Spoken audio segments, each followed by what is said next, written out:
When they were children, he told his childhood friend he would marry her just to trick her out of her lollipop. Haru told her that he would marry her when they grew up.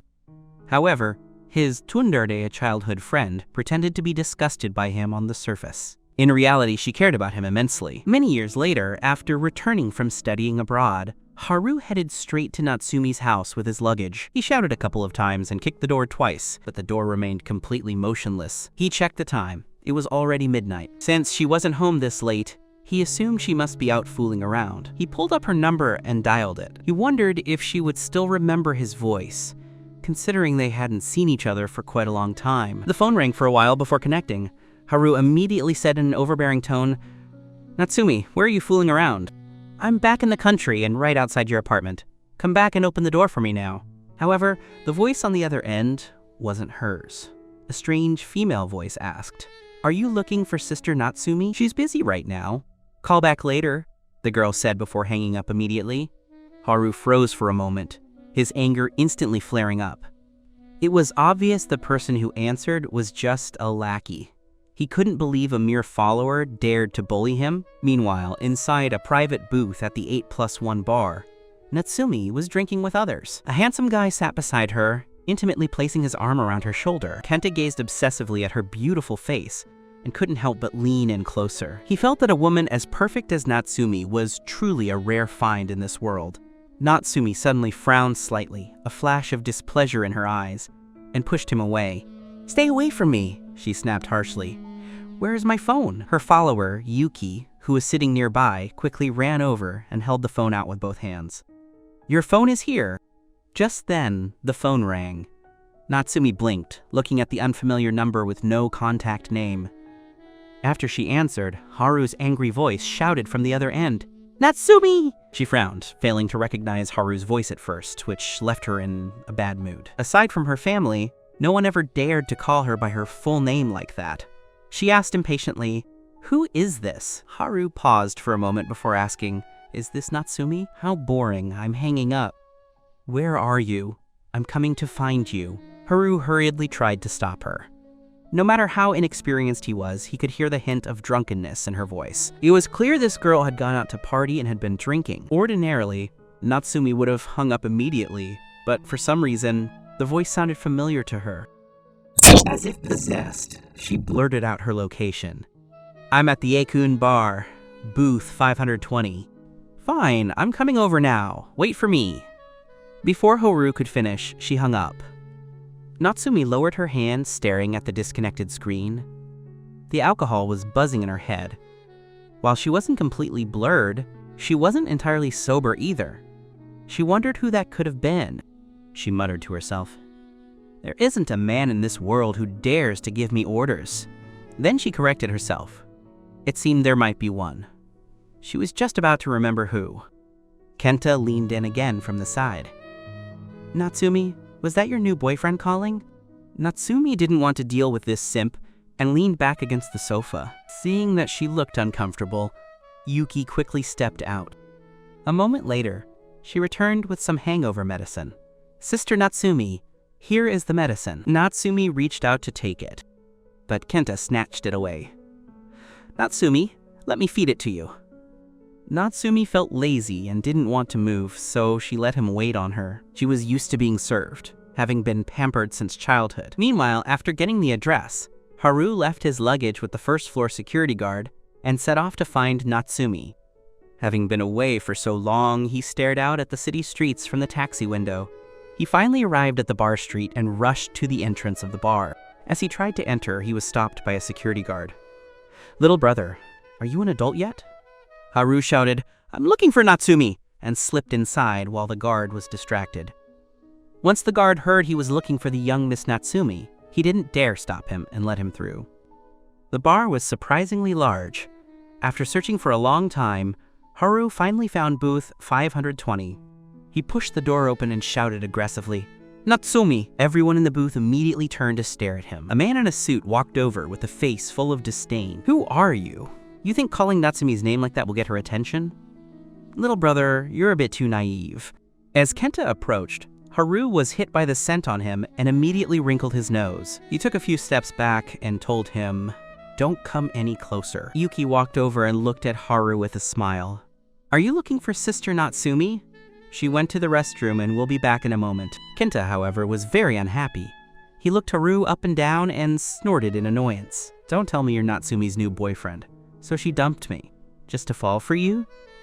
You're just a little milk dog, pretty boy. I don't see how you're better than me. This comment made the ladies in the room chuckle. Kenta was indeed thick-skinned. He thought that being the school grass of the second middle school made him some kind of noble gentleman. At that moment, Haru's face went dark. He hated being called a little milk dog the most. Can you shut up? I'm not here for you. What are you babbling about? Kenta said displeasurably. What is your status that you dare to yell at me? He was already frustrated. Natsumi had only dated him for a week before breaking up with a perfunctory excuse. Then a few days later, rumors spread that she had a new, very handsome boyfriend. Kenta felt he was losing in looks, height, and now even in momentum. He couldn't stand it. He felt he had to reclaim his dominance no matter what. Haru didn't want to chat with this person at all. Even half a sentence felt like a waste of time. He only wanted to find Natsumi. He looked at Yuki and asked, "Where is the ladies' room? Take me there." Yuki froze. You want to go to the ladies' room? Didn't you say Natsumi went to the restroom? If I don't go to the ladies' room, am I supposed to find her in the men's room? Yuki finally realized that his logic actually made sense. Kenta was about to explode with rage. This boy dared to ignore him, the school grass of the second middle school. How dare you ignore me? Look at me, I'm talking to you. Hey, did you hear me? In his anger, Kenta reached out to grab Haru's hair. The booth only had dim-colored lights. Caught off guard, Haru had his hair pulled. His scalp went numb, and he shouted a reprimand. Kenta was gloating. I won't let go. What are you going to do about it? Haru didn't hold back either. He reached out, grabbed Kenta's trousers, and yanked them down. Kenta turned pale, let go of Haru's hair, and scrambled to pull his pants back up. But his embarrassing moment had already been seen by others, who all burst into laughter. Kenta's face turned green, then purple. Fuming with rage, he roared, I won't let you get away with this today. Haru raised his chin, staring back without a hint of fear. Come at me if you have the guts. Just then, the booth door opened, and a cold female voice spoke up. What's going on? Recognizing that familiar voice, Haru turned around and glared resentfully at the person who entered. Natsumi! Hearing that voice, Natsumi froze for a moment. She focused her eyes on him and cried out in shock. Haru? Why are you here? Haru gave a sinister little laugh and walked toward her. Not bad. I thought you had forgotten me. Very good. He walked right up to her and started vigorously pinching her cheeks. The onlookers gasped at the scene. Gosh, this boy actually dares to pinch the demoness. Natsumi's beautiful eyes blinked, and she timely caught his hands. What's wrong? Why such a big temper as soon as you get back? To everyone's further shock, Natsumi wasn't angry. She even sounded like she was coaxing him. Do you have any idea how much I went through just to find you? Haru spoke with quite a bit of anger, pulling his hands away and poking her forehead. Natsumi adopted a posture of complete indulgence toward him. This scene left the bystanders wide-eyed, unable to believe the interaction between the two. They thought they were seeing things. Was this really the incredibly proud Natsumi? All right, can you stop now? Natsumi pulled Haru down to sit beside her and tidied his messy hair. She looked at him and asked, What's with this look? Your hair is so messy. Is this style popular in America now? At the mention of this, Haru's anger flared up again. He glanced coldly at Kenta and said chillingly, It's all thanks to you. Natsumi was confused. What does it have to do with me? I only just found out you were back. Haru grunted and looked straight at Kenta. This boyfriend of yours is quite something. I came in to find you, and he looked for trouble. He even pulled my hair when I wasn't looking. Natsumi, you really have great taste, he added sarcastically. Natsumi's sharp gaze immediately shot toward Kenta. She asked in a cold, hard tone, Kenta, you pulled his hair? Who gave you the guts? You dare to touch him? Kenta, who had been aggressive moments ago, now looked like a wilted eggplant. Natsumi's gaze told him he was in deep trouble. Natsumi, let me explain. It's not like what he said. It was him. His attitude was too arrogant. And besides, why does he get to call you by your full name? It's disrespectful. In a fit of anger, Kenta tried to sound righteous, searching for any crimes Haru might have committed. The corner of Natsumi's mouth quirked. She rested her long, beautiful arm on Haru's shoulder and stared at Kenta. Why? Because I allow it. Since when is it any of your business how he calls me? Haru had been angry, but hearing her shut Kenta down like that made him feel much better. Kenta's face turned pale and then flushed. He had never seen Natsumi act like this. He had known Natsumi since middle school and had always liked her, following her closely over the years. But he had never heard of any man being so favored by her. This little milk dog was the exception. Kenta couldn't swallow his pride. Natsumi, I really didn't know. I didn't know your relationship was so close. Natsumi turned her face away with an impatient look. Haru glanced at Natsumi and said with lingering dissatisfaction, "Handle it yourself." Natsumi looked at Kenta with cold eyes. Tell me, how should I deal with you? Kenta felt a chill down his spine. He thought quickly, took a deep breath, and he raised his hand and slapped himself. It was my fault. I shouldn't have acted without asking questions. He apologized. He slapped himself twice more. From his expression, the apology seemed very sincere. Haru heard the pop-pop sounds and saw his aggrieved look, so he decided to let it go. Fine, stop. If you keep hitting yourself, it'll look like I'm a bully. Unless absolutely necessary, Haru didn't want to argue or fight with others. He turned to Natsumi and said, "Let's go, take me back." Natsumi told the people in the booth, "Keep playing if you want, otherwise just head home." Once they were out of the booth, Natsumi looked puzzled. What is going on with you? Why did you suddenly return to the country? Is it something important that you had to find me this late? She then smiled suggestively. Haru, you didn't suddenly realize you're in love with me, did you? Coming to find me so urgently and even fighting with my ex-boyfriend. Are you trying to confess to me? Haru looked up, gave her a slight smile, and then smacked her on the head. Natsumi winced in pain. You guy! You can't even take a joke. You've been in America for years and lost your sense of humor. I'm in a bad mood tonight. Making jokes when I'm upset. You asked for it. After leaving the bar, Natsumi's expression returned to her cool, proud self. Well then, what do you want from me? I need you to open the door. I don't have the keys to your place. Most importantly, your place doesn't even use keys, so I had to find the owner. Natsumi was confused. My house? But my parents are there. If you just call, someone will open the door and probably line up to welcome you. They had grown up together, and her home was basically a second home to him. Wait, something was wrong. Natsumi sensed something suspicious and narrowed her eyes. She stared at him and asked, Which house are you talking about? It wouldn't be the apartment I'm living in now, would it? Haru nodded, as if it were obvious. Why else would I look for you? Are you stupid? He glared at her as if she were an idiot. It was clearly a redundant question. Natsumi's expression faltered. She looked at him suspiciously. What are you coming to my apartment for? It's so late. Even if you want a place to stay, you can just go to my parents'. Why find me? Although she already had a vague inkling that something was wrong, she didn't want to confirm the feeling. She preferred to be wrong. Haru looked at her with a smirk. It seems you don't know yet that you've been set up by your mother. Don't worry, I'm a victim too. I understand how you feel. Natsumi was completely baffled. What on earth? What is going on? Tell me now. Starting today, Haru was just about to say they were now a betrothed couple and were to live together. However, before he could finish, the bar valet drove her sports car over. Natsumi pushed him into the car and took the driver's seat. With a roar of the engine, the sleek sports car quickly sped away from the bar street. Haru poked around inside the car. This car must be very expensive, right? You're such a spendthrift. Natsumi smirked. Not that expensive. Only a few million. Haru rolled his eyes.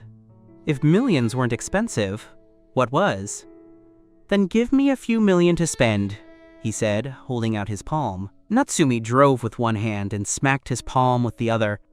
Why should I give it to you? Your old man is loaded too. Go ask him yourself. Stingy, Haru muttered, glaring at her and deciding to ignore her. Soon, they arrived back at her luxury apartment. Haru looked at her and pointed at the security system on the door. Register my palm print so I can open the door easily. Natsumi thought he would just grab his bags and leave. She didn't expect this. She crossed her arms and stared at him. Why should I set up a palm print for you, so you can come and go as you please? Haru mirrored her posture, crossing his arms. The two faced off. Because from today on, I'm living here. If you don't register my print, how will I get in and out? Do you plan on being my personal key? He teased with a wicked grin. Natsumi frowned. Living here? Who said you're living here? Did you get my permission? This is my private territory. Your mother told me to live here. Natsumi finally realized what was wrong, remembering what Haru hadn't finished saying back at the bar. You said earlier that my mom set me up. What does that mean? Is it related to this? Haru nodded. Because you and I are getting engaged soon, they want us to live together, to nurture our feelings. Natsumi wondered if she had misheard. She looked at him in a daze. What did you say? Me getting engaged to you? What kind of nonsense is that? Anyway, that's how it is. If you want the specific reasons, ask your mother yourself. I'm too lazy to explain. I'm exhausted. I'm going to shower and sleep. Bye-bye. He yawned, waved a hand at her, and dragged his luggage toward her room. Hey! You explain yourself before you shower. With a slam, the door shut in Natsumi's face, nearly hitting her proud, high-bridge nose. She hammered on the door, shouting, Haru, get out here!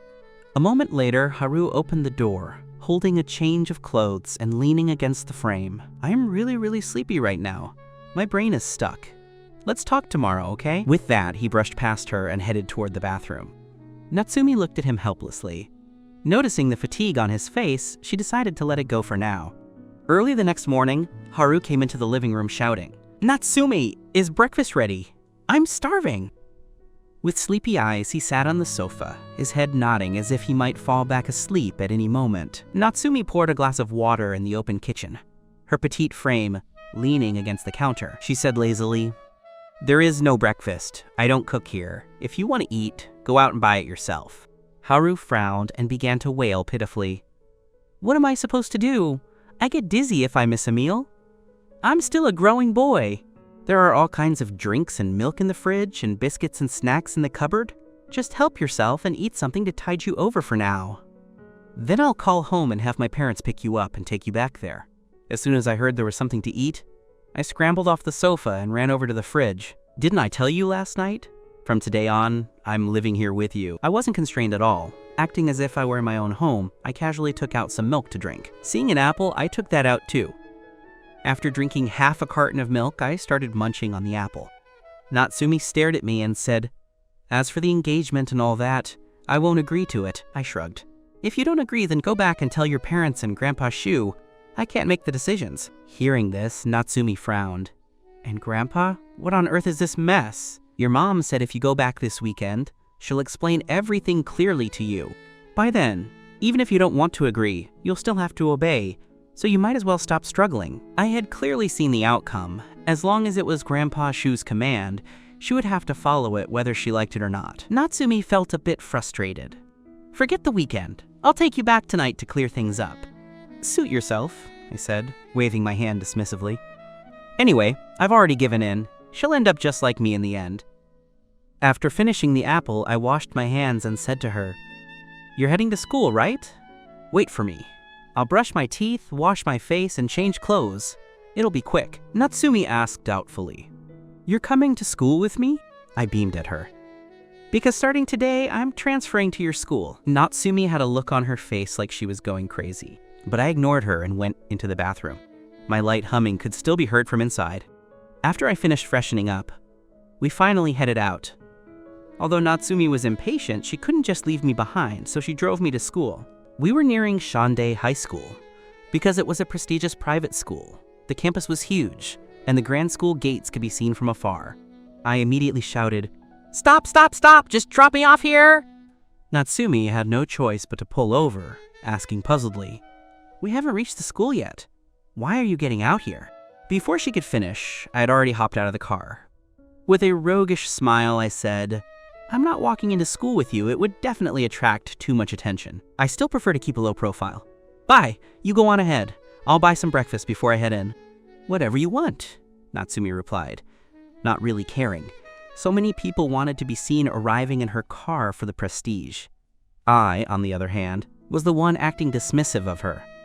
Natsumi drove off immediately, leaving me alone. I looked around and spotted a bakery, thinking of buying some bread for breakfast. As I walked over, a delicious aroma wafted toward me. I took a look around the shop. I said to the clerk nearby, "I'll take this rock-baked cheese croissant," pointing to the last one left in the display case. The clerk walked over, took out that croissant, and put it in a bag. Once it was packed, I reached out to take it, but the clerk said apologetically, "I'm sorry, this is the last one and it's already been bought. Please choose something else." I was instantly bummed out. I had spent so much time deciding, only for it to be taken. Who bought it? I clearly saw it first. The clerk looked conflicted and pointed to a girl standing at the checkout counter. "It's that young lady." "So I'm really sorry. Our European bread and cheese buns are also very popular. Would you like to try one?" "No thanks." After declining, I walked over to the girl and asked politely, "Hello, could you possibly let me have that cheese croissant? Actually, my personality is a bit obsessive. Once I set my heart on something, I don't want to change it. I have to get it." To my surprise, when the girl looked up, she was a stunning beauty, with a delicate face and eyes as bright as stars. Her aura was elegant and noble. One could tell at a glance she was a top student. This was exactly my type. Luna looked at me and spoke. Her voice was incredibly pleasant, very soft and sweet. The kind of voice guys love most. Just listening to it could make a boy's heart race. I'm also a voice person, so I couldn't help but feel a bit excited. Especially since the girl in front of me was so beautiful, it was hard to stay composed. "This cheese croissant is the last one. I really want to eat it. Could you please let me have it?" "I'm begging you." Luna remained unmoved and said apologetically, "I'm sorry, I bought this for someone else, so I can't give it to you." I instantly deflated like a popped balloon. I was certain she had bought it for a boyfriend, being so considerate as to help a boyfriend buy breakfast. Girls like this are rare nowadays. Although I was rejected, she earned points in my heart, so I didn't want to force the issue. I sighed repeatedly, dragging my feet back toward the glass display case. Luna's eyes followed me. Perhaps feeling a bit guilty, she couldn't help but speak up. "I've heard their European bread is also quite good." Hearing her say that made me feel she was even more gentle and considerate. "Then I'll try it," I said, giving her a small smile. I ordered a piece of European bread, took the bag, and caught up with her in a few steps. Even if she had a boyfriend, I had just transferred to this school, so befriending a top student wasn't a bad idea. So I boldly struck up a conversation. "Hello, are you also a student at Shandai? I just transferred here today." Luna glanced at me and replied calmly, "Yes." I kept pace with her. As we walked together, I learned she was a senior. I felt a bit disappointed and pouted. "I'll probably be a sophomore. Anyway, there's no way I'm a senior." Luna looked puzzled. "What do you mean, probably? Don't you even know what grade you're in?" I scratched my head sheepishly. "Actually, I had just transferred back from the United States. I was a freshman in the US, but I think I'm pretty smart, so Natsumi's mom will probably arrange for me to be a sophomore. Because I knew Natsumi was a sophomore, her mother would likely put us in the same class to help us bond. Although I was only a freshman in the US, I felt I could handle the domestic curriculum just fine." Seeing my confident expression, Luna couldn't help but smile. "That's hard to say. The education systems are different. Don't underestimate the difficulty level here." As we were chatting and walking, we reached the school gate. Just as we were about to enter together, I was stopped. "You can't go in. It's almost time for class, and outsiders aren't allowed." My eyes widened as I said to the guard, "I'm a student here. I just transferred today." But no matter how I explained, he wouldn't let me through, and he started looking at me with more suspicion. This made me feel quite annoyed. I was just thinking about whether I should mention Natsumi. Then I heard Luna beside me say, "He really is a transfer student starting today, so he doesn't have a student ID yet. He's on his way to the office to report. I can vouch for him." The guard recognized Luna and said, "I know you. You're Luna, right? All right, for your sake, I'll let him in." Luna nodded slightly. "Thank you." But I was still unhappy. Although I was grateful to Luna for helping me, the guard's attitude bothered me. He was looking at me like I was a thief. I consider myself quite handsome. There's no way I should be treated with such suspicion. "Thanks, but I don't need your help. I'll rely on myself," I said to Luna. Then I pulled out my phone and called Natsumi. Natsumi's lazy voice answered. "Hello? What is it?" "I'm being blocked by the guard. He won't let me in because he doesn't believe I'm a transfer. As soon as I said this, Natsumi burst into loud laughter on the other end of the line. Her reaction made me even angrier. Just as I was about to yell her name, Natsumi stopped laughing. Wait a moment, I'll get it sorted out for you quickly. Suddenly, I heard a male voice near her asking who was on the phone. It was the kind of voice girls find hard to resist. I asked somewhat angrily, "Who are you with?" I don't know if Natsumi didn't hear me or just didn't want to answer, but she hung up. I shouted at the phone in frustration. Luna looked at me with concern. "Are you okay? What's wrong?" I said unhappily, "Someone is putting a date before a friend." In less than a minute, the guard's phone rang. He was clearly startled when he saw the caller ID. He answered respectfully, and after hearing whatever was said, he looked at me in shock. After hanging up, his attitude did a 180-degree turn, and he gave me a fawning smile. "I'm so sorry, it was all a misunderstanding. It's my fault. You can go in now, the principal is waiting for you."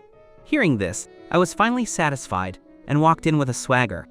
Luna looked completely puzzled and followed me, asking, "Who exactly are you, that you managed to involve the principal?" I chuckled and wagged a finger at her mysteriously. "It's a secret. You'll find out once we're better acquainted." Luna gave a small laugh. "Is that your way of hitting on me? I don't just make friends with anyone." "Well, you're a top student, and they're very picky about friends, especially a beautiful one like you, who must have guys pestering you all day." I was laughing happily, having put Natsumi's behavior out of my mind. Luna glanced at me curiously. "How did you know I'm a top student?" I grinned and raised an eyebrow. "Because I'm smart. I can tell at a glance. You're exactly that top student type.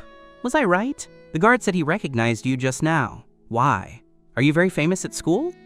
"I suppose so," Luna said quietly, not elaborating, as she didn't seem interested in showing off. I quickly followed up with more questions. "How are you famous? Because you're the school belle? Or because you're ranked #1 in the whole school?" "I bet it's both, isn't it?" Luna said calmly. "I wouldn't call myself the school belle, but as for grades, I do have them." I looked at her in surprise. "You're not considered the school belle? You're so good looking. If you're not the school belle, then..." "Wait, could the school belle be Natsumi?" Hearing me say that name, Luna blinked and asked, "You know her?" I didn't notice her change in expression and instead asked excitedly, "She must be very popular at school, right? I heard she has a lot of pursuers. You're also a prominent figure, so you must know her." "But we're not close." Luna's voice turned a bit cold. With a somewhat scrutinizing look, she said, "She's a player. As long as a handsome guy pursues her, she'll say yes." "Do you like her too?" I snorted. "That fickle girl? I'd never like her." Luna was a bit surprised. Hearing me mention Natsumi, she had thought I was like other guys who came here for her. "She's not my type. If I had to choose, I think you're better than her." "What's so special about her? Just because she's rich and pretty? A proud, spoiled princess. Anyone who likes her is in for bad luck." If Natsumi heard me talking like this, she definitely wouldn't let me off. So I could only badmouth her behind her back. Who told that brat to put a guy before her friend? This was the first time Luna had heard anyone talk about Natsumi like this. She looked at me with some surprise, as if I were some kind of alien. Seeing me make a face of disgust, she couldn't help but laugh out loud. "You're really interesting." My eyes darted around mischievously as I seized the chance. "I forgot to introduce myself. I know your name is Luna. It's a beautiful name. I'm Haru. Your name is very nice too," Luna said with a smile, acting more friendly toward me now, the initial distance gone. "I still don't know which class I'm in yet. Tell me yours, so I can visit you later. I just got back and I'm not familiar with the school. Can I come to you if I don't understand something?" I was trying to get close to her, but my thoughts were simple. I just wanted to be her friend. A beautiful and smart top student. Since we got along so well, of course I had to make friends with her. My biggest hobby is making friends, especially capable and smart ones. Making a few more is never a losing game. Luna nodded and said, "Sure. I'm in senior class S. Okay, I've got it. I won't keep you from class then. I'm going to the principal's office to report. I'll find you when I'm free." After saying that, I headed toward the administration building. Luna watched my back from behind with a thoughtful look. A transfer student reporting to the principal's office. It seemed this guy's background was anything but simple. Usually transfer students just went to the administration office and reported to their homeroom teacher. Thinking they'd have more chances to interact, she stopped probing and walked toward her own class. On the other side, In the principal's office, I had met the principal. Upon seeing me enter, he not only brought out drinks but also kindly asked if I wanted some fruit. I waited on the sofa for a while until a woman wearing black-rimmed glasses walked in. The female teacher knocked respectfully, looking very serious. "You called for me, principal?" The principal immediately took on an air of authority and introduced me. "This is our new transfer student, Haru. Haru previously attended a prestigious high school in America and has excellent grades, so I've placed him in Class S. Take him to class and get him settled. He will be a key student for our school's development from now on. Do you understand?" The teacher understood the principal's hidden meaning perfectly. She nodded and led me away. The principal even personally saw me to the door. Soon, I followed the teacher to the classroom door. I glanced at the class sign and said strangely, "Freshman Class S? Am I not in the sophomore year?" "Because you were a freshman in the US, the principal arranged for you to enter the freshman year here. Besides, our domestic curriculum moves faster than abroad. If you went into the sophomore year, you might not be able to keep up." "All right then." Thinking about my own grades, I didn't push it. Earlier in the principal's office, when I heard him say my grades were excellent, I had to struggle to keep from blushing. But I came back to study with a just-for-fun attitude anyway, so what grade 1 was in wasn't very important. I'd be going back to the US sooner or later. Ms. Wei led me inside and said to the students, "This is our new transfer student, Haru. Everyone, let's have a round of applause." I stood by the podium and gave everyone a cheerful smile. "Hello, everyone. I'm Haru. Male, likes females. Please take care of me from now on." Hearing my introduction, the students all laughed and many started whispering to each other. "This guy is so funny. Yeah, and his skin is so fair. I didn't expect a hottie. Our class hunk is going to lose his title." For a moment, the girls in the class were all cheering, clamoring for me to sit next to them. I scanned the room with a smile, looking to see if there were any beauties. I'd naturally choose to sit next to one. At least it would be nice to look at. Maybe because it was a private school, there actually were a few very pretty girls. Unfortunately, having just met Luna, the others didn't seem as impressive by comparison. Then Ms. Wei spoke up, "As long as the other person is willing." When she said that, the girls became even more excited, each one proactively calling out to me, "Haru, come sit with me. I'll buy you breakfast every day, okay? Haru, my grades are great. Sit with me and I'll look out for you if you have study problems. I'll even buy you snacks every day. Hottie, sit with me. I can be your slave and let you boss me around." This last comment caused the others to boo her. I thought they were all very interesting, but I wasn't moved by it. I thought for a moment and asked, "Which girl is the prettiest?" Everyone was stunned by the question. Then they all looked toward a certain spot with rather strange expressions. I didn't bother to notice what those expressions meant. Following the class's gaze, I looked over too. I noticed it was the last row by the window. Both seats were empty. Was the prettiest girl not here today? I, Haru, was naturally going to pick the most beautiful one. I walked over and sat down in the empty seat. I even said to Ms. Wei, "I'll sit here." Ms. Wei's expression was also a bit odd, and she said awkwardly, "Sit there if you like." She tapped the podium with a stick to quiet the students. "Take good care of your new classmate. Be united and friendly, okay?" After Ms. Wei left, the English teacher returned to the podium to continue the lesson. I can't speak for other subjects, but my English is absolutely top-notch. After all, I did spend several years in the US, so I found it incredibly boring. To me, it felt like a primary school class. I let out a yawn. The girl in front of me leaned in. "Haru, are you lost? Why don't we just chat?" "What do you mean lost?" "It's just too boring to listen to." I couldn't help but feel a bit of disdain for this girl. How could she not understand such simple English? I also grew curious. I had thought Class S was supposed to be the best class. I asked her puzzledly, "Is this the worst class? How are the classes divided?" "No. Our Class S is the best class." My expression was totally, "Yeah, right." I didn't believe her at all. The girl scratched her head and said sheepishly, "Class S is for either those with the best grades or those with the most money. The others are regular classes divided into A, B, C, D, and so on. The worst is Class F. It's the bottom of the school. There are also a lot of punks in there. Be careful not to go to Class F in the future." So that's how it is. I thought this girl was pretty nice for giving me a heads up, so my attitude softened a bit, and I said to her with a smile, "Then you must be one of the rich ones? You don't look like someone with great grades." She looked a bit embarrassed and explained to save face, I'm just bad at English. My Chinese is very good. Hearing this, I couldn't help but laugh. Is that something to be proud of? Haru, I've noticed you have a really sharp tongue.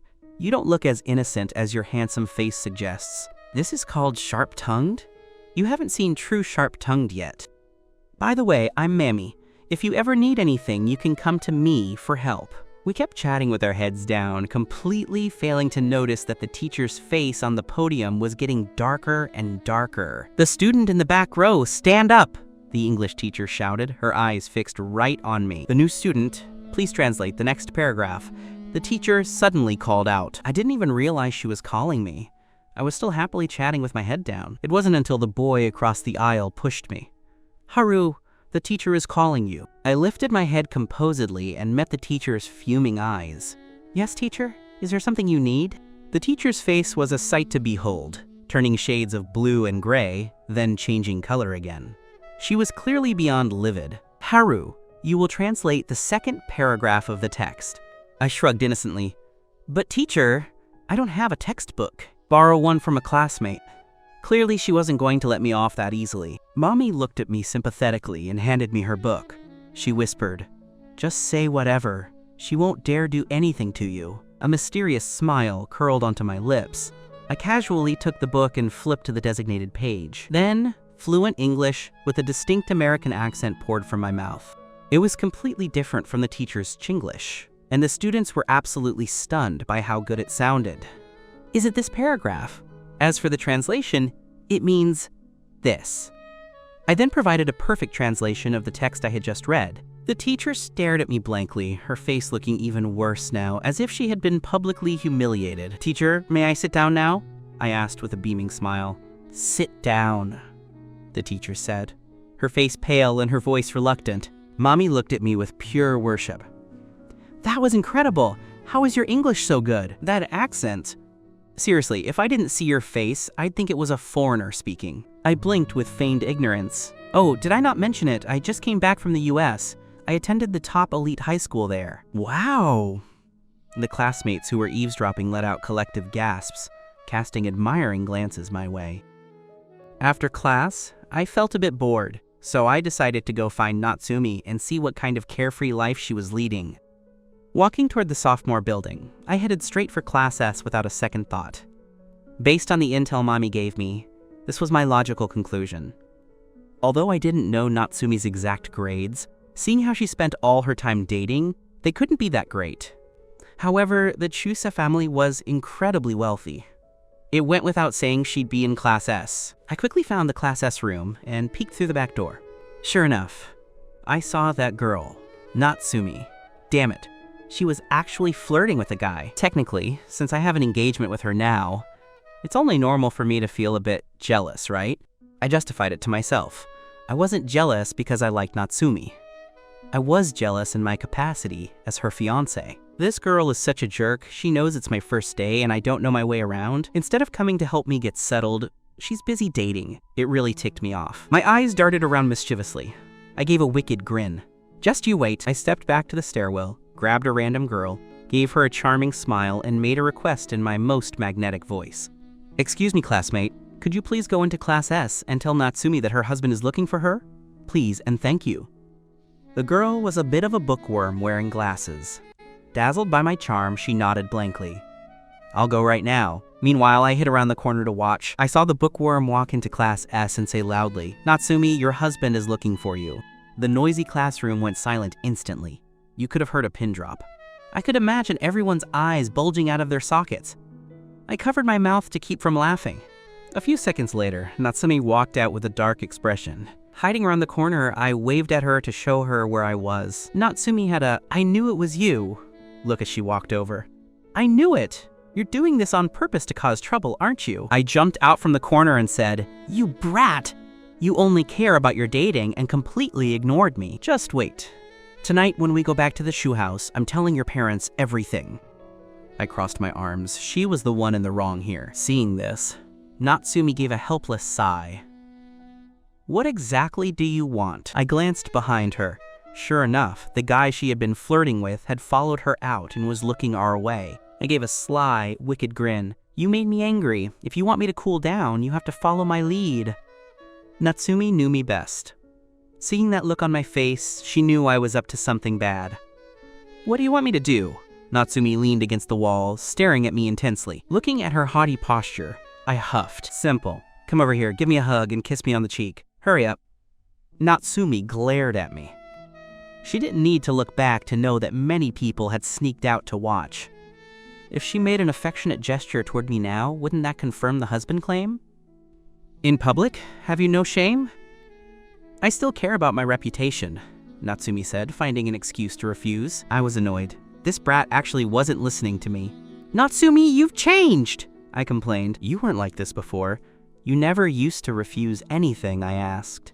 And now, for some other guy, fine. All those years of friendship just thrown away like that. In the past, even if she said no when I asked her to do things, she would usually end up doing them anyway. Seeing that she didn't care about my feelings now made me feel uncomfortable, like a stone was stuck in my chest. I glared at her and turned to leave. Natsumi sighed, reached out to pull me back, and then threw herself into my arms. Fine, happy now? She said helplessly.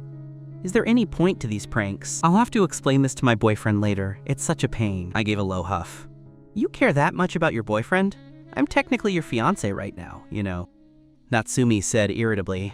I hate explaining things. That's the most annoying part. I gave a roguish smile. You don't have to explain. I heard you change boyfriends all the time anyway.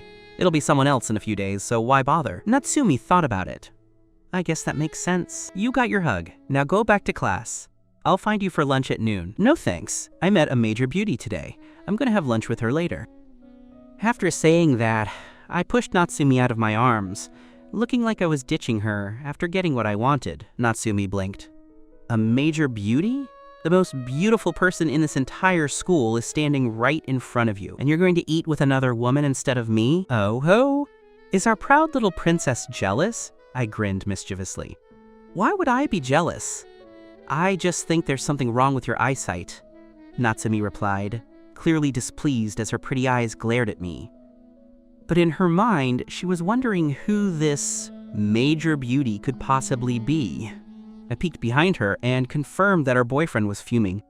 I smugly curled my lips, reached out to pat her head, and even hooked my finger under her chin. I won't keep you company at noon then, I said wickedly. I'll favor you tonight instead. With that, I swaggered away. The next class was Chinese. For me, this was basically a lullaby session. I spent the whole time dozing off.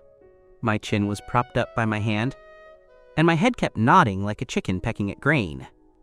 By contrast, Mommy, who sat in front of me, was quite attentive and was even called on by the teacher to answer questions.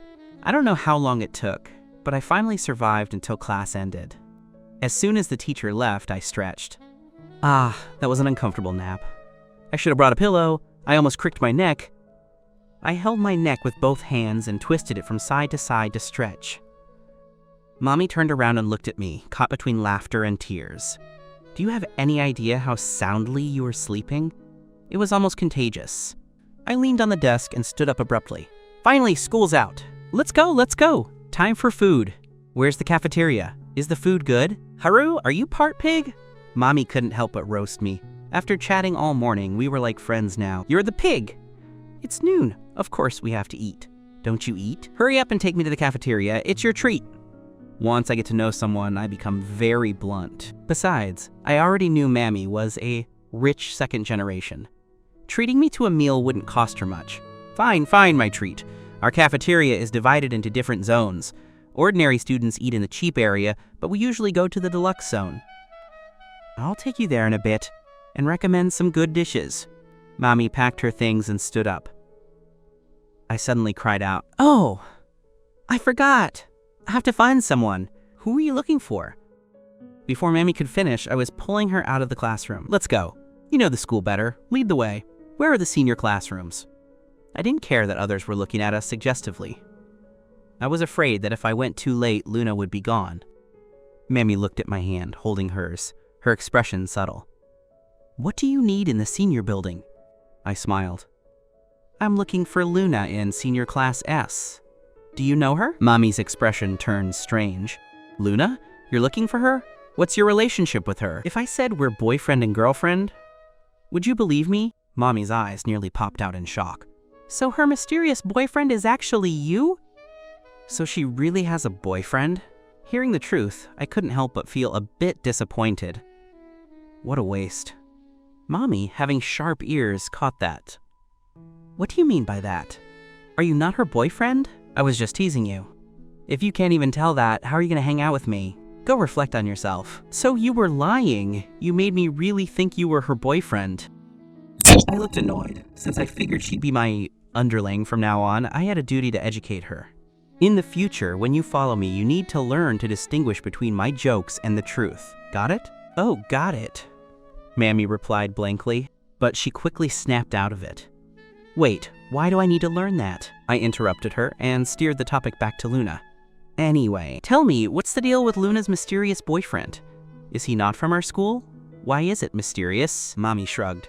I don't know. That's why he's mysterious. No one knows who he is. There are just rumors that she's been dating someone for many years. Whether he's a student here or not, no one knows. That's so mysterious. I found it hard to believe. A girl as outstanding as Luna must have many pursuers. How could she hide a boyfriend under such scrutiny? Mammy looked suspicious. If you don't even know that, are you really her friend? Don't tell me you like her too. I'm not that immoral. I won't move on someone who already has a boyfriend. I really just think of her as a friend. So how do I get to Senior Class S? It's right upstairs. Follow me. Mommy led the way. I couldn't help asking more about Luna. She's really famous in school, isn't she? Mammy explained as we walked. She's very famous. I heard she's a genius with an IQ of 200. The school scouted her from the top high school in the province. I heard not only is her tuition waived, but they give her a huge scholarship every year. Other people pay to go to school, she gets paid to be here. Plus, she ranks first in the country every time she takes an exam. She brings a lot of glory to the school, so even the principal dotes on her. As she spoke, we arrived at Senior Class S. I rushed forward and grabbed someone to ask, "Is Luna still here? Could you please call her out for a moment?" The girl I grabbed looked me up and down and said knowingly, "Another one here to confess to Luna? But you're late. A guy just called her out. They're probably in some corner right now while he gives her a love letter. Come back tomorrow. And remember to come earlier. That guy was waiting outside the classroom before class even ended." With that, she waved me off and left. I stood there stunned, caught between laughter and tears. I wanted to say I was her friend, not someone confessing, but she hadn't given me a chance to explain before leaving. I shrugged. It seemed I wasn't destined to eat with her today. I'll find her next time. A few minutes later, Mommy brought me to the cafeteria. As soon as I walked in, I felt a cool breeze. I didn't expect the cafeteria to have air conditioning, as expected of a prestigious school. I asked Mammy, "Where are we eating?" "The deluxe zone is over there. This side is the regular zone. If you like, we can also go to the second floor. There's a restaurant there. You can order all kinds of cuisines," Mammy pointed as she explained. "No need for the second floor. Let's try the food down here first. It smells pretty good." Just as we were looking for seats, some classmates from our room waved us over. I'm not good with faces and couldn't remember the whole class's names after one morning, so I just smiled at them. One girl teased us, "How are you two together? You've only known each other for a morning. Did you hit it off already?" The other students laughed suggestively and started chanting, "Get together, get together!" Their voices were loud in the cafeteria, drawing stares from people around us. When Natsumi walked in, she also heard the commotion and glanced over instinctively. She saw me, and of course, Mamie standing beside me. Natsumi narrowed her eyes. "This is the major beauty he was talking about?" "Huh, so this is what he calls a beauty," she thought, scoffing at my taste. She had been slightly bothered by my earlier comment, but now that she saw the girl's face, all her concern vanished. Natsumi then took the guy next to her by the hand and went up to the second floor. She was always the center of attention, so when she appeared, the boys from my class were also drawn to her.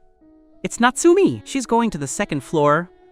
Maybe we should eat up there too?" Natsumi is truly beautiful. Every move she makes screams nobility. She's definitely our school's belle. Hearing this, I raised an eyebrow.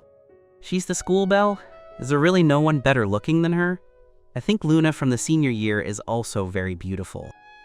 As soon as I said that, several boys glared at me, gnashing their teeth. Mommy quickly tugged at my sleeve and whispered in my ear, "Watch what you say. They are all Natsumi's loyal simps." If you say one bad thing about her, they'll fight you for it. I looked like I had just swallowed a fly. Loyal simps? A girl that haughty actually has loyal simps? I said, speechless. I really wanted to ask if these guys were blind. If they were gonna like someone, it should be someone like Luna. Mommy looked at me like I was the strange one for showing such disdain for Natsumi. Haru, don't you think Natsumi is beautiful? How can you not like a beauty like her? I shrugged. Is she that good looking? I don't see it. Actually, I was being a bit dishonest. Though I didn't want to admit it, that girl Natsumi really did have a beautiful face. Finding someone prettier than her was indeed difficult. But that didn't mean I was gonna fawn over her. Let's go eat on the second floor! Those boys suddenly stood up, gave me one last glare, and left the table to head upstairs. Mommy glanced at me. See? I told you to keep your voice down. You just got here, and you're already making enemies. Careful, or the boys in class won't hang out with you. I don't like being fake. Do I really have to agree with them? Making friends that way is pointless. Besides, I'd much rather make friends with someone like Luna. Fine. What do you want to eat? I'll buy it for you, Mommy asked considerately. I'll go with you. I noticed the remaining girls were looking at us with teasing eyes. I sighed. People are so boring. Why do they have to ship every boy and girl they see together? After we got our food and sat back down, a few girls who had just finished eating said before leaving, Haru, why don't you just date Mommy? You guys look like a good match. After saying that, they all giggled together. I rolled my eyes. Mommy is great. I'll consider it. Now stop being busybodies and get going since you're done eating. Since they were my classmates, I didn't want to say anything too harsh. Otherwise, with my sharp tongue, their faces would have turned black by now. Once they left, Mommy turned to me and asked, was what you said just now true? I stared at her. Didn't I tell you? You have to learn to distinguish my truths from my lies. Mommy looked bummed. So that was a lie? I actually thought you really liked me and would consider dating me. My heart is breaking. Mamie clutched her chest, acting out a wounded expression. I was about to say something, but I just happened to see Natsumi coming down from the second floor, looking at me with a displeased expression. I glared back at her. Seeing her holding another guy's arm, I couldn't help but curse inwardly. How excessive. Not only was she holding another guy's arm right in front of her official husband, but she also dared to give me a look. But I couldn't be bothered with her. I acted as if Natsumi didn't exist and stopped looking at her. I turned and smiled at Mammy. I even picked up a piece of meat with my chopsticks and held it out to her. Ah, open wide, I said with a smile, though the words were a command. Mommy looked at me, her head full of question marks. She looked flattered. Wait, was what you just said the truth after all? Hurry up, open your mouth. I kept to my smile, but my voice turned impatient. Mommy laughed, leaned in, and ate the meat I offered. Meat fed by a hottie tastes different. It's full of the flavor of love. I quickly urged her, now I want to eat yours. Feed me, hurry! As I spoke, I couldn't help but peek toward Natsumi. Sure enough, while she was walking out with her boyfriend, she was secretly glancing at me. Mommy asked, confused, which one do you want, the fish or the beef? Whichever, just hurry up. Mommy picked up a piece of meat and held it to my mouth. Ah, open wide. By this time, Natsumi had already left the cafeteria and was no longer watching us. Seeing her gone, I lost all desire to perform. I pushed Mammy's chopsticks away and said nonchalantly, eat it yourself. I don't want it anymore. Mommy looked at me in a daze, completely confused. How did I change so fast? One second we were all lovey-dovey, and the next, Haru, what's wrong? Don't you like fish? How about some steak instead? I looked at her and said one word at a time. What I said just now was a lie. It was just to save your face as a girl. It's impossible between us. If I were to find a girlfriend, it would have to be someone like Luna. Of course, I wasn't looking down on Mammy. I just have high standards. Mommy looked completely disappointed. So you really do like Luna? You just lied to me and said you were only friends. You should just give up. Luna already has a boyfriend, and she's very close with him. No one can get between them. Do you know how many guys have confessed and been rejected by her? Just eat your food and stop nagging. I couldn't be bothered to explain to her that I didn't actually like Luna that way. I just admire her. I still have my principles. I won't go after someone who already has a boyfriend. We are just friends. School let out quickly that afternoon. Mommy walked out of the school gates with me. Her driver had arrived to pick her up, and she wanted to give me a ride. I waved my hand. No thanks, I'll take the bus back myself.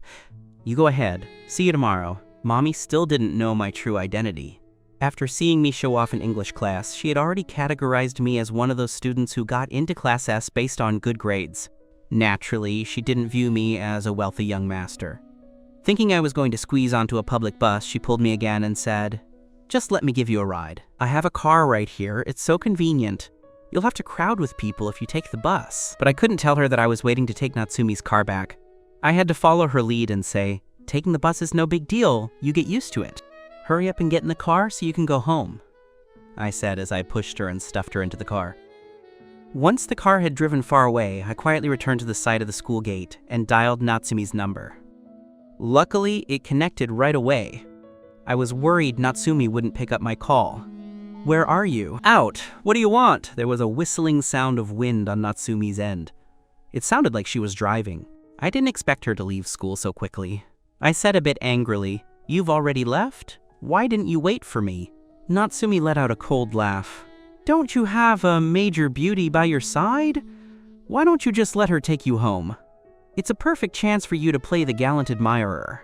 I don't care where you are right now, get back here and pick me up." I was certain that brat Natsumi was with her boyfriend. The more I thought about it, the angrier I got. I spoke into the phone again. "Natsumi, didn't you say we were going back to the Sue house together tonight? How could you leave me behind and go first? Be careful, or I'll tell your parents that you abandoned me for your boyfriend." "Are you a 3-year-old? Still playing the tattletale card?" she said mockingly. Feeling depressed, I crouched down on the ground. "Natsumi, hurry up and get here." Just as I finished speaking, a sports car pulled up right in front of me. "Hey, isn't this Natsumi's car? Could it be—" I lifted my head. I saw Natsumi standing before me, reaching out to pull me up with a smirk. "Haru, you're so childish. I can't believe you were actually crouching here. People who don't know better would think you're a primary school student from next door." "Natsumi!"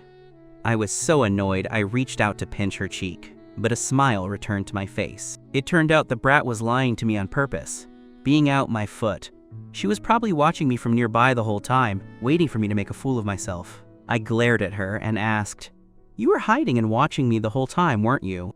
"So what if I was?" Natsumi patted me. "Get in the car first." She pushed me into the car, put her sunglasses back on, and walked over to the driver's seat. I turned to look at her.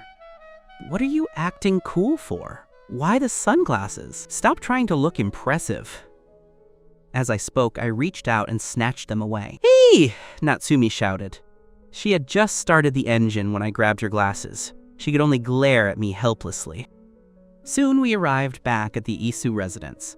Just as the car drove in, a row of servants stood in a line to welcome us. "Young mistress, you're back. Young Master Jang, welcome back." I took off the sunglasses and waved to the servants as I got out. "Hello, everyone!" Natsumi also got out and grabbed my arm to walk inside. "You are truly boring." Just as the two of us walked in, we were startled as a shower of streamers fell on us. "You're back! Congratulations on your engagement." The people in the house cheered happily. Natsumi and I were completely stunned. Mrs. Shu walked over, grabbed my hand, and said joyfully, "From now on, you are my son-in-law." Natsumi scanned the room and found that the living room had been decorated very festively. Many guests had been invited, and everyone was dressed very formally. Her brow twitched. "What is the meaning of this?" Mrs. Shu smiled and said, "Today is your engagement party. There's no time like the present, so we decided to hold it today. Come look, I had a beautiful cake custom made for your engagement." Natsumi had a look that was somewhere between crying and laughing as she was pulled over. There was a 10-tier cake, incredibly beautiful, shaped like a princess's castle. It was the kind of thing every girl dreams of. Then Mr. Shu patted my shoulder and said solemnly, "Take good care of our Natsumi from now on. Do you understand? We are entrusting her to you. You must not let her down." Grandpa Shu also nodded, his usually stern face wearing a happy smile. To see Natsumi and Haru together, this old man can die content. Natsumi looked completely reluctant, but under Grandpa Shu's serious gaze, she didn't dare act out in front of so many people. At the party, the Shu family officially announced our engagement to everyone. To let us cultivate our feelings, they said there was no rush to marry yet, especially since we hadn't reached the legal marriage age. Just as Natsumi breathed a sigh of relief, Mrs. Shu said with a beaming smile, "Once you both turn 18, you can go abroad to get married." Natsumi rolled her eyes in silence. I pulled her aside and said dissatisfiedly, "Do you really hate the idea of marrying me that much?" Natsumi gave a wicked smile, stood on her tiptoes, and leaned toward my ear. Her warm breath brushed against me suggestively. "Haru, you haven't been secretly in love with me all this time, have you? That's why you want to marry me so badly." My heart had actually skipped a beat because of her proximity, but hearing that, I glared at her and pushed her head away. "Only a ghost would be in love with you. I'm being forced into this too, okay? That's good then. Let's rebel together. You don't want to marry someone you don't like, do you?" As she said the last sentence, Natsumi frowned. After all these years, did this guy really not like her? It wasn't that Natsumi was narcissistic. She actually had the capital to be. Which guy wasn't infatuated with her? She refused to believe I had absolutely no feelings for her. I knew what she was plotting. "Sorry, I can't cooperate with you. No matter what, our engagement is a hard fact. You'd better just accept your fate." "You're giving in to fate just like that?" She blinked and scrutinized me, sensing I was hiding something. I spread my hands and shrugged. "I've already accepted it. What are you worried about? Even if we officially marry, we have to wait until we're 18. That's a long way off. Anything could change in the meantime." Natsumi acted as if she didn't care at all. "I'm not worried. If we marry, we marry. Having a husband isn't a bad thing." Hearing this, I deliberately moved my handsome face close to hers, acting like I was going to kiss her. Natsumi recoiled. "Hey, what are you doing?" I gave a wicked laugh. "Natsumi, you underestimate men. I think you don't understand men at all. Do you want to try?" With that, I suddenly pinned her against the wall. Cabadon. Natsumi was a bit flustered at first, but then calmed down. She stared at me and said, "Try it, and you'll die," before suddenly driving her knee upward. I dodged nimbly and caught her kicking leg. I whispered, "I didn't expect you to be so proactive, my dear wifey. Since you're so enthusiastic, I won't hold back." "Haru!" Natsumi shouted my name, her face flushed red. I laughed triumphantly. "Master husband is so powerful, so I'll let you go this time." The proud Natsumi stubbornly pouted her little lips. I was about to keep teasing her when I felt a strong sensation of being watched. I snapped back to reality. I realized that almost all the guests were looking at us, their faces full of envy for the young couple showing affection. Natsumi's face turned bright red instantly. We were just playing around and forgot we were at our own engagement party. This was so embarrassing. We had just performed an intimate scene in front of so many people. She quickly pushed me away as the laughter of the elders echoed behind us. After the party, we had just returned to the luxury apartment when Natsumi's phone rang. Seeing the caller ID, she felt a headache coming on and a bad premonition. Mrs. Shu was laughing happily on the other end. "Natsumi, I forgot to tell you something. I had some things remodeled. You're fiancé and fiancé now, so you'll sleep in one room from now on. That way your feelings can develop quickly. Got it?" What confused Natsumi even more was how her mother had let people in. Just then, my surprised voice came from the room. "What happened to my room? Natsumi, a thief got into our house." Natsumi immediately realized what was happening and looked pained. "Mom, why did you change Haru's bedroom?" "Of course I had to. I won't allow you to sleep in separate rooms. Otherwise, I'll send you both to Country K immediately. You can marry at 14 there." Natsumi sighed and rubbed her temples. "Fine, I get it." Mrs. Shu laughed mysteriously and gave a special reminder. "I put some gifts on the bed for you. Remember to check them out." "I won't disturb your rest. Good night." Mwah. Natsumi was stunned. She had a very bad feeling. After explaining it to me, the two of us entered the bedroom together. Sure enough, there was a large box on the bed. I was curious about the gift and couldn't wait to open it. When I saw what was inside, I was dumbstruck. "What is it? Is it really that big of a surprise?" Natsumi thought my expression was hilarious and leaned in curiously. When she saw the contents, her expression mirrored mine. The two of us stood there open-mouthed, looking at each other. Ha ha ha ha ha ha ha. I collapsed onto the bed, clutching my stomach and rolling around laughing. "Mrs. Shu is a genius. I can't believe she sent us this. I'm dying of laughter. This is too much." Natsumi reached into the box to look. It was full of one specific brand, A whole box of them, probably several hundred. I flipped over and sat up with a roguish grin. She gave us so many, how long is it going to take us to use them all? Natsumi glared at me. Who says I'm using them with you? I suddenly gave a wicked smile and leaned in, breathing softly near her face.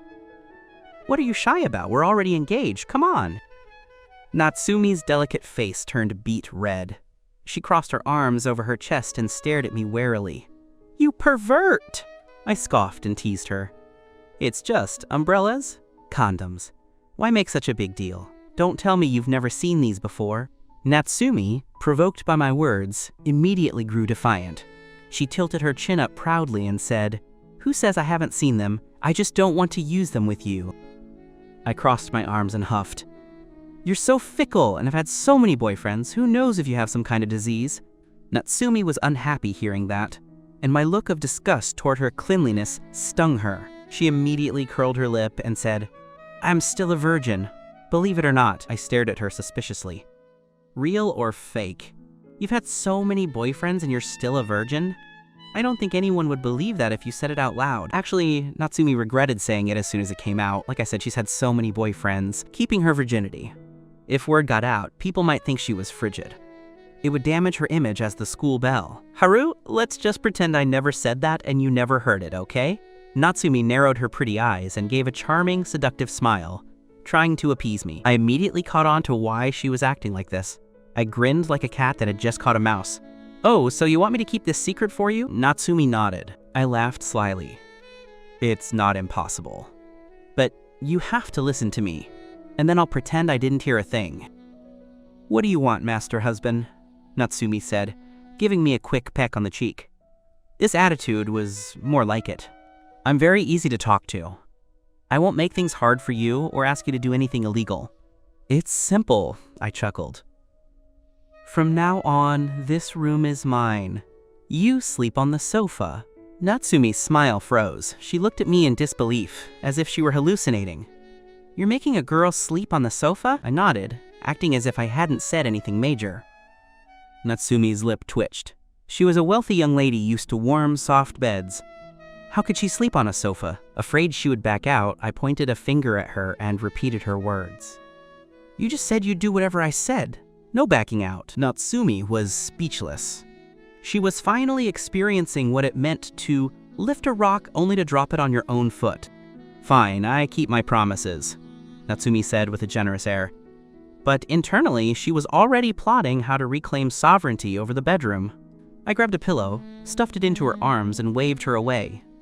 Well then, good night. Natsumi gave a soft huff and walked out reluctantly.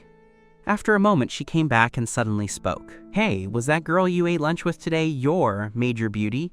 Your taste is really terrible now if you call that a beauty. I stared at her, the corners of my mouth curling. Are you jealous? TCH, why would I be jealous? Someone of that caliber can't even compare to me. Natsumi huffed, clearly displeased that I had compared her to that girl. I smiled mysteriously. You guessed wrong. My major beauty isn't her. Besides, is my taste really that bad? It's just that my major beauty didn't have time for me, so I found a classmate to eat with instead. Speaking of which, I couldn't help but think of Luna again. I wondered if I should go find her again tomorrow. A girl as popular as she is, if I didn't consolidate her impression of me, she might forget me soon. Natsumi noticed my daze and suspected I really was thinking of that major beauty. She couldn't help but feel a bit sour. Then tell me, who is this major beauty? I don't believe there's anyone in this school more beautiful than me. Besides, today was your first day. Who could you have possibly met? I gave a mischievous smile. I'm not telling you. Anyway, I know you're not the only school belle. Natsumi narrowed her eyes, looking at that lovesick smile of yours. Do you like her? Don't forget, you're my husband now. Are you planning on cheating? I couldn't help but laugh. Please, my dear wifey, you seem to have quite a few boyfriends yourself. What right do you have to accuse me of cheating? I won't stop you from dating, so don't interfere with me seeing beauties. Natsumi eyed me. She had been worried I would ruin things for her. Like today, I made her boyfriend jealous, and she had to spend time soothing him. She hated explaining things most of all. Suddenly, Natsumi held out her pinky. Pinky swear? Although I thought the behavior was childish, I hooked my finger anyway. Just like when we were kids, we did the pinky swear and the stamp. At that moment, I felt like I was back in our childhood. The two of us always together, inseparable. Our families weren't just old family friends. Our parents were very close, which made our relationship very strong. As children, we were each other's only friends. Natsumi suddenly remembered something and clapped her hands. That's right. When we were very little, I heard my parents say we were. Betrothed before birth, I nodded. I know. That's why they're making us get married. Then, do you remember the past? When we were kids, we often slept together too. I remember. I felt that her bringing up our childhood definitely meant she was up to something. Natsumi gestured to the sofa. While this sofa is comfortable to lie on, it's not convenient for sleeping. Could you really bear to see me have insomnia? I won't be able to go to class tomorrow. I looked at her, immediately realizing the girl was playing the sentimental card. Master husband. Natsumi took my hand and shook it as if she were acting spoiled, coquettish. Fine, fine. You can sleep in the bed, okay? I really can't stand it when girls act spoiled. Besides, it wasn't like I was losing out. Husband, you are so kind. Natsumi's acting worked. I gave a wicked grin. Then let's go, sleepy sleep. Natsumi poked my chest with her elbow, feigning disgust. Who's sleeping? With you. We stay on our own sides. Fine, fine. Own sides. Just don't launch a sneak attack on me tonight. I'm just afraid you won't be able to resist my body in the middle of the night. Ugh. Say one more word and I won't be nice to you. Okay, I'm shutting up. I closed my mouth sensibly. Let's rest. The next morning, I woke up suddenly and opened my eyes. I had to go to school and find Luna. Thinking of the major beauty, all my sleepiness vanished. I stretched my eyes open and yawned. I looked at the person in front of me and jumped. I didn't expect to see a face zoomed in right before me. Because I wasn't prepared, it gave me a big fright. Natsumi's pretty face was only a few centimeters away from mine. Her eyebrows slightly arched as she peered at me. This time I was completely awake. My dark eyes darted around. I looked at Natsumi, who was right there, and accused her. You're attacking me. You had the nerve to tell me not to attack you yesterday, and here you are doing it to me. As I spoke, I pinched her nose with my fingers. Natsumi grabbed my hand, blinked at me, and bluntly stated the truth. Look closely. This side of the bed is mine. You're the one attacking me. I froze. I looked at the rest of the bed. Sure enough, more than half the bed was empty. The two of us were squeezed together on the side she was sleeping on. What's worse, I was holding on to her like an octopus. It was obvious who was attacking whom based on the posture. I was a bit embarrassed. Natsumi looked at me mockingly, waiting to see how I'd admit I was in the wrong. Fortunately, I was quick-witted enough to react. What do you mean this side is yours? Don't forget, this whole bedroom is mine. This half of the bed is just something I'm lending you temporarily, so it still belongs to me. Natsumi was momentarily speechless, her biting her lip looking quite cute. Seeing her expression, I laughed happily. If you're unhappy, then go sleep on your sofa. I'm kind enough to lend you the bed and you still dare to complain? Natsumi threw up her hands helplessly. Okay, you win. She really couldn't find a reason to refute me. At the same time, Natsumi vowed in her heart that she would definitely reclaim sovereignty over the bedroom. So the two of us got up, washed up, and headed to school. We went down to the garage together. Natsumi got into the driver's seat and buckled her seatbelt. I was outside, pulling at the car door. I had to tap on the window and shout, "Hey, why won't the door open?" Natsumi narrowed her beautiful eyes and looked at me with a smile. The car is mine. Why should I give you a ride? I didn't expect her to use this move.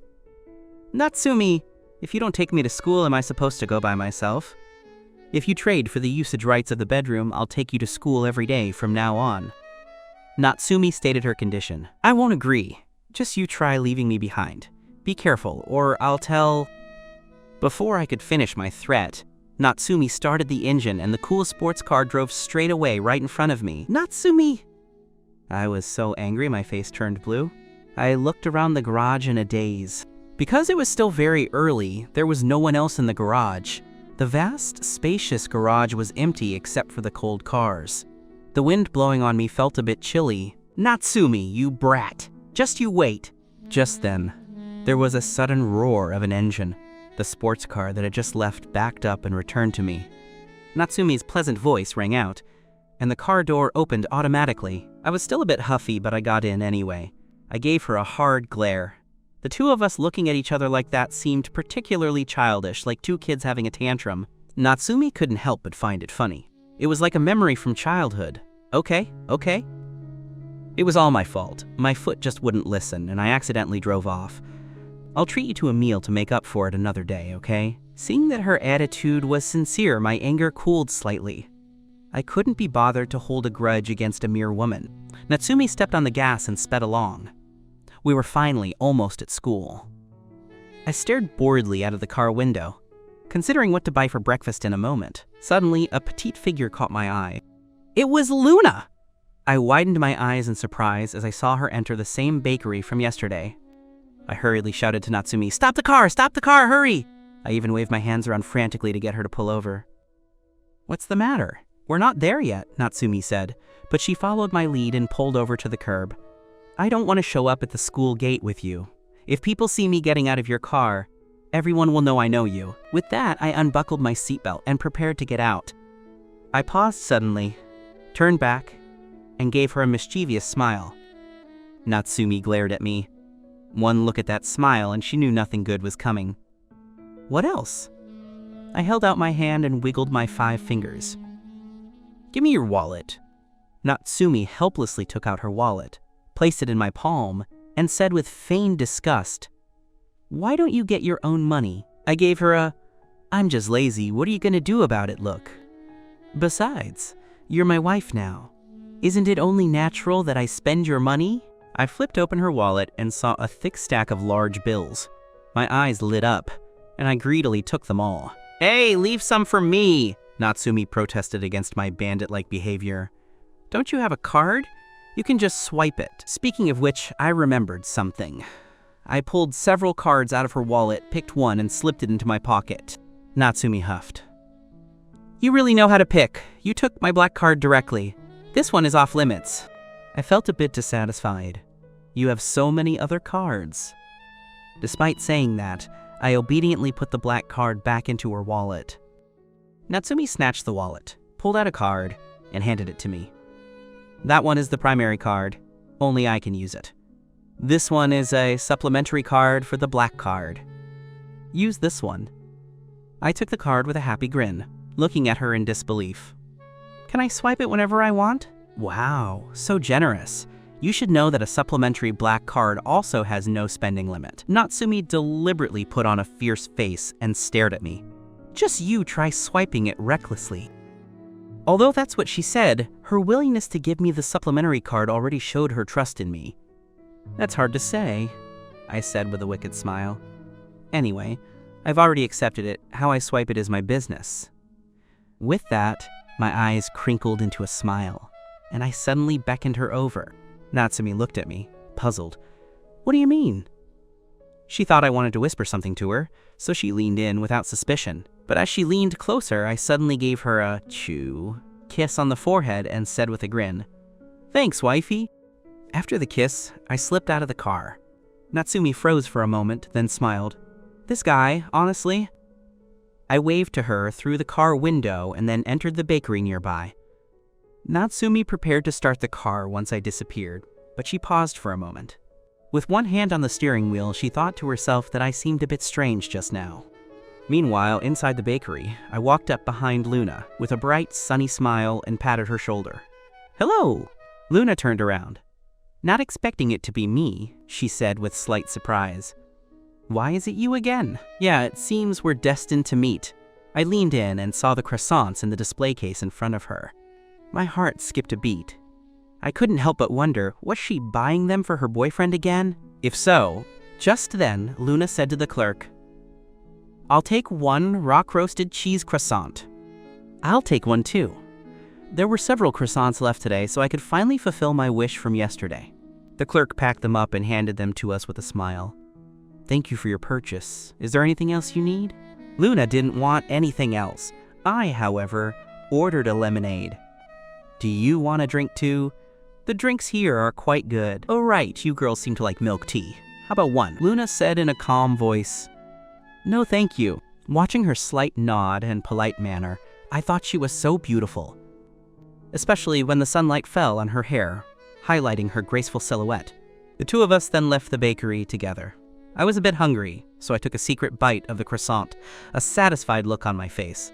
The croissants here really are delicious. Luna looked at me and asked, "Haven't you had breakfast yet?" No. Didn't I just transfer here? I'm not familiar with the area and don't know where the good breakfast spots are. Can you introduce me to some? I don't want to eat these every day. I'll get tired of them quickly.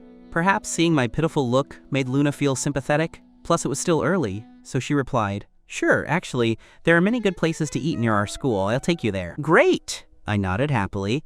Not long after walking out of the bakery, I caught a glimpse of a car parked nearby out of the corner of my eye. It was a very eye-catching sports car, hard not to notice. Most importantly, it looked like Natsumi's car. Sure enough, as we got closer, I saw that it really was. Natsumi was sitting in the car, looking in our direction. Her gaze was dark and unreadable, fixed on Luna and me. Oh no, caught red-handed. Luna suddenly asked, "Haru, it's nothing. Let's go quickly. I'm so hungry I can't stand it." With that, I nervously pulled her along, walking quickly ahead. Soon we entered a breakfast shop. Under Luna's recommendation, I ordered a serving of soup dumplings, xiaolongbao. After taking a small bite, my eyes widened at how delicious they were. "Do you want to try one?" Anyway, I just ate bread. I can't finish all of these. Luna waved her hand and said, "No thanks, I'm not hungry." "Okay then." I stared curiously at the croissant by her side and finally couldn't resist asking, "Why aren't you eating it after buying it? Is it for your boyfriend?" Luna paused. Instead of answering, she changed the subject. "Do you like rock-roasted cheese croissants that much? You seem to have a special fondness for them." I didn't push her, but this only made me more certain that she had bought it for her boyfriend. After finishing the soup dumplings, I brushed the crumbs off my hands. Done. Luna thoughtfully handed me a tissue. As the two of us walked out of the breakfast shop, I warily looked left and right. Once I confirmed Natsumi's car was gone, I breathed a sigh of relief. Luna noticed my strange behavior. "What is it?" I shook my head with a smile. "Nothing. Do you usually eat breakfast here?" Luna smiled and shook her head. "Occasionally. Actually, I went to your class to look for you yesterday. Your classmate said you were called out by a boy to confess. My gossiping soul is stirred up." "I rejected him," Luna said calmly. She looked at me and asked, "Was there something you wanted to see me about?" "Not really. I just wanted to say I'm not familiar with the school and wanted to find a guide." I rubbed my nose guiltily. "I'm in Class S of the first year. You can come find me if you need anything in the future." Actually, I really wanted to exchange phone numbers, but I felt we weren't familiar enough yet. It would be too abrupt, so I didn't mention it. Luna wasn't surprised I was in Class S. She had already sensed my status wasn't simple yesterday. Now it just confirmed that I was indeed a young master from a wealthy family. The two of us walked to the school gate together. Since it was almost time for class, many students were rushing along. I felt the intense stares of others. No need to guess, it was all because of Luna. But she seemed oblivious to it, clearly used to it. Just then, Luna casually glanced at the security guards. She noticed one was new, and the guard from yesterday was gone. The two guards were chatting. The senior guard said, "You better be sharper in the future. Don't be like Xiao Li, getting fired for accidentally offending someone." Luna suddenly came to a halt and frowned. She turned to them and asked, "The person you said was fired, was it the guard from yesterday?" The old guard was taken aback.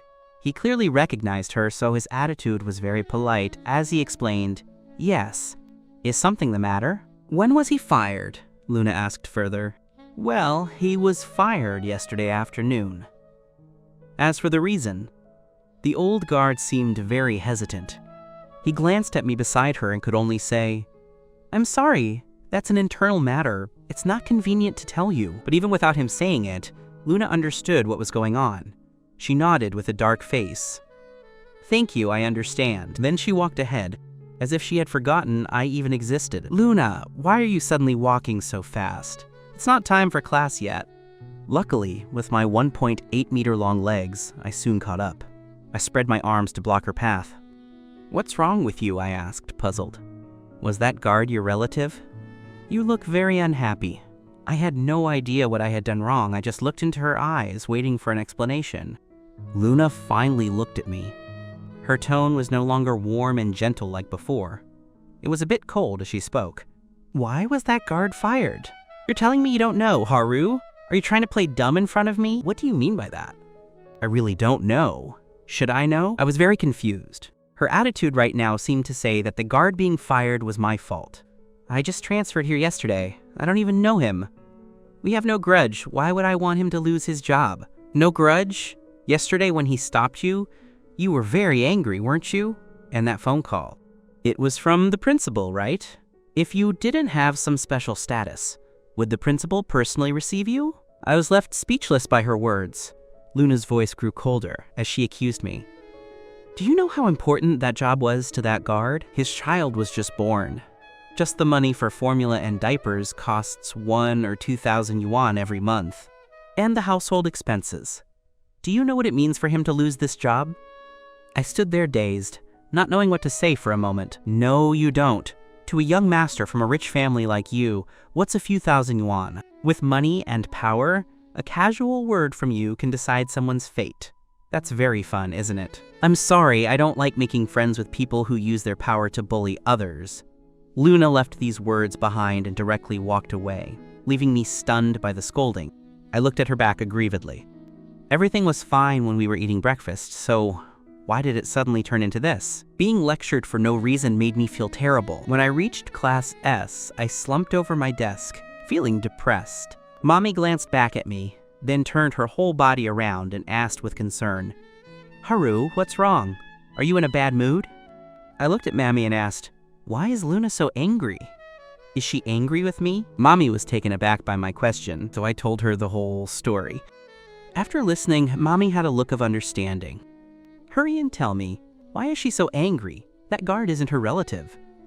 Mommy didn't know whether to laugh or cry. She said to me seriously, it's likely because she empathizes with him. I looked at her, puzzled. What do you mean? Mammy looked at me and teased. Are you sure you and Luna are friends? You don't even know her background. Her background?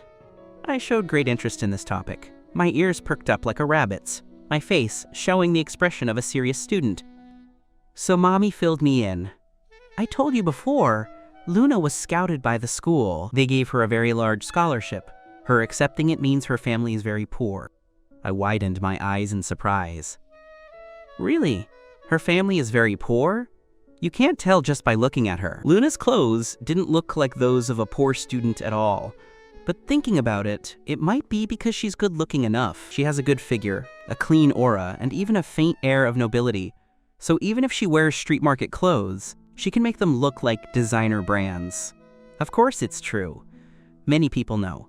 Her family background is very average, and it's a single-parent home. It said her mother was bullied by wealthy people when she was working, so she's very resentful toward the rich. I didn't expect so much juicy information. I was stunned. No wonder she was standing up for that guard just now. You saw it yesterday too. Every day, boys go to confess to her. And almost all these boys are young masters from rich families. So as you can imagine, they get rejected painfully. As I listened, I asked curiously, what if it wasn't a rich young master confessing?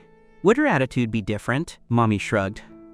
I don't know about that. It seems that situation has never happened. You know, our school is a noble high school. Generally, the people who can get in are either rich or powerful, with a few getting in through excellent grades. But these boys with good grades tend to be more insecure. Naturally, they wouldn't dare confess to her. I nodded in realization. That made sense. Through Mammy's guidance, I slowly figured out why Luna was so angry just now. She probably associated it with her mother being bullied. Based on what you just said, I guess she probably misunderstood that you're some powerful, rich young master. She thinks it's because you were dissatisfied with the guard, so you had the school fire him. I nodded. I understand now. Mommy said with a somewhat mocking look, actually, this isn't the first time this has happened. Last time a student provoked Natsumi and ended up being expelled. This world is a jungle. You can only blame yourself for being too weak. Hearing this, I paused slightly. Natsumi has that much power? She can get a student expelled with just a casual word? Didn't you just say everyone who can get in here is rich or powerful? When talking about Natsumi, Mommy's attitude was a bit different, as if she were quite admiring. She said, of course, Miss Ku has absolute power in the school. Her father is the chairman of Shangdae. You could say Shangdae is owned by her family. Naturally, she can do whatever she wants. Upon hearing this, I was stunned. I really didn't know Shangdae was owned by the Shu family. No wonder that brat Natsumi could act so overbearingly at school. I had a hunch. It was very likely Natsumi had the guard fired to stick up for me. So no matter how you look at it, I'm responsible too. I slapped the desk with a firm look in my eyes. I know what to do, Mommy asked curiously. What do you want to do? Suddenly, we felt the air freeze for some reason. We couldn't help but look at the classmates around us. Hey, why is everyone looking at the two of us? Only then did I realize the teacher was standing behind Mammy, her eyes glaring at us as if they were spitting fire. And by some coincidence, it was the English teacher again. I gave an awkward smile. Hello, teacher. Has class already started? Actually, class had been going on for 10 minutes. The English teacher's face was taut, and she was conflicted. Since I had embarrassed her last time, she already knew my English level. She couldn't very well pull out the old, if you don't listen, your grades will be bad, routine. With my English level, it didn't matter whether I attended her class or not. After hesitating for a long time, she finally coughed and tapped my desk with her pointer to assert her teacher's authority. Student Haru, the teacher knows your English is good, but you can't talk during class and affect other students. Listening, pay attention next time. Otherwise, don't blame me for making you stand in the corner. Do you understand? Understood, teacher. I'm sorry, I promise it won't happen again. I wasn't angry and apologized with a very good attitude. I had been so engrossed in the chat with Mommy that I didn't even notice class had started. The teacher, however, didn't dare scold Mommy, acting as if she didn't know she was also an accomplice, and turned back to the podium. Mommy looked back at me and glared. The teacher only dares to bully you. No matter how I act out in class, she'll act like she didn't see it. Hearing this, I didn't know whether to laugh or cry. Student Mommy, is affecting other students' classes something to be proud of? As I spoke, I gave her head a little push. Okay, listen to the lesson properly. Who knows how long passed, but finally class was over. I ran like the wind to the third-year teaching building to find Luna. Outside the door of the third-year Class S, I stopped a girl. Can you help me call Luna? Tell her Haru is looking for her. Thanks. The girl saw me, let out an "oh" sound, and looked at me suggestively, teasing. Coming to confess so early today? Not bad. What a coincidence. It turned out to be the same person I met yesterday. I gave a bitter smile. No, anyway, please just call her for me. Fine. Since you're so handsome, I think you have a good chance. Make sure to seize the opportunity and conquer that iceberg. The girl seemed very cheerful. After agreeing, she entered the classroom and shouted loudly, Luna, a boy is looking for you. He's very handsome. He says his name is Haru. I waited outside, worried Luna wouldn't come out. To my surprise, she actually did. Seeing her, I was even a bit startled. Is something the matter? Her attitude was somewhat cold. This couldn't help but make me feel a bit down. I felt she was still misunderstanding me, which is why I wanted to clarify things. I have something to say to you. Give me a few minutes. I spoke neither humbly nor arrogantly, my dark eyes fixed on her. She nodded. So the two of us walked out of the classroom to an empty space beside the building. I looked around to make sure no one was watching, then faced her and said very solemnly, regarding the guard being fired, whether you believe it or not, I had no knowledge of it. But I can guess what happened. I'll find a way to solve it. Also, the way you spoke to me today was very crossing the line. Do you know that? You didn't understand the whole situation at all and just pinned the blame on me. Do you think that's fair? I'm very angry right now, too. With that, I huffed and turned to leave. While I was talking, Luna had been gazing at me. My handsome face, as I explained seriously, along with my persistence and stubbornness, caused her eyes to flicker slightly. Seeing that I was about to leave, she suddenly reached out and grabbed my wrist. I was too impulsive. I paused but didn't turn back, my cheeks still puffed out in annoyance. She spoke again. Seeing my expression as I said those words, she knew she had misjudged me. She thought I was like other boys, approaching her with an agenda, so she instinctively categorized me as one of those lawless, rich young masters who abuse their power. This time I turned around and said deliberately, I reserve the right to consider your apology. With that, I walked away grandly. Luna stood still, watching my back for a long time without looking away. After leaving, I went to the principal's office. Even though the bell for class had already rung, I had no time to worry about that. I burst straight into the principal's office. Uncle Principal, I have something to discuss with you. The secretary outside tried to stop me but failed. I rushed right in. I'm sorry, Principal, the secretary said with a bowed head. The principal had been dozing with his chin in his hand. Hearing the door slam, his arm jerked, and his head thudded onto the desk. He covered his forehead in pain, originally about to open his mouth and scold whoever it was. But upon seeing that it was me, his angry face immediately transformed into a smile. "Oh, Haru, is there something I can do for you? Quick, come in and take a seat. Secretary, go out and pour a glass of juice for student Haru." The secretary stood there dumbfounded. Aside from Miss Shu, this was probably the first time he had seen the principal act so fawning and sycophantic toward a student. Snapping back to reality, the secretary quickly hurried out under the principal's meaningful look. The principal motioned for me to sit down, speaking in an extremely gentle and polite tone. I was full of rage and refused to sit. Instead, I walked straight up to his desk. I slammed my hand on the desk and demanded, "Uncle Principal, why did you fire that guard? It was Natsumi's order, wasn't it?" The principal rested his chin on his hands, cautiously observing my expression. "Are you dissatisfied with this outcome?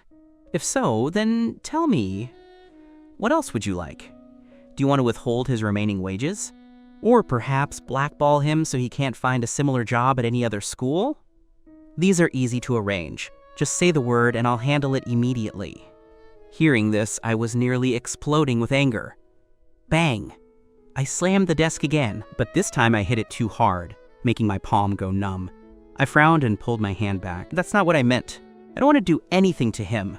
Can you just listen to me clearly first?" Yes, of course. Sit down and speak calmly. There's no rush, we're in no hurry. You can talk as long as you like. Uncle Principal will listen to everything you have to say," the principal said, coaxing me as if I were a child. At that moment, the secretary brought in the juice and placed it respectfully in front of me. "Please enjoy, student Haru. If there's nothing else, I'll head back to work." The secretary then retreated. The principal remained all smiles, gesturing toward the drink. "Have some water first. Whatever request you have, you can tell me slowly." After talking so much with Luna earlier, I was indeed a bit thirsty. So I unceremoniously picked up the juice and drank it down. After finishing, I licked my lips. It was actually quite delicious. I set the glass down with satisfaction. I didn't even bother looking for a chair. I just got straight to the point. My meaning is this. I don't want him fired. Rehire him and let him come back to work. The principal's expression turned hesitant. This was Miss Shu's direct order. I think it's better if you discuss it with her first. Once you have a consensus, let me know, okay? So it really was that brat Natsumi's doing. My face was full of frustration as I slowly explained. She only fired the guard because she wanted to stick up for me. So as long as I don't mind, it should be fine. Uncle Principal, please let that man come back to work. I'm begging you, okay? The principal sat in his chair, looking extremely torn. Suddenly, a cold voice rang out. Natsumi pushed the door open and walked in with a frigid expression. I looked at her in shock. "How did you get here?" Natsumi huffed, walked right up to me, and restated her position forcefully. "I do not agree with what you just said." Having said that, she turned a sharp gaze toward the principal. "Principal, it is impossible for a person I have fired to be rehired." Do I make myself clear? Seeing Natsumi's sudden appearance, the principal, who had been sitting, startled and stood up, wiping cold sweat from his forehead. He nodded submissively. "I will absolutely follow your instructions."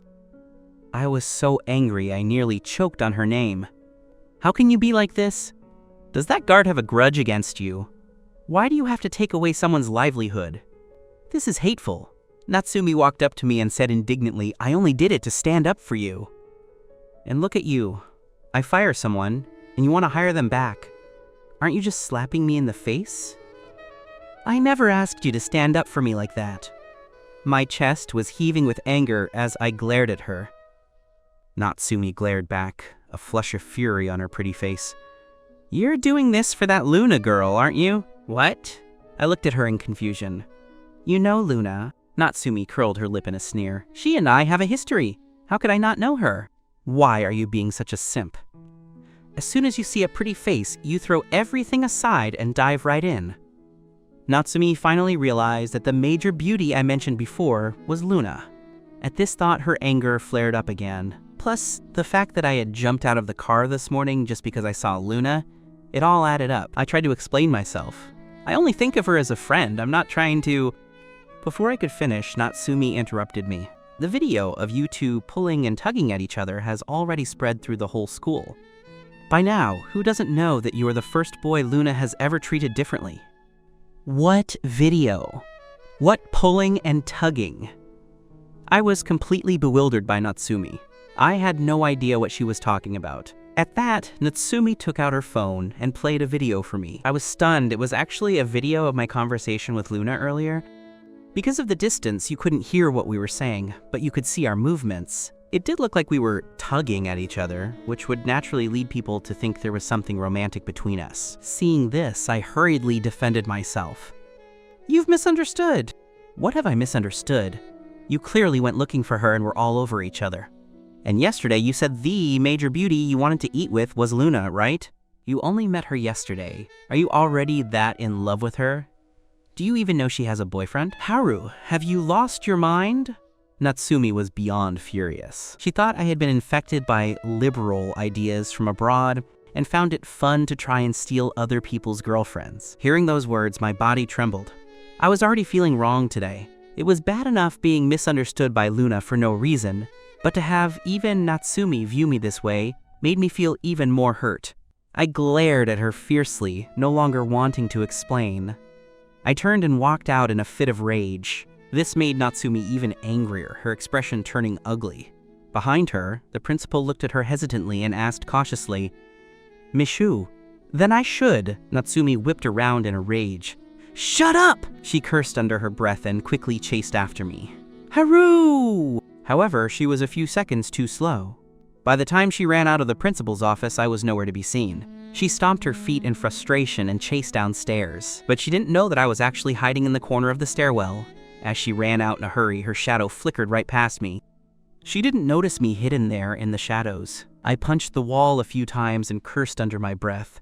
After all, from childhood until now, Natsumi had never scolded me so severely, especially since she misunderstood me so badly. I didn't think that way at all. I just admired Luna. I wasn't trying to pursue her. I certainly never thought about stealing her away from her boyfriend. But that brat Natsumi actually said those things to me. The more I thought about it, the more wronged I felt. I sat alone on the stairs, staring into space. Who knows how much time passed, but my legs started to go numb from sitting. Just then, a pair of slender legs appeared in my field of vision. I looked up in a daze, feeling a flash of joy for a second, thinking Natsumi had finally gained some sense and come back for me. But to my surprise, the person standing before me was Luna. I was momentarily taken aback, staring at her with deep, dark eyes. Luna's voice was cool as she asked, "Are you okay?" I snapped out of my daze and adjusted my emotions. "How did you know I was here?" Luna frowned slightly. "You don't look very happy. What happened?" I took a deep breath, and my dejected mood finally eased a bit. I instinctively wanted to ask if she had come specifically to find me. But then I thought, how could that be? Maybe she was just passing by and happened to see me here. As if sensing my question, Luna said calmly, "I guessed." "I didn't expect you to really go find the principal. Did something happen? Can you tell me?" Her expression was different from this morning. She was no longer so cold to me, and even showed a bit of concern. I looked at her in surprise and delight. "You came specifically to find me?" Luna gave a soft, admitting it without any pretense. Remembering what had just happened, I said dejectedly, "I'm sorry, I didn't succeed. I originally wanted the principal to reinstate the guard, but Natsumi suddenly appeared and forbade him from helping me." Luna looked at me for a moment and comforted me. "It's okay, it's not your fault." "This morning was my fault. I shouldn't have said those things to you." Luna apologized very sincerely. I wanted to say that I did have some responsibility, but seeing how determined Natsumi was, I knew I might not be able to change her mind. I decided it was better not to let Luna know about my connection to Natsumi for now. I immediately suggested, "Let's not stand here. Let's get out of here first." I had originally hoped Natsumi would come back to apologize, but now with Luna here, I was afraid Natsumi would find us. If the two of them met, it would be bad, so I planned to leave first. Afterward, Luna and I walked along the empty school path. Since it was class time, there was no one around. It was very quiet. Luna spoke first. "Where do you want to go?" "I'll go with you." Hearing this, I was slightly startled and looked at her in a daze. "Go with me? But what about your classes?" Luna gave a faint smile and said, "I'm skipping. Actually, sometimes I don't really like being in class. Is that strange? I wanted to say yes, but I quickly shook my head. It's not strange. It's normal for students to dislike class. Luna nodded, appearing to agree with my point. It's class time now. Wandering around the school is too noticeable. Why don't we leave campus? Hearing this, I was instantly energized. Let's go, right now. I was about to head toward the main gate, but Luna pulled me in another direction. I was confused and asked curiously, "Aren't we going out through the gate?" Of course not.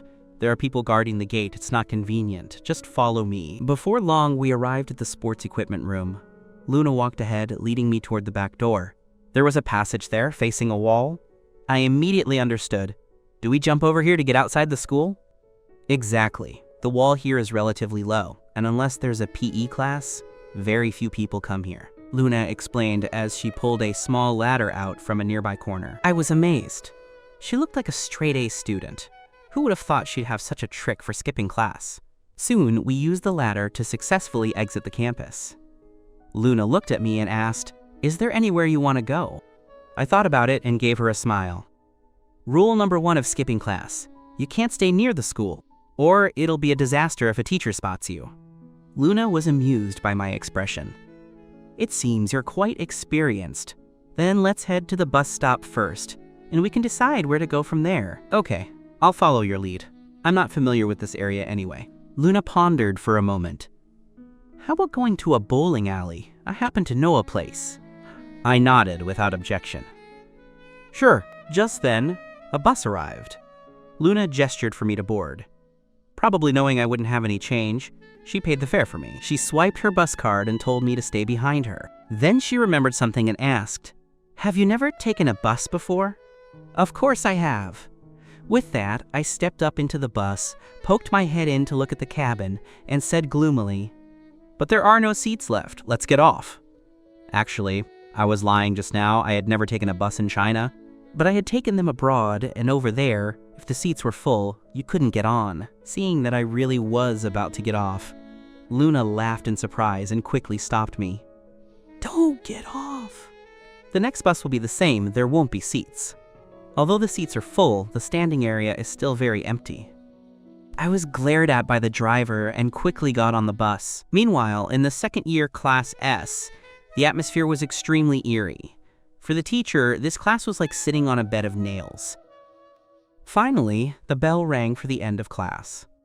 The teacher wiped away cold sweat and quickly said, "Class dismissed," before scurrying out of the classroom. Everyone in the class could feel Natsumi's low-pressure aura and her dark expression. No one dared to approach her. Natsumi had a grim face as she called over her follower, Yu-chan. After a long pause, she finally spoke. "Go to the first-year Class S and do something for me, Sister-sa." Yu-chan responded submissively, standing beside her with her hands and feet practically at attention, waiting for the order. Natsumi frowned and thought for a moment, then lowered her voice. "Go to that class and take a look. If there's any situation with him, tell me immediately, but don't let him know you're there." Although Yu-chan didn't understand the purpose behind Natsumi's actions, she still nodded. "Understood. Go now," Natsumi said with a wave of her hand, her grim expression relaxing slightly. "I'm going right now." Yu-chan immediately ran out of the classroom. However, she hadn't gone far. She ran into Jiang Wenming coming up. Jiang Wenming was the most handsome boy among the first-year freshmen and was Natsumi's current boyfriend. Upon seeing Jiang Wenming, Yu-chan quickly called out fawningly, "Looking for Sister Xia? She's waiting for you." Jiang Wenming asked curiously, "Buying things for Xiaxia?" "No. Sister Xia wants me to go to the first-year Class S to find someone." Jiang Wenming became suspicious and asked with feigned nonchalance, "Who are you looking for? A guy or a girl?" "A guy. Name's Haru." Yu-chan usually did everything to please the people around Natsumi, so she answered every question, having built good relationships with them in private. Jiang Wenming blinked, remembering the boy who had come to find Natsumi yesterday. "What is his relationship with Xiaxia?" Yu-chan said awkwardly, "I don't know that either. I'm just following Sister Xia's instructions." Jiang Wenming remembered the anger he felt yesterday and immediately felt hostile toward me. He suddenly smiled and said to Yu-chan, "I'm a bit thirsty. Go to the shop and buy some drinks for me first, and one for Xiaxia too." Seeing Yu-chan hesitate, Jiang Wenming's eyes widened as he said to her, "Is that Haru guy more important, or am I? Weigh it for yourself." Yu Qian thought about how favored Jiang Wenming had been lately. Maybe he'd break the record and be the man who stayed by Natsumi's side the longest. After weighing it, she felt that Jiang Wenming was more important. So she hurriedly said, "Brother-in-law, what are you saying? Of course you're the most important. I'll go buy them right away." Jiang Wenming then smiled with satisfaction. "Don't worry, Shihaxia won't be angry. Buy the drinks first, then go find that Haru guy." Jiang Wenming calculated in his heart that by the time Yu Qian returned with the drinks, class would nearly be starting. Yu Qian smiled fawningly again. "Of course. 1 word from you, brother-in-law, is worth 10 from anyone else." Jiang Wenming urged. "All right, go quickly." Yu Qian nodded.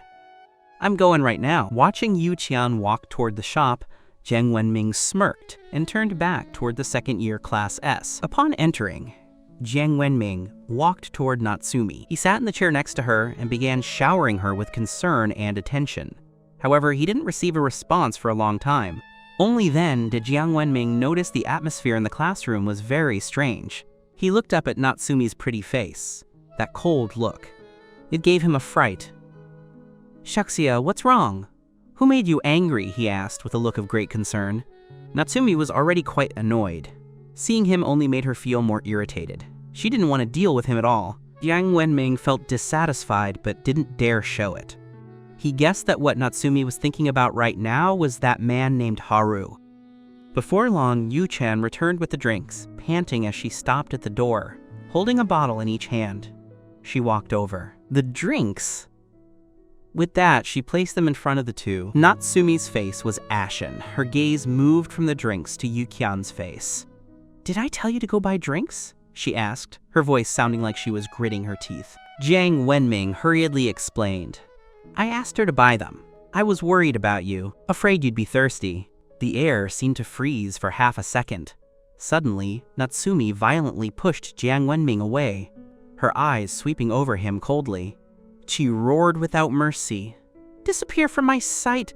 I don't want to see you again!" Jiang Wenming looked at her in shock and disbelief, as if he never expected her to explode with such rage. It took him a while to snap out of it and hurriedly try to appease her. "Siaxia, what do you mean by this? Don't be angry."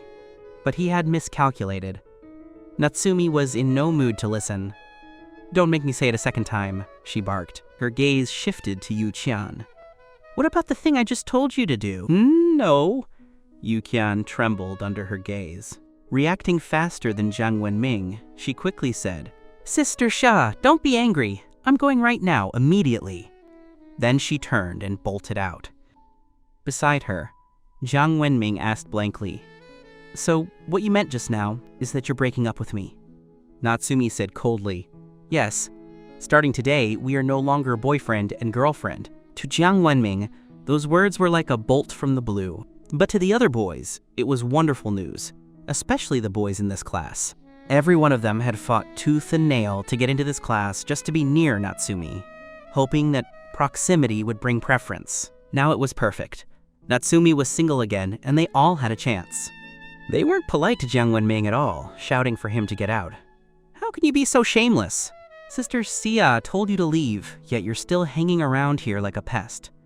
Don't you dare step foot in our class again." "Exactly. Can't you see Sister Xia is disgusted with you? Who do you think you are? Hurry up and get lost. Stop being an eyesore for Sister Xia." Jiang Wenming's face turned pale, and his fists were tightly clenched. He had never suffered such humiliation. He turned and slunk away in disgrace. Natsumi didn't even give him a glance, but swept her cold eyes over the rest of the group. Instantly, everyone shut their mouths. She felt very uneasy right now. An indescribable restlessness, though she didn't know why. She couldn't help but think that maybe she should just go find that guy herself. Just as she was about to get up, Yu Qian had already returned. She ran over in a rush, not even having caught her breath before she said, "Sister Xia, the person you wanted me to find, he's not in his class. I asked his classmates, and they said he went out after the first class and hasn't come back since." Natsumi's eyes sharpened. "What did you say? Then where did he go?" Yu Qian answered with a bitter face. "This." I'm not sure either. Yuqian couldn't help but feel puzzled, this boy named Haru. What exactly was his relationship with Natsumi that could make her care about him so much? At that moment, Natsumi stood up with a dark expression. Even if we have to turn the whole school upside down, find him. Cold sweat broke out on Yuqian's forehead, thinking to herself, that guy couldn't have offended Sister Xia, could he? It was the first time she had seen Sister Xia lose her temper like this, her face looking terrifyingly grim. The students watching in class were all full of confusion, curious about what had happened. But no one dared to step forward and ask, much less make any noise. Once Natsumi left the classroom, everyone looked at each other and began discussing in hushed tones. The reason Yuqian could be Natsumi's follower was that, besides being good at flattery, her efficiency was very high. She quickly went to the guards to inquire. No student had left the school midway today. Upon receiving this news, Natsumi's expression seemed to soften slightly. She then ordered Yuqian to go and search the entire campus. Although Shandai's campus was vast, with Natsumi's influence, finding someone wasn't difficult. In fact, it should have been a breeze. But to her utter shock, the result was that I couldn't be found. She glared at Yuqian in fury. How can you not find him? Yuqian's forehead was dripping with sweat, but she didn't dare wipe it. She said timidly, we've searched every place we can find, every corner. We even checked the teachers' offices and the student dorms, but we just can't find him. He might not be in the school anymore. Natsumi sneered. Not in school?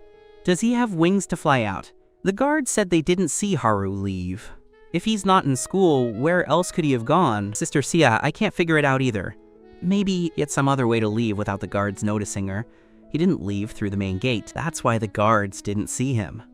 Yuqian had a sudden brainwave and blurted out all the possibilities she could think of. Natsumi blinked. He just arrived at Shandai. How could he know other ways to get out? But this seemed to be the only plausible explanation left. Otherwise, how could he have vanished into thin air? Natsumi was not a believer in ghosts or gods, so she didn't think anything supernatural had occurred. However, such a mysterious disappearance truly made her nervous. Yuqian was something of a know-it-all at Shandai. She knew a bit about everything happening in school, so she quickly summarized. If he didn't leave through the main gate, what other ways are there to leave undetected? Right, Sister Xia, doesn't the school have surveillance footage? If we look there, we might find a lead. In her anxiety, Natsumi had forgotten about this. She nodded and said, let's do that. We'll check the surveillance right now. Yuqian looked at her hesitantly. But only the principal has the authority to view the surveillance. I know, Natsumi said calmly as she headed toward the principal's office. Soon, the two arrived. Natsumi took over the chair behind the desk. The principal could only stand aside with a faint smile, speaking respectfully. Miss Xu, this is the school's surveillance system. There are 300 monitoring points in total. You may check them as you wish. So many? Natsumi frowned. Seeing her expression, Yuqian understood and stepped forward. Sister Xia, why don't I look for you? To her surprise, Natsumi replied, no need. I'll do it myself. Yuqian was a bit stunned, but didn't dare say anything. She took a step back and stood behind her, waiting for orders. Natsumi's beautiful fingers tapped skillfully on the keyboard. Even though it was her first time using this system, she seemed very familiar with it. She didn't ask the principal how to operate it. She was able to control it proficiently on her own. Yuqian watched in disbelief. She had followed Natsumi for so long, yet she never knew Natsumi had such a major talent. Quickly, Natsumi pulled up the locations Yuqian had mentioned, displaying 6 videos simultaneously. She fast-forwarded through the footage, her eyes scanning the screens without blinking, as if she could read 10 lines at a glance. Standing behind her, Yuqian felt her eyes grow dizzy. After only 10 minutes, her eyes felt dry and uncomfortable. But Natsumi seemed completely unaffected, and even increased the playback speed. Another 10 minutes passed. Yuqian felt her head throbbing and was about to reach her limit, but she didn't dare slack off and kept staring at the videos. Suddenly, Natsumi said sharply, "Found him!" Yuqian was startled into alertness and quickly focused her gaze. Natsumi enlarged the video. It clearly showed me and a girl walking into the sports equipment room. When Yuqian saw who the girl was, she couldn't help but gasp in shock. "Luna!" Natsumi also saw clearly that it was Luna. Her face instantly turned cold. With a loud thud, she slammed her palm onto the desk. Yu-chan and the principal both jumped, looking at Natsumi in terror. At this moment, Natsumi's face was no longer just dark. It was chilling and terrifying. Natsumi thought to herself, to think I was so worried about him, yet this guy is actually with Luna. That Luna he just met is more important than me? His childhood friend? Good, very good. Haru, you really are something. Natsumi gritted her teeth, staring at me on the screen. In the video, I was talking to Luna with a face full of smiles. The atmosphere in the office dropped to freezing point. It was frighteningly cold. Yu-chan and the principal stood stiffly, even holding their breath. They were both deeply afraid of being caught in the crossfire, so they didn't dare move an inch. Meanwhile, on the other side, Luna and I arrived at our destination by bus. The bowling alley was quite far from the school. We had traveled for over an hour. I smiled at Luna and said, I didn't expect a girl like you to play bowling. Are you any good? Let's have a match later. Luna nodded. Sure, I'm not afraid. With that, she led me familiarly to a good lane. Then she asked gently, what would you like to drink? You can also order food here. I sat down on a nearby chair. Suddenly, my phone fell out of my pocket. As I bent down to pick it up, I thought of Natsumi. I wondered if that brat had looked for me. If she couldn't find me in class, she would probably call. I pressed the button, but the screen didn't light up. I realized the phone was dead. I recalled that last night I was so busy fighting Natsumi for bedroom sovereignty that I forgot to charge it, and I didn't remember this morning either. Luna looked at me with some confusion. What's wrong? I said gloomily. Phone's out of power. Luna glanced at my phone. Do you need a charge? I'll go borrow a charger for you. Okay, thanks for the trouble. After all, a phone is an indispensable tool for a modern person. If it stayed dead, what if Natsumi wanted to call and apologize? It would be a hassle. Luna nodded and walked toward the front desk. A moment later, she came back with a charger. There was another woman beside her who seemed very close to her, chatting as they walked. When they reached me, the woman looked surprised. She grabbed Luna's hand and said suggestively, You actually brought a boy here. Is he your boyfriend? Luna replied calmly, No, he's a friend. Don't talk nonsense. The woman didn't seem to believe her. She turned to tease me. It's the first time I've seen Luna with a boy. Your relationship can't be just ordinary friends, right? I was a bit surprised. Had Luna never brought her boyfriend here? I explained, I'm her junior. We really are just friends. Luna began to introduce us. This is Sister Yun, the owner here, and this is Haru, my junior. I was polite and greeted her with a smile. Hello, Sister Yin. Sister Yun looked a bit disappointed, but still greeted me warmly, then said, This girl has worked for me for so long, and you're the first boy she's brought over, so don't mind me. Since she's my employee, I'll give you two a 50% discount. Thank you, Sister Yun. I was surprised. So Luna worked here? No wonder she was so familiar with the place. But what amazed me was that even though she was in her senior year, she still had to work outside. This also indirectly proved that her family situation was, as Sushamen said, not very good. Thinking about how she had to work as a student yet still maintained the top rank in grades, that was truly impressive. Sister Yun was very considerate and didn't disturb us further. She left after greeting us. I turned to Luna and asked, You usually work here? It's so far from the school. Luna replied, I only come on weekends. It's not far from my house, and the pay is relatively high. But she didn't want to dwell on the topic and quickly shifted the conversation, leading me to start the machine. She picked out a ball and handed it to me. Try the feel of it first. I was sensible enough not to press her further. I took the ball and said with a smile, Didn't we say we were going to have a match? How shall we play? I'm not sure if the rules I played abroad are the same as here. After saying that, I held the ball and walked slowly to the lane, throwing it to test my feel. With a crisp crash, I knocked down 3 pins. Luna watched my standard form with admiration in her eyes. However you want to play is fine with me. I walked over and grabbed another ball, then threw a second one. Crash! This time, 7 pins fell. I looked at her confidently. How about this? We play 10 frames and see who has the higher score. What do you think? Luna smiled faintly and nodded. Sure. What do you want to bet? I thought for a bit. The winner can make one request, provided it's not too outrageous and is something doable. Deal, Luna agreed. My eyes twinkled with a bit of mischief. Then I'll start first. We'll take turns. Luna had no objections. Even though she could tell I looked like I had a little scheme going, she didn't mind. I had tried twice already, and now it was my third throw, so my feel had returned. This time I scored 8. It was Luna's turn. She hadn't had a chance to practice, so her first ball wasn't great, only 2 points. I even comforted her. Don't worry, you'll find your rhythm after a few more throws. Bowling is all about the feel. Few people score high on their first try. You have to find the sensation before you can aim accurately. On my second frame, I did well again, getting 7 points. It was Luna's turn. She held the ball and walked up, eyes focused ahead. After the ball hit the floor with a thud, she actually knocked down all the pins. A strike! I was dumbfounded. What was going on? Who gets a strike on their second try? This wasn't scientific. I gave a dry laugh. Good luck there. Luna smiled and didn't explain much, just echoing my words. Yeah, lucky? I underperformed and only got 2 points. Luna glanced at me, the smile still on her lips. She walked up with a beautiful posture and threw another strike. My jaw nearly hit the floor.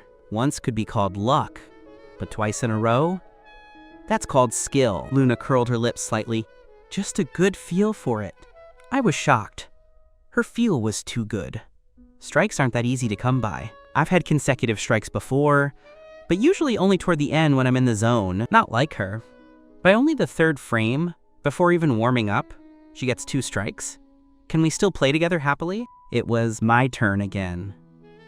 Spurred on by Luna, I was extra serious this time, thinking I had to get a strike or I'd lose my momentum. However, I only got a 9, missing just 1 pin. I swung my arm in frustration. Just a tiny bit off. I was so annoyed I could have spit blood. Luna encouraged me. You'll get a strike next time. Keep going. It was her turn. She threw quite casually this time, but the result was the same. Another strike. I stared at her as if she were an alien. Are you even human? How can you be so accurate? With a warm smile, Luna explained, working here, I'm sometimes asked to play with customers, so I practiced my aim. Before the match was even over, I already felt like I had lost. I said considerately, why don't we forget about the bet? We're just here to kill time and have fun. How can we do that? I said seriously, staring at her. Since we made a bet, we have to stick to it. Don't worry, I'm not a sore loser. And don't you dare think about letting me win on purpose. Luna answered softly, her gaze fixed on my determined expression. That earnest look of mine made it hard for her to look away. Unsurprisingly, I lost. Originally, Luna was going to make a random request. But I stopped her, saying the request couldn't be made now. She had to think about it seriously first. It was a matter of respect for the loser. Luna laughed helplessly. She had never seen someone so serious about losing. In the end, she could only go along with me. We played all afternoon and were quite tired, so we decided to head back to school. After parting with Luna, I returned to school alone because my bag was still in the classroom. By the time I got back, school had long since dismissed. There were only a few scattered students on campus. Fortunately, the classroom door wasn't locked, so I successfully retrieved my bag and headed out. I stood at the school gate looking around, wondering if Natsumi would be hiding in a corner waiting for me like last time. But after waiting for over 10 minutes as it grew dark, there was no sign of Natsumi, let alone her very conspicuous sports car. My expression slowly darkened as I looked at the empty roads on both sides. Not a single car in sight. I called out her name, but after another minute, no one appeared. I figured that Brat had already left and had no intention of picking me up. Just then, the new guard I met this morning walked over and said, "Student? Are you waiting for Miss Shu?" She left before school even finished. Hearing this, my face turned half black with anger. That Brat, she really went home without me. She was the one who said those hurtful things to me, yet she didn't show a hint of remorse? She didn't even think about apologizing. Natsumi never used to be like this. I felt a mix of frustration and sadness. Does everything change once you grow up? The more I thought about it, the angrier I got. I decided not to go home. I rummaged through my bag. I counted over 3,000 in cash, money I had scavenged from Natsumi's bag this morning. After thanking the guard, I hailed a taxi. I want to go to a hotel. The most expensive one. The driver was stunned and looked back at me oddly. "Student, are you sure you want the most expensive one?" I acted like a tycoon. Just drive. The driver didn't object. As long as the passenger paid, he'd take them anywhere. Half an hour later, the taxi stopped in the most expensive part of the city, in front of a magnificent hotel. I acted generously. Keep the change. The driver smiled happily. Thank you. As expected of a 6-star hotel, there was a receptionist to open the car door for me. With a friendly smile, he said, "Welcome. Are you checking in?" Yes. I was originally a young master from a wealthy family, so I didn't need to fake the aura. I was escorted to the front desk. The receptionist gave a professional smile. "Hello, sir. What type of room would you like to stay in?" I thought for a moment. "I want the best presidential suite." The receptionist froze as if she had misheard. "Are you sure? The price for our presidential suite per night is..." I didn't care about the price. It wasn't my money anyway. I imperiously took out the supplementary black card and placed it on the marble counter. "I'm sure. I want the presidential suite, the best and most expensive one." As soon as she saw the black card, the receptionist regained her professional smile and bowed politely. "Please wait a moment. I'll process that for you immediately." I got my room card and took the elevator up. The elevator went to the top floor. There were only 3 presidential suites here. Mine was the middle one with the best view. Someone even escorted me up, opened the door, and stood by for my orders. I gave a tip and sent them away. The presidential suite was incredibly lavish. The living room alone was massive. Before long, I was lying on the sofa, half asleep. Too much had happened today. Misunderstandings, arguments, skipping school. It had been a busy day. I'd rest for a bit and deal with everything else later. As night deepened, Natsumi returned to the apartment. Though she didn't want to admit it, she was still worried about me. Finding the house in complete darkness, she immediately frowned, a bad feeling rising in her heart. That brat couldn't have stayed out, could he? The thought flashed through her mind. She quickly turned on the lights and called out, "Haru!" No response. Natsumi's face turned dark. She searched through every room. Indeed, no one was there. It was 11 p.m. and he still wasn't back. Natsumi wondered if I was spending the night out with Luna. At this thought, she stomped her foot hard. "Haru, you idiot! You've only known her for how long, and you're already so infatuated that you won't even come home?" Clearly, it was no longer the time to be stubborn. She quickly dialed my number. When she looked for me this morning, my phone was off, but now it was showing a busy signal.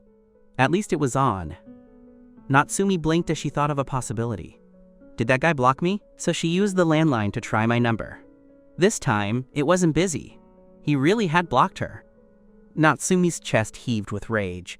She swore that once she found me, she would give me a good beating. The call went through, and my voice came across, muddled as if my mouth were full of food. "Hello? Who is it?" I asked, sounding half asleep. Natsumi frowned. "Is this guy eating right now? Where are you?" I was taken aback, clearly recognizing her voice.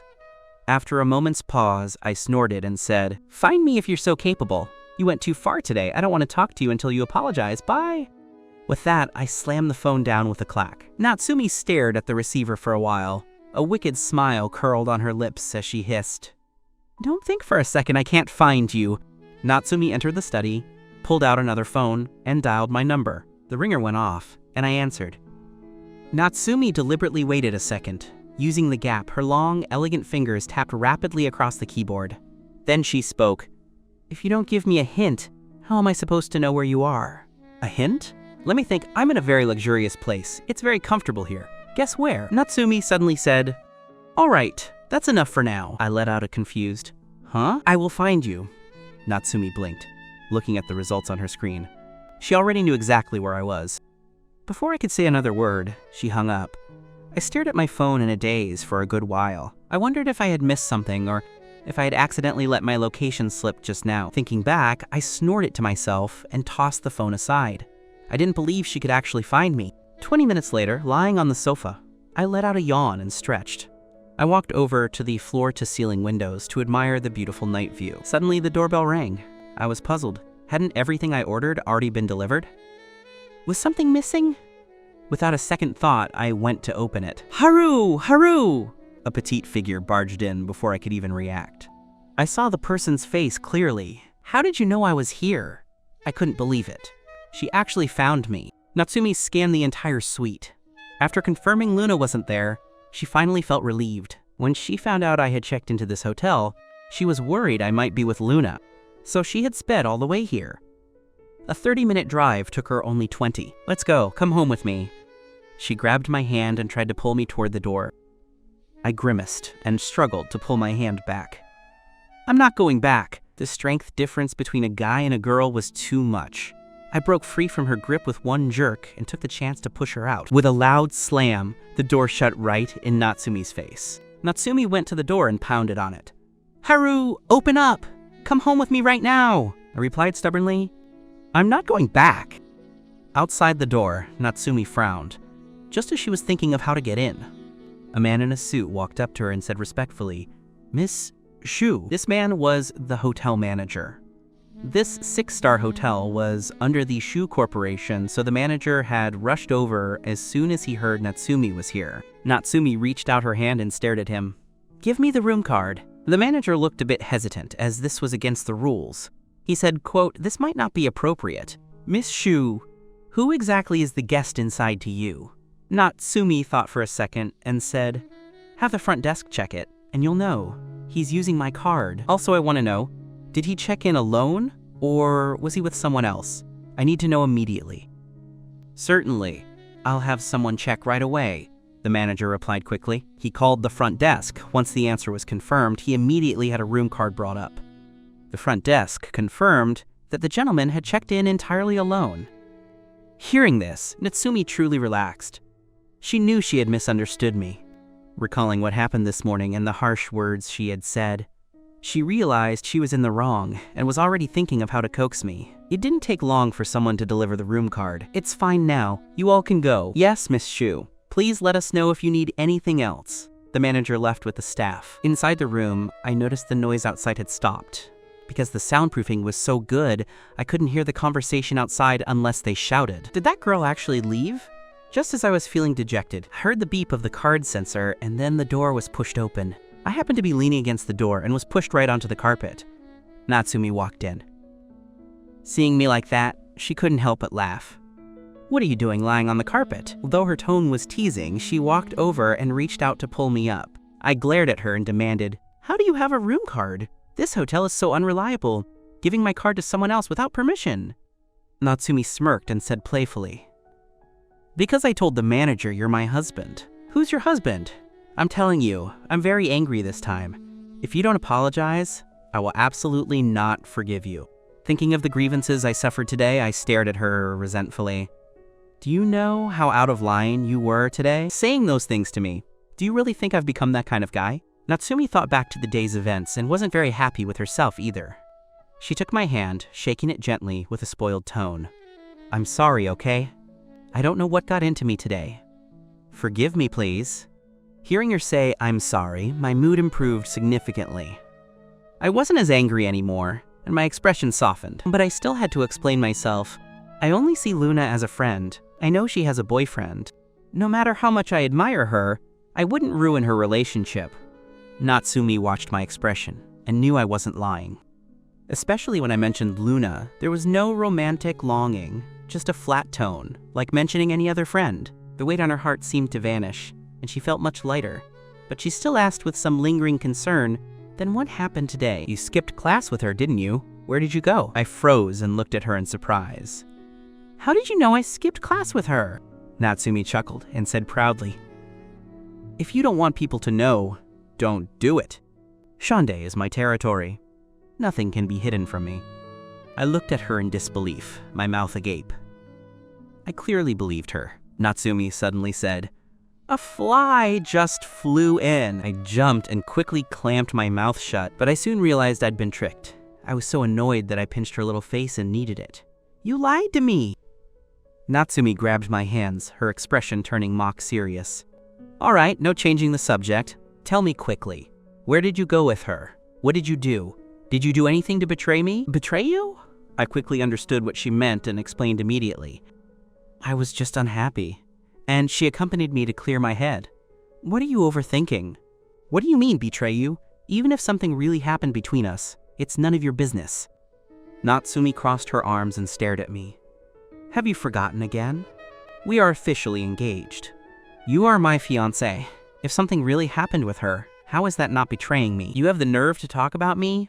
What about you? Don't you have a bunch of boyfriends? Isn't that betraying me? Natsumi frowned.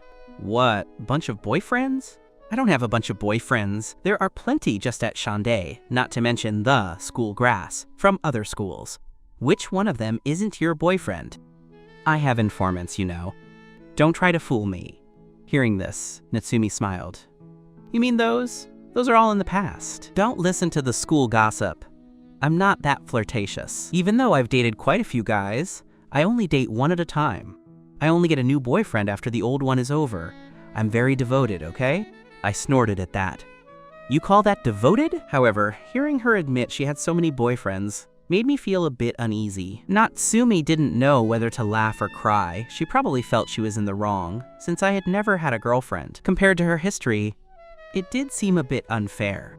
In truth, she had only casually dated those boys. She hadn't even kissed them, so she immediately changed the subject. Let's not talk about that. Anyway, I've already broken up with my current boyfriend. Now I only have you. Is that enough?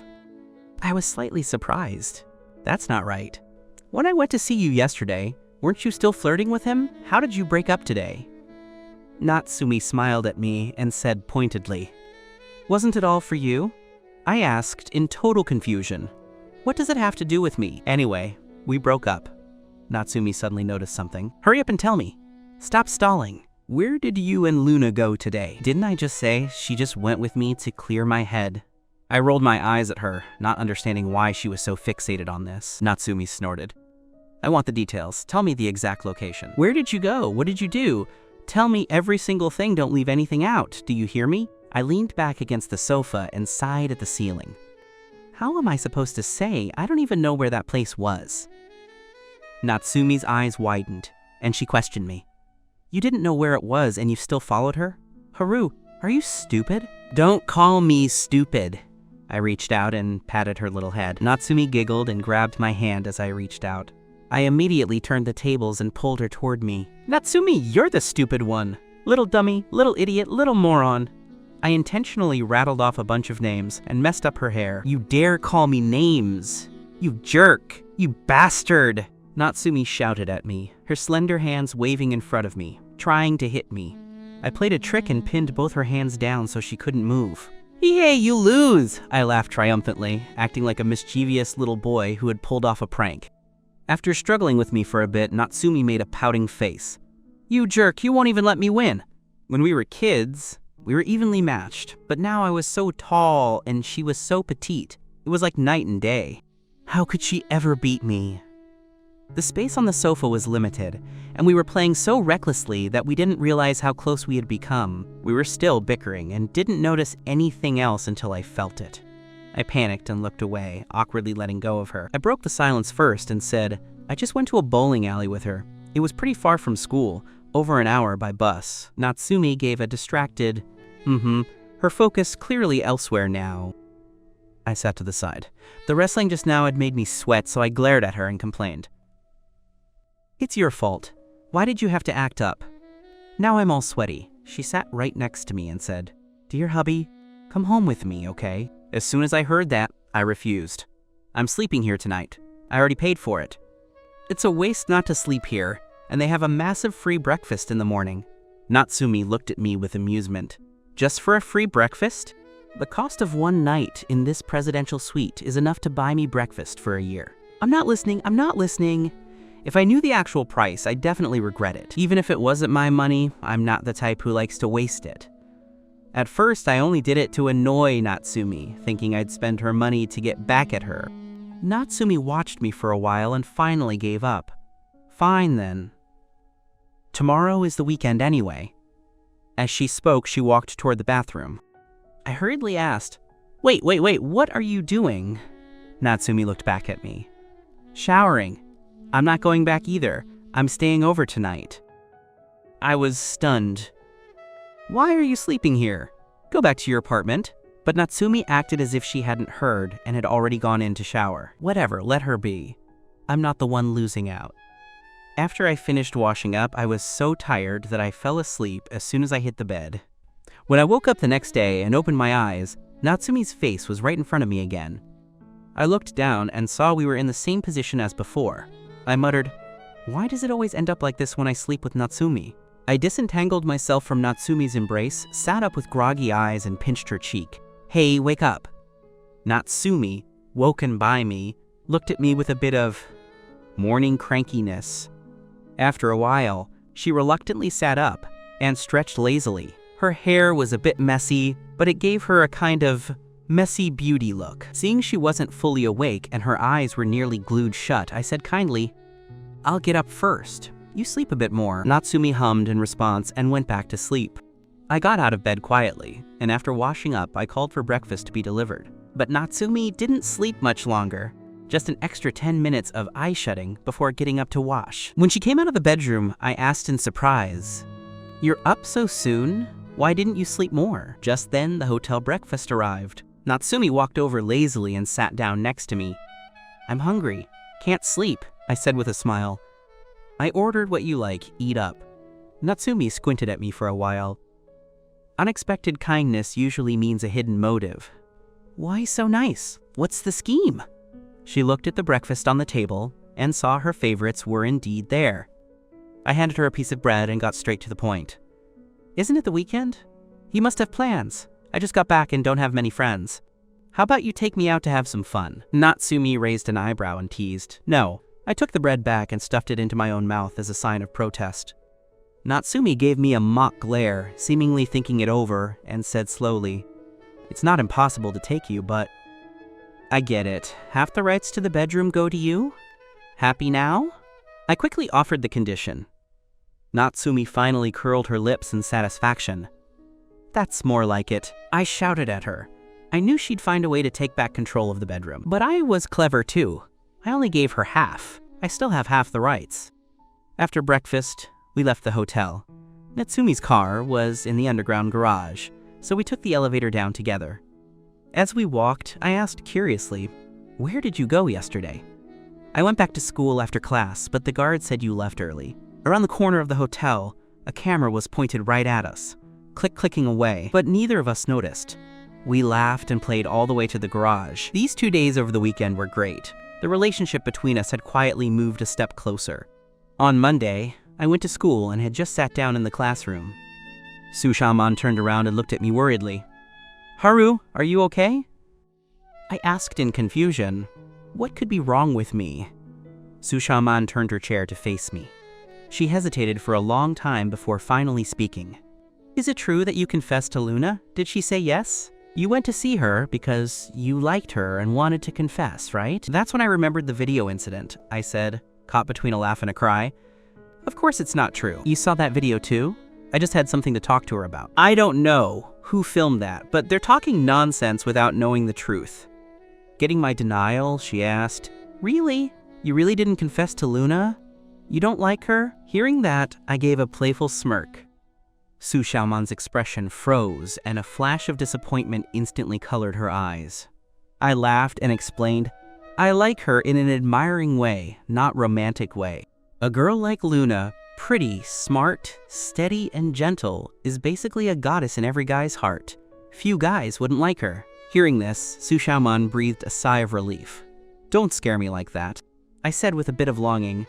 "This isn't fair. Even if I really confessed, it wouldn't be a big deal, right?" Su Xiaoman's face turned an unnatural shade of red, and she quickly covered it up. "I just thought it was surprising. As long as you didn't confess, you should probably find a way to clear this up. But don't worry, I'll help you. There's not much to clear up. It's just gossip. The students will forget in a while." I didn't think much of it. After all, I had already explained it to Natsumi. What others thought wouldn't hurt me, but Su Xiaoman didn't see it that way. She acted as if it were a serious matter. She said worriedly, "You might not know. Luna has many admirers. If they really think you succeeded, they might." I waved it off. "Don't worry, nobody dares to do anything to me." One more thing. Su Xiaoman remembered something, her expression looking a bit uneasy. She looked around cautiously at the people nearby, then leaned in and whispered, "On Friday, I heard Natsumi searched the whole school for you. I don't know if it's true. Did something happen between you two? And I heard that on that same day, Natsumi broke up with Jiang Wenming. Everyone is saying that the one Natsumi likes is you. and you're her next boyfriend. You said Natsumi searched the whole school for me that day? Hearing this, my eyes lit up, and I couldn't help but laugh happily to myself. I could almost imagine her frustration at not being able to find me anywhere and not being able to get through on the phone. And then, somehow finding out I skipped class with Luna. She must have been furious. No wonder she was so angry that night. Usually, she acts like she doesn't care about me. I felt a surge of joy and lowered my head to send Natsumi a text message. Seeing how relaxed I was, Sushaman was like, "The eunuch worrying more than the emperor?" She asked anxiously. "Was it true when you said you didn't like Natsumi? What if she actively pursued you?" Before I could answer her, the bell rang for class. The English teacher walked in right on time, and her eyes landed on me immediately. I quickly gave Sushaman a nudge. "Sit properly, the teacher is here." The English teacher already had a low opinion of me, and I didn't want to become a thorn in her side. Sushaman was dying inside without an answer. "Fine, we'll talk after class." However, as soon as class ended, I received a text message and let out a surprised hum. Seeing the teacher leave, Sushaman turned back to look at me and caught the happy expression on my face. "I have something to do. I'm heading out for a bit." Knowing it was related to the text, Sushaman hurriedly asked, "Who sent you a message? Where are you going?" There was no way I was telling her. I walked out of the classroom at a brisk pace. However, as I rounded the stairs to go down, I ran into 3 boys walking toward me aggressively. It was clear they weren't looking for a friendly chat. "You're Zhang He, right?" The leader had dyed hair that looked meticulously styled. Noticing the unfriendly tone, I gave a dry laugh. "You've got the wrong person. My name isn't Zhang He." With that, I prepared to turn and leave. The leader suddenly shouted, "Grab him!" The 2 boys behind him lunged forward, each grabbing one of my arms to keep me from leaving. "What are you doing?" "I told you, you have the wrong guy." I tried to make a final stand. I remembered the video wasn't very clear, surely my face wasn't that easy to recognize, but while I was struggling, the phone I was clutching dropped. Hearing a crack, my heart ached. I'd had this phone for less than a month. The leader walked over and snatched the phone up first. He happened to see the latest text. "I'm waiting for you by the poster wall." The sender's name was Luna. The boy's face darkened instantly. He held up the phone, his eyes practically spitting fire as he glared at me. "You still dare say you're not Zhang He? You bastard, how dare you lust after Senior Shan. I didn't know whether to laugh or cry. I blamed Sushaman's big mouth. She had actually predicted this perfectly. I was baffled. Wasn't this the kind of plot that only happened in idol dramas? How could this actually happen in real life? You've misunderstood. Luna and I are just friends. Ordinary friends. That video was taken out of context. I just have something to talk to her about. Come with me to find her, and we can clear this up. There were 3 of them, and none looked easy to deal with. To avoid unnecessary conflict, I thought it best to show some weakness. I couldn't fight 3 people alone, and it wasn't a good idea to brawl here anyway. Since I was at a disadvantage, I had to use my wits. The boy curled his lip coldly.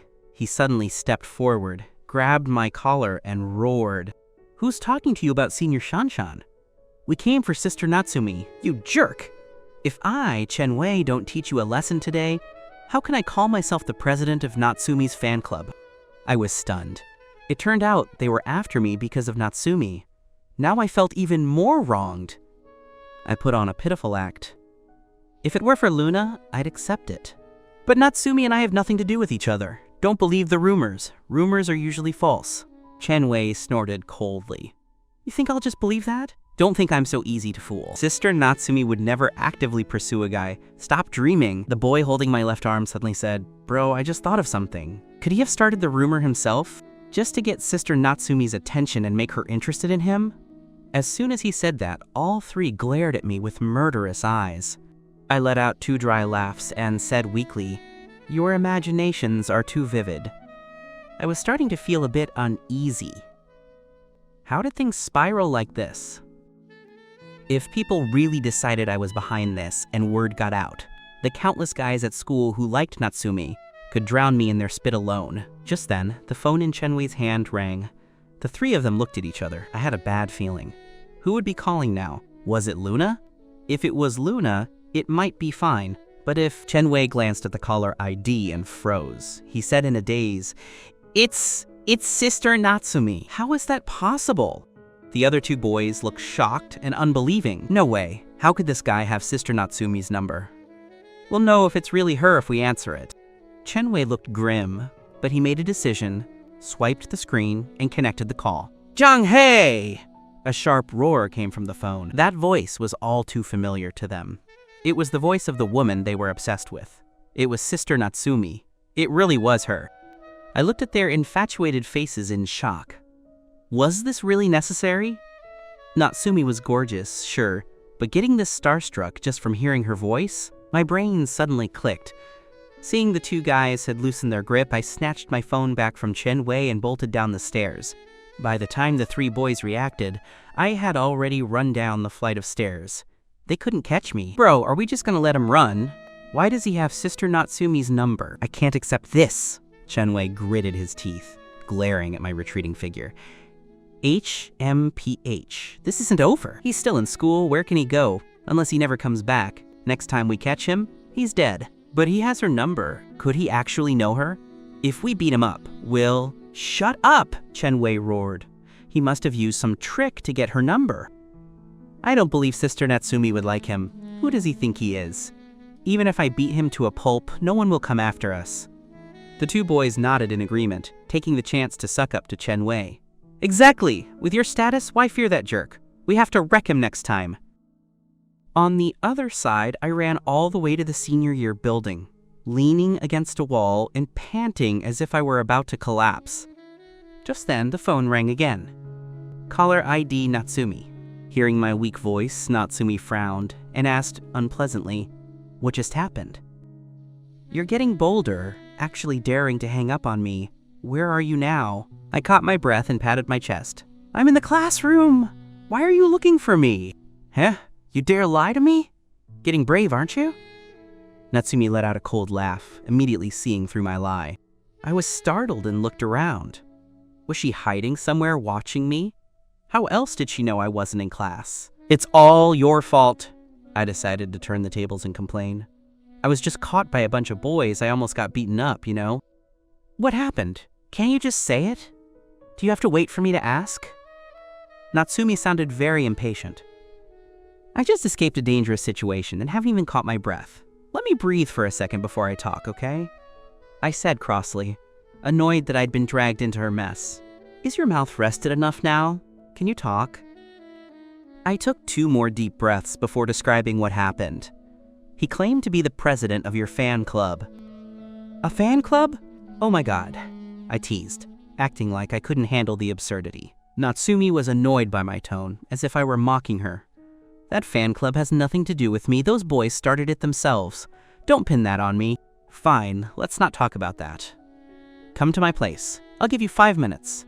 If you're not here, you'll face the consequences." I wanted to say I was busy, but Natsumi had already hung up. I glared at the phone. HMPH. You tell me to go and I won't go. How dare she use such a threatening tone? I didn't want to deal with that brat. I didn't know why Luna wanted to see me, so I hurried to find her. The poster wall she mentioned was right next to the senior building. From a distance, I saw Luna's petite figure leaning against a pillar. As a gentle breeze blew, it lifted her long hair. She looked like a picture-perfect poster, making it hard to look away. "Luna!" I called out and walked quickly to her. "Sorry, I ran into some trouble and got delayed. Have you been waiting long?" Luna had a faint smile, her voice gentle. "Not long. I'm glad you're here. Come sit." There was a place to sit by the pillar, but she hadn't sat down because the pillar would have hidden her from view. If I had come, I wouldn't have been able to see her. Only then did I notice a familiar bag and my eyes lit up. Luna picked up the bag and handed it to me with a smile. "I bought this for you. Don't you really like these croissants?" "Thank you!" I was overjoyed and felt a small surge of emotion. I didn't expect her to be so thoughtful or to remember what I like to eat. The two of us sat down. I opened the bag. There were 2 croissants inside. 2 is too many. I can't eat this much. Luna smiled slightly, looking a bit embarrassed. "Actually, 1 is for me." I was surprised. A thought occurred to me, and I looked at her with wide eyes. "Wait, were the croissants you bought before all for yourself? I thought you were buying them for a boyfriend." Luna looked awkward but nodded in admission. "Yes." Having solved the mystery, I laughed happily. I gave her 1 croissant and took the other, eating it with total satisfaction. "You eat too." I never expected our tastes to be so similar. This must be fate. She was the first friend I made at Shandae, and our connection started over a lava cheese croissant. I didn't expect the coincidence to go even further. Perhaps after spending time together while skipping class, Luna's attitude toward me had changed significantly. She was much closer now, without that initial sense of distance. Suddenly, Luna said, "There's something I need to tell you." I stuffed the last bite of croissant into my mouth. "What is it?" I asked, my voice muffled. With a smile on her lips, Luna said, "That security guard? He's been rehired by the school." "Really? That's great!" I was genuinely happy. I knew without a doubt that Natsumi was behind this. She'd been so arrogant before, saying that anyone she fired could never be rehired. Look who's eating their words now. But thinking that she had made an exception for me made me feel happier the more I thought about it. Suddenly, I remembered Natsumi had told me to find her. A sense of worry bubbled up. Was that girl still waiting for me? But she should think about it. Who would want to go after hearing a threat like consequences? I just forgot that Natsumi was used to giving orders. To her, it was just normal speech. Who around her ever dared to disobey? Luna looked at the time. Class had already started. What class do you have now? Don't you need to go? I answered absent-mindedly. I think it's math, but I don't want to go. Honestly, I didn't care about the domestic curriculum. To me, I'd be going back abroad sooner or later anyway. Whether I attended class here or not didn't matter, since I didn't need to take the college entrance exam in China. Luna stared at me for a moment, looking hesitant. Finally, she said, I have PE this period. We have a volleyball match. Do you want to come watch? Sure, I agreed reflexively, but the anxiety in my heart reached a peak. I felt like I was sitting on needles. I suddenly stood up and said to Luna, Actually, I have something urgent to handle. I'll come find you later when I'm free. Do you know where the volleyball gym is? Luna thoughtfully remembered I was new and might not know the campus layout. It's fine, I'll just ask someone. I was in a hurry to leave. Luna smiled. Seeing my urgency, she didn't try to make me stay. Go take care of your business then. If you can't find the place later, just call me. Okay, I'm off then. I couldn't stay a second longer. I practically jogged all the way to the sophomore building, panting as I braced my hands on my knees. Just as I was about to head up the stairs, someone grabbed my arm. I jumped. What are you doing? It's me, a cool voice said. Recognizing the voice, I turned to look at Natsumi and patted my chest in relief. You scared me to death. Don't you know you can scare someone to death like that? What are you doing here? Waiting for you. There was displeasure in Natsumi's eyes as she glanced in the direction I had come from. That looks like the senior building over there. She stared at me as if conducting an interrogation. Where did you just go? She asked in a cold, stern voice. Didn't I tell you to be here in 5 minutes? Has it been 5 minutes? It's been over 15. I told you there would be consequences. You tell me, what should I do with you? Well... My brain worked at lightning speed, trying to think of a lie. Natsumi crossed her arms, her red lips curving slightly as she stared at me. Go on, make it up. Let's see if you can come up with a logical lie I'll actually believe. Hurry up, weave your tale. We grew up together. She knew all my little tells before I lied. I instantly felt like a deflated balloon.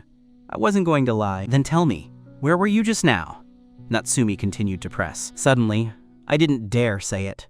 This girl seemed to have a serious issue with Luna. If she knew I went to see Luna first and left her waiting, she'd definitely blow up. You went to see that girl named Shen, didn't you? Natsumi's face turned cold as she finished my sentence for me. Just the thought that both she and Luna had looked for me at the same time, but I chose to see Luna first instead of her, made a fire of rage burn in Natsumi's chest. No, I didn't. I denied it instinctively.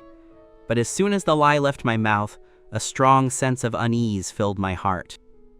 Natsumi took a step closer, narrowing the gap between us.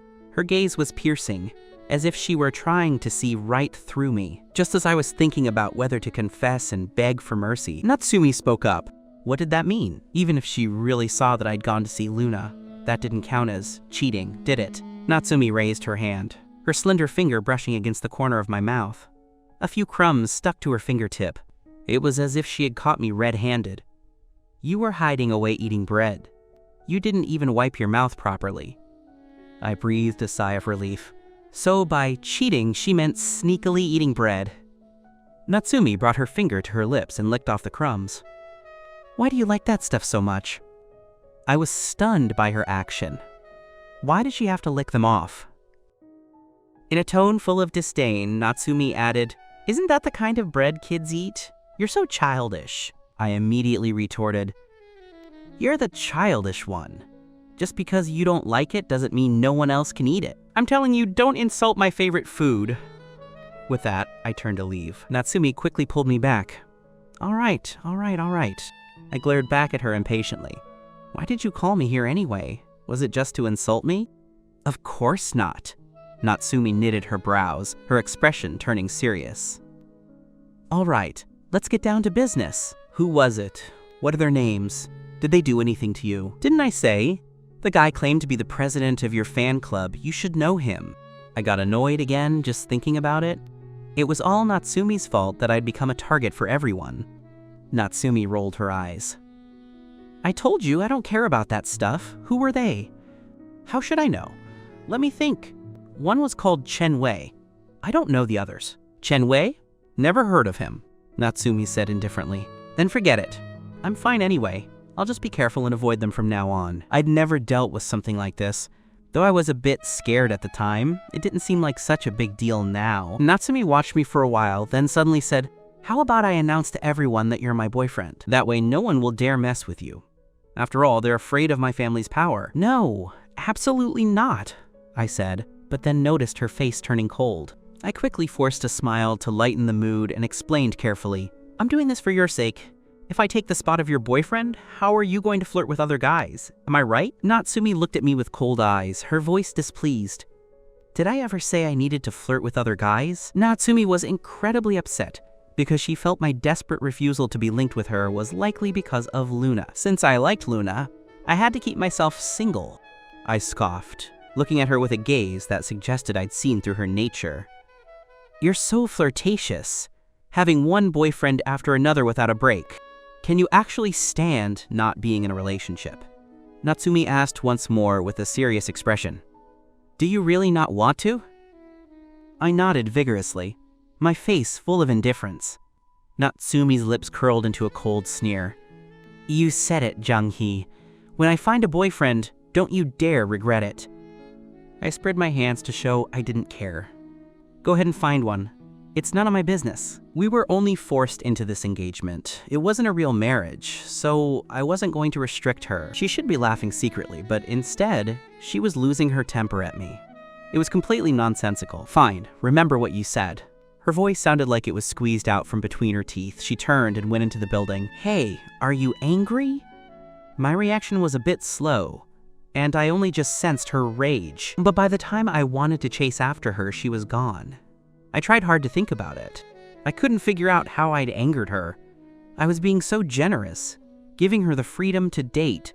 I wasn't using the marriage to bind her or demanding she stay pure for me, and yet she wasn't even grateful. She didn't think... Those simps already hated my guts. If she announced I was her new boyfriend now, they'd drown me in their collective spit. I shrugged, unable to understand her. I thought I'd just coax her tonight after school. Then, I turned and left. Natsumi returned to her classroom with a face like ice. The aura around her was so cold and intimidating that even the teacher didn't dare approach or say a word. Usually, when Natsumi came back halfway through a lesson, the teacher would greet her with a smile and a flattering remark. But today, the teacher didn't even dare to breathe loudly, sensing a terrifying atmosphere in the air. Natsumi sat down at her desk and suddenly slammed it with incredible force. Everyone was startled. They looked at each other, not daring to make a sound. No one had ever seen Natsumi this angry. Even her follower, Yukian, was shocked. Who on earth had angered Sister Natsumi?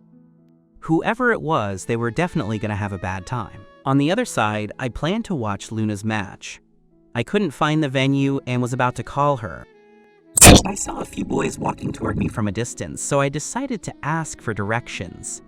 They seemed to be looking for something, constantly glancing around. As I walked over, I heard them discussing something in a very displeased tone. "Where did he go? The school is so big. Do we really have to flip it upside down to find him? What else can we do? He definitely didn't go back to his classroom. The guard said he didn't see him leave, so he must still be in school. He's definitely hiding somewhere. Let's hurry. When we find him, we're gonna give him a real beating." I hesitated, having a strange feeling about this, but I had already walked up to them. The 3 boys were walking toward me, so we came face to face. I spoke up instinctively, putting on a friendly attitude. "Excuse me, how do I get to the volleyball gym?" The 3 boys stared at me, their eyes sharp as if scanning me. One of them asked, "You look familiar. Is your name Jiang He?" My heart skipped a beat. These guys were looking for me? Why? Regardless, their expressions were unfriendly. I knew nothing good would come of this. I put on a silly, innocent smile. "Jiang He? Who's that? Are you looking for someone?" "I won't bother you then." "Wait!" one boy called out. He narrowed his eyes and stared at me. "You actually don't know the way to the volleyball gym?" "Well, I just transferred here." As soon as I said that, I realized I'd messed up. Sure enough, another boy shouted, "That's right! That Jiang He guy just transferred here. He is Jiang He." "I'm not. Really, it's not me." I denied it quickly. Seeing things were going south, I turned and bolted. "He's Jiang He!" The 3 boys reacted quickly and chased after me. After running for a bit, at the corner of a path, I saw another group of boys running toward me with menacing expressions. "Jiang, he is here! Quick, catch him! Don't let him run!" I gasped. Just how many people were looking for me? There was no time to think. Suddenly, a boy lunged out from the side, trying to grab me from behind. Instead, he used too much force and pushed me to the ground. I felt a piercing pain in my palms, but I couldn't care about that now. That group of boys was about to catch up. The boy in front of me had a vicious expression, as if he wanted to kill me. It was easy to imagine what terrifying consequences would follow if I were actually caught. I scrambled to my feet, pushed the boy away with all my might, and sprinted forward. Right ahead was the sophomore building. "Natsumi!" My eyes lit up. I thought I was saved. When the boys behind me heard me call out Natsumi's name, their faces darkened one by one. This bastard actually wants to win Sister Natsumi's sympathy? How shameless. Chen Wei arrived upon hearing the news, glaring at me with a grim face as he gave orders to the others. People chasing me were coming from all directions. At that moment, Natsumi, who was playing with her phone, twitched her ears slightly. It sounded like someone was calling her. Yukian, sitting behind her, was stunned for a moment. After hearing Natsumi's words, she leaned in and whispered, "No, I didn't hear anything." Natsumi knitted her brows. An unknown emotion welled up in her heart, making the irritability she had just suppressed flare up even more. "Never mind," she said flatly, lowering her head to continue playing on her phone. I was running toward the teaching building with every ounce of strength I had. Chen Wei grew anxious and shouted, "Quick, grab him! Don't let him get away!" After all, this wasn't a glorious affair. If they made too much noise and attracted a crowd, it would look bad for them too. There was still a distance to the sophomore building when I was finally caught in the encirclement. There was no way around it. They simply had too many people. I fought back desperately, but I was still pushed to the ground. Chen Wei stepped up and kicked me immediately, laughing coldly. "Run! Weren't you so fond of running?" The other boys also chuckled mockingly, surrounding me in a tight circle. "Take him away," Chen Wei commanded. Ignoring the pain, I refused to let them pull me up, struggling with both hands and feet. I had a premonition that they were going to take me somewhere secluded. I had no idea what they would do to me then, and it terrified me. At this moment, I remembered back when I was abroad. My friends all went to practice karate. They had asked me to join, but I was too lazy to go. I regret it to death now. If I had known, I would have practiced a bit.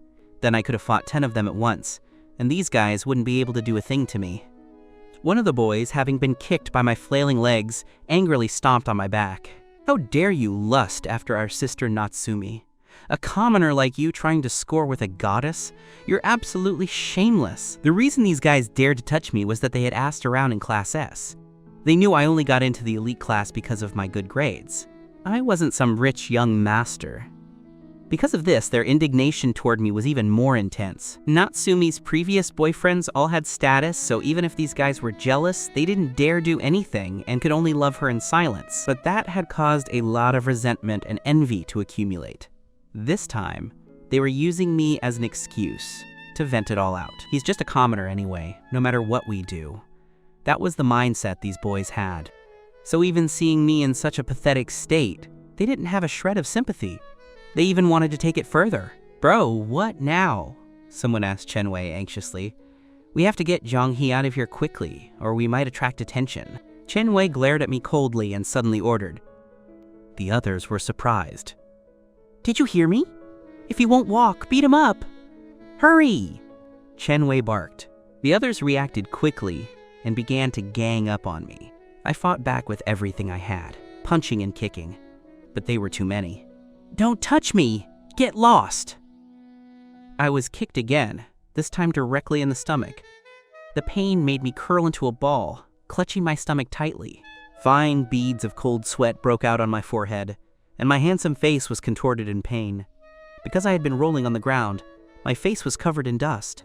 I looked a mess. I tried to resist, but how could I hold out against a mob of boys? Stop! A clear, cold voice cut through the air. Then, a petite figure was seen sprinting over. She forcefully pushed aside the boys in the circle and pulled me up from the ground. Sis! Sister Natsumi!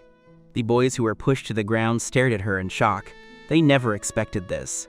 Chen Wei also wore a look of astonishment. Everyone looked at Natsumi, only to see her small face filled with urgency and worry. Jiang-hei, are you okay? How are you?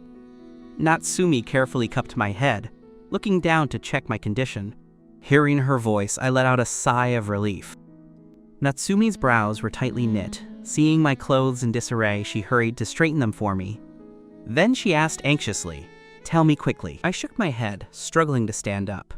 I'd been kicked a few times, but luckily it didn't hurt that much anymore. Natsumi didn't believe me, her face full of concern. Don't lie to me. I leaned on her hand and stood up unsteadily. Looking at myself, I was covered in gray dust. Not a single spot was clean. I said it again. I was really fine. Although being mobbed was terrifying, it only hurt while I was being kicked. Natsumi saw the red scratches on my arm, and her cold face instantly darkened. She swept a sharp gaze across the boys. Her voice sounded like it came from an ice cellar, cold enough to make one shiver. Who scratched him? The boys were terrified by her ruthless gaze. They had never seen Natsumi like this. They all took a trembling step back. And those kicks just now? Who kicked him? Natsumi barked again. The two boys who had kicked me looked terrified. They wanted to hide it, but Natsumi had already seen through them. Her cold gaze settled on their faces. The two boys quickly explained, "Sister Natsumi, it's not like that. We didn't do it on purpose." At this moment, Chen Wei glared at me with eyes full of resentment. Pointing at me, he shouted furiously, "And you said you had nothing to do with Sister Natsumi? You big liar!" Seeing Natsumi look like she was standing up for me, Chen Wei was so angry he had lost his mind. If Natsumi hadn't been there, he would have charged forward to pummel me. Hearing this, Natsumi's eyebrows shot up. She suddenly let go of my hand and asked in a voice laced with a chill, "You really told him that I have nothing to do with you?" Sensing she was angry, I got a bit anxious and hesitated, about to speak. Chen Wei looked at Natsumi, asking with a final shred of hope, "Miss Shu, do you or do you not have a relationship with him? Actually, you have nothing to do with him, right? Then why do you care about him so much?" I don't know why I felt uneasy, as if I had hurt Natsumi. I was just about to explain. Suddenly, a cold voice rang out. "I have nothing to do with him." I froze completely. Natsumi said she had nothing to do with me. I didn't expect her to say that. It felt as if a giant boulder was pressing down on my heart. It was painful, and I felt so much grievance. Clearly, I was the one who tried to clear the air first. I was the one who said I didn't want people to know we were related. But when I heard her answer like that, my heart still wrenched. I was so sad. I finally understood why she was angry. It was such an awkward feeling, so hurtful. I'm sorry, Natsumi. Chen Wei, however, was gloating. He had the answer he wanted and immediately stared at me.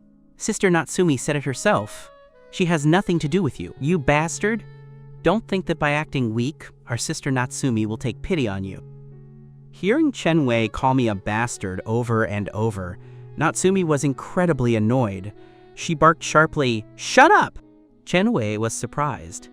Sister Natsumi, Seeing my disheveled appearance, Natsumi felt as if her heart had been punched.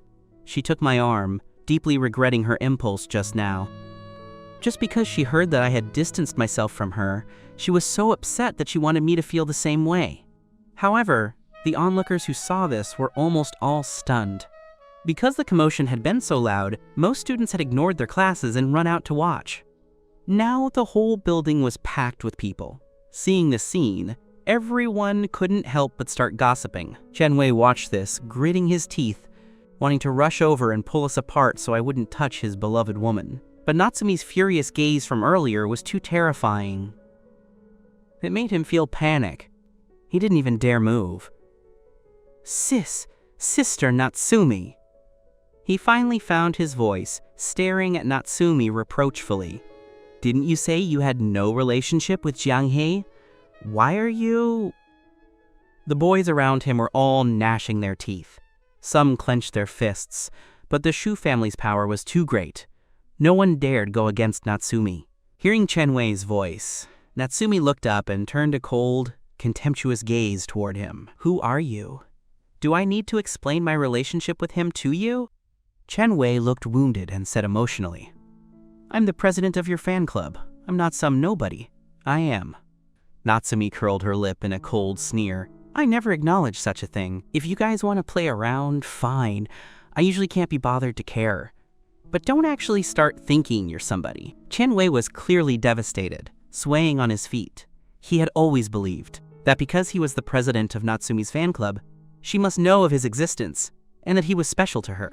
Chen Wei shot a hateful look at me and roared in fury. It's all because of you. If you hadn't used some trick, why would she treat me like this? You little prick. How can you be with Natsumi?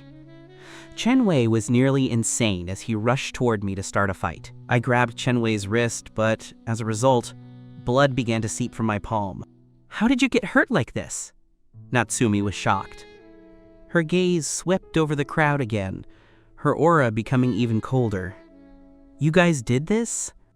Turning her gaze back to me, she said with a mix of anger and worry, Didn't you just say you were fine? You call this fine? Your palm is still bleeding. Come on, I'm taking you to the infirmary, Natsumi said, her brow furrowed. Looking at this wound, I probably should have gone to a hospital, but Shandai Academy's infirmary was different from other schools. The infirmary here was like a small private hospital, fully equipped with all kinds of medical tools. Wait! After taking 2 steps, I frowned. Although the injuries weren't heavy, I had been mobbed after all. Every movement made my body ache. Natsumi glanced at me, then pulled my arm over her shoulder and scolded. Still saying you're fine? Keep acting tough and see what happens. Her sharp eyes swept the circle of boys once more. She said coldly to Yukian behind her, Don't let a single one of them leave. I'll be back to settle the score later. Yu Tian, the follower who was used to Natsumi's methods, couldn't help but shudder, casting a sympathetic look at the boys. She replied respectfully, Understood, Sister Natsumi. Natsumi was about to leave when she suddenly stopped. She turned and stared coldly at Chen Wei, her lips curling into a smirk. Didn't you want to know my relationship with him? Fine, I'll tell you. Chen Wei looked at Natsumi blankly. He suddenly had a strong feeling that he didn't want to hear this answer. Natsumi scanned the crowd of onlookers proudly and announced at the top of her voice, He is my husband. Do you hear me clearly now? Chen Wei's face turned deathly pale instantly. The crowd watching from the building was also stunned. Everyone was either wide-eyed or open-mouthed. For a moment, the air was so still you could only hear the birds chirping in the trees. Natsumi snorted coldly, ignored them, and supported me as we walked toward the infirmary. Once we were far away, I looked at her beautiful face and said with slight dissatisfaction, Why did you say that? Natsumi looked down at me unpleasantly and said pointedly, Do you want to distance yourself from me again? No. Mentioning this made me feel a bit guilty. I wouldn't dare think that way again. You could have said, boyfriend or something else. You didn't have to say husband, Natsumi snorted arrogantly. The mouth is on my face. I'll say whatever I want. I was left speechless. Fortunately, the infirmary wasn't far, and we arrived in just a few minutes. Natsumi helped me over to a hospital bed and had me sit on the mattress. She barked urgently. Then a figure came running in. Coming! Coming! Before the doctor even got close, Natsumi glared at him. Can't you move faster? The doctor wiped the cold sweat from his forehead and quickened his pace. Standing beside her, he bowed and asked, Miss Shu, is there something wrong? Can't you see the patient here? His hand is injured. Hurry up and treat his wound. Natsumi was very anxious. She held back her temper to calm down slightly. The doctor quickly turned to me on the bed to check the injury. It was just a scraped hand, a very minor injury. Seeing Natsumi so anxious, the doctor had thought it was a grave injury. Although he was complaining in his head, he didn't dare show it on his face. He nimbly treated my wound and had it bandaged in a few minutes. Then Natsumi frowned and said, "He was also kicked several times just now. I don't know if there are internal injuries." "Certainly, Miss Shu." The doctor stood up and reached out toward me. "Wait, what are you doing?" Before the doctor even touched my clothes, Natsumi barked at him, making him jump, facing Natsumi's look, which was like she was guarding against a predator. The doctor wiped more sweat and explained carefully, "Miss Shu, didn't you want me to examine him?" Natsumi frowned, thought for a moment and said, "I don't want you. Get a male doctor over here, hurry!" "All right, I'll go right now." The female doctor actually breathed a sigh of relief and hurried out. Sitting on the bed, I watched the doctor leave before saying, "You're a girl. Why are you so fierce?" "I'm fine now. You don't have to worry." Saying that, I held up my bandaged hand to show her. "It's much better now. After disinfecting and applying medicine, the wound feels very cool and not as painful." Natsumi, seeing me able to smile, said against her true feelings, "Who's worried about you? Don't flatter yourself." However, her heart, which had been hanging in suspense, finally relaxed. I teased her. "Not worried about me? Then why were you so tense just now, looking all fierce and mean?" I really didn't expect her to be so worried about me. Our years as childhood friends weren't for nothing. Now is not the time for that. Do you know what you did wrong? Natsumi's face looked a bit unnatural, and she intentionally changed the subject. This was to prevent me from continuing to nag about her concern, making it hard for her to argue back, and leaving her to be laughed at. Remembering the danger from earlier, I sighed with exhaustion. Those guys are too terrifying. I never encountered this kind of thing abroad. Natsumi stared at my expression and asked in a strange tone, "Do you regret coming back?" I instinctively wanted to nod, but I caught her eye and noticed the displeasure there. I quickly smiled and said, "Of course not. Isn't that why I have you? You hold all the power here. No one should dare touch me from now on," Natsumi said arrogantly. "Of course. Who would dare touch you?" By now, the whole school had likely heard the announcement she just made. I stretched lazily, accidentally pulling on the sore spot on my stomach. My face twisted slightly as I grumbled. "I'm so unlucky. How did I end up crossing paths with those mad dogs?" Natsumi saw my reaction. "Is it very painful?" She frowned toward the door and said unpleasantly, "Why hasn't the male doctor arrived yet? Where did they all go?" Just then, the male doctor reached the door. Hearing this, he was startled and walked in tremblingly. "Miss Shu, I came as fast as I could. Although this is the infirmary, the building is quite large. Running down from the 3rd floor takes time." Natsumi glared at him. "Hurry up and examine him." The male doctor nodded and walked to the bed, giving me a careful examination. "Miss Shu, from the initial check, it seems there are no injuries to the internal organs. However, seeing how dirty this student is, there might be injuries elsewhere, so I'd like to do a more detailed checkup." Then he turned back to me and said, "You stay here. I'm going out to handle something. Remember to wait for me." I nodded in response. Only then was Natsumi satisfied. She looked at the doctor and instructed, "Take good care of him." "I understand, Miss Shu. Rest assured." The male doctor replied respectfully. Natsumi then left the infirmary with peace of mind. After a while, she returned to the scene of the incident. Yu-chan had found some help from somewhere and surrounded those dozen or so boys, preventing them from escaping. Seeing Natsumi return, Yu-chan hurried up to meet her. "Sister Natsumi, according to your orders, not a single one got away." Natsumi nodded with satisfaction, her gaze cold as she looked at the boys. Although the bell for class had already rung, many students were still watching, curious to see how she would handle this matter. Natsumi curled her lips. This was exactly what she wanted. Seeing her arrive, the boys whispered apologies, saying they were wrong and wouldn't dare do it again. Only Chen Wei, standing at the very front, had a dark face and was still holding out stubbornly. Natsumi walked over with her long legs, stood in front of them, and barked, "Who kicked him? Step out yourself." She remembered who those two people were, so she swept her sharp gaze over them to see if they dared to admit it. However, facing such an intimidating gaze, who would dare step out? No one made a sound. Natsumi snorted. "You dare do it, but not own up to it?" The two boys who had been singled out instantly panicked. They lowered their heads and said, "It was us, Miss Shu. We didn't mean it. We didn't know he was someone so important to you. We thought he was trying to seduce you, so that's why. If we had known he was yours, we would never have touched him. Please believe us." "So this is my fault?" Natsumi curled her lip coldly. The two boys shook their heads vigorously. "No, it's our fault." Natsumi gave Yukian a look. Yukian nodded in understanding and ordered two boys to drag them aside and teach them a lesson. This time, Natsumi's gaze turned toward Chen Wei. In the past, Chen Wei had pleaded and hoped she would look at him.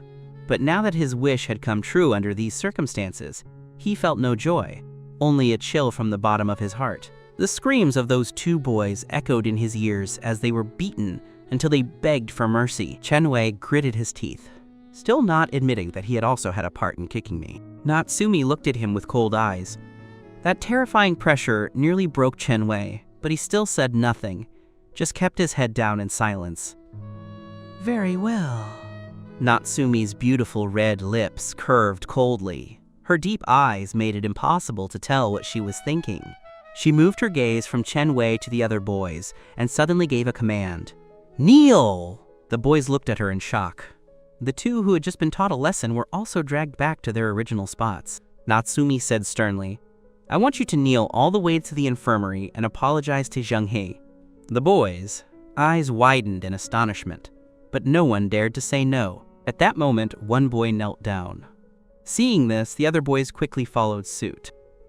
Only Chen Wei remained standing, still holding out stubbornly, his fists clenched tightly. He saw that Natsumi wasn't using any schemes to force a confession, and he assumed it was because she was mindful of his status and didn't dare be too harsh with him. After all, he was the eldest young master of the Yang group, and his family had a business partnership with the Zhu family. Thinking that Natsumi was merely wary of the relationship between the two families and wouldn't dare touch him, Chen Wei felt a slight smugness in his heart until a pair of long legs walked up to him. Chen Wei felt a gaze upon him. He realized it was Natsumi. Even so, his heart couldn't help but tremble for a moment. Natsumi's smile carried a hint of cruelty. "Don't want to kneel? You have a lot of backbone. I just wonder if you'll still have this much backbone if your family collapses. Take a guess. How long would it take for me to crush the Yang group?" Chen Wei stared at her in shock, the blood seemingly drained from his body as a deep shiver ran through him. He felt like the person before him was a terrifying demoness. He knew Natsumi truly would do it. Moreover, with the power of the Shu family, it wouldn't take much time at all to crush an enterprise. Chen Wei's face turned ash pale, and with a thud, he dropped to his knees, his expression completely drained of color. "That's a good boy," Natsumi said with a smirk. The onlookers were dazed. Although everyone knew Natsumi's power at Shande was supreme, no one expected that she would make such a grand scene for the sake of a transfer student. Now, everyone understood my status in Natsumi's heart. Afterward, Natsumi turned and walked toward the infirmary. Behind her, a dozen or so boys followed, kneeling and crawling the whole way. The sight was truly farcical. Many of the boys had long been annoyed by Chen Wei's usual arrogance. Before, he had used his position as president of Natsumi's fan club to act like a tyrant every day. Seeing him in such a pathetic state, those boys were secretly laughing. Most of the girls were just there for the drama, so everyone followed along to the infirmary, wanting to see what would happen next. In the infirmary, I was having the male doctor apply medicine to my bruises when I suddenly heard a commotion, seemingly coming from downstairs. "Doctor, did you hear something?" I was just about to ask when I heard people calling my name. "Jiang He, we're sorry, please forgive us." It wasn't just once, they were shouting it repeatedly. I was instantly baffled. What was going on? Did Natsumi really go settle the score and bring them here to apologize? Natsumi walked in, first looking at the doctor. "Is the examination finished? How is he?" The male doctor stood up quickly and reported, "Ms. Shu, his injuries aren't serious, just some superficial wounds. He'll be fine after some medicine." Only then did Natsumi relax. She walked over and helped me up. "Come here, I want to show you something." Looking at her cool face, I was certain my guess was correct, and a smile spread across my face. However, when I walked to the balcony and saw the scene below, I was completely stunned. Over a dozen boys, including Chen Wei, were kneeling on the ground, kowtowing and shouting for my forgiveness. My jaw dropped. I turned to Natsumi in shock, and asked blankly, "What? What is this?" Natsumi said with a smile, "They are apologizing to you. Just watch. Let them go only when you feel satisfied." I didn't know whether to laugh or cry. This was way too much, although I did want to teach them a lesson. After all, when they were mobbing me earlier, they were incredibly arrogant and didn't show any mercy. But looking at the scene below, I felt a bit awkward. Having so many people kowtowing to me was quite terrifying. Eventually, I couldn't bear it anymore. Forget it, forget it. Call it my kind nature. Tell them to stop. It's making me uncomfortable.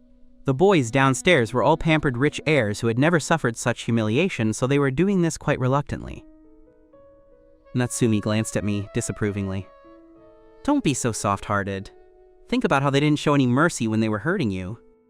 I noticed the boys' knees were filthy, and some of their pants were worn through. I frowned as a terrifying realization hit me. They didn't crawl all the way here, did they? I stared at her in disbelief. Natsumi nodded nonchalantly with a cold expression. "Yeah. Otherwise, did you think I'd let them off that easily? They dared to hurt you. Paying this price is already me showing mercy." I was speechless. This was showing mercy?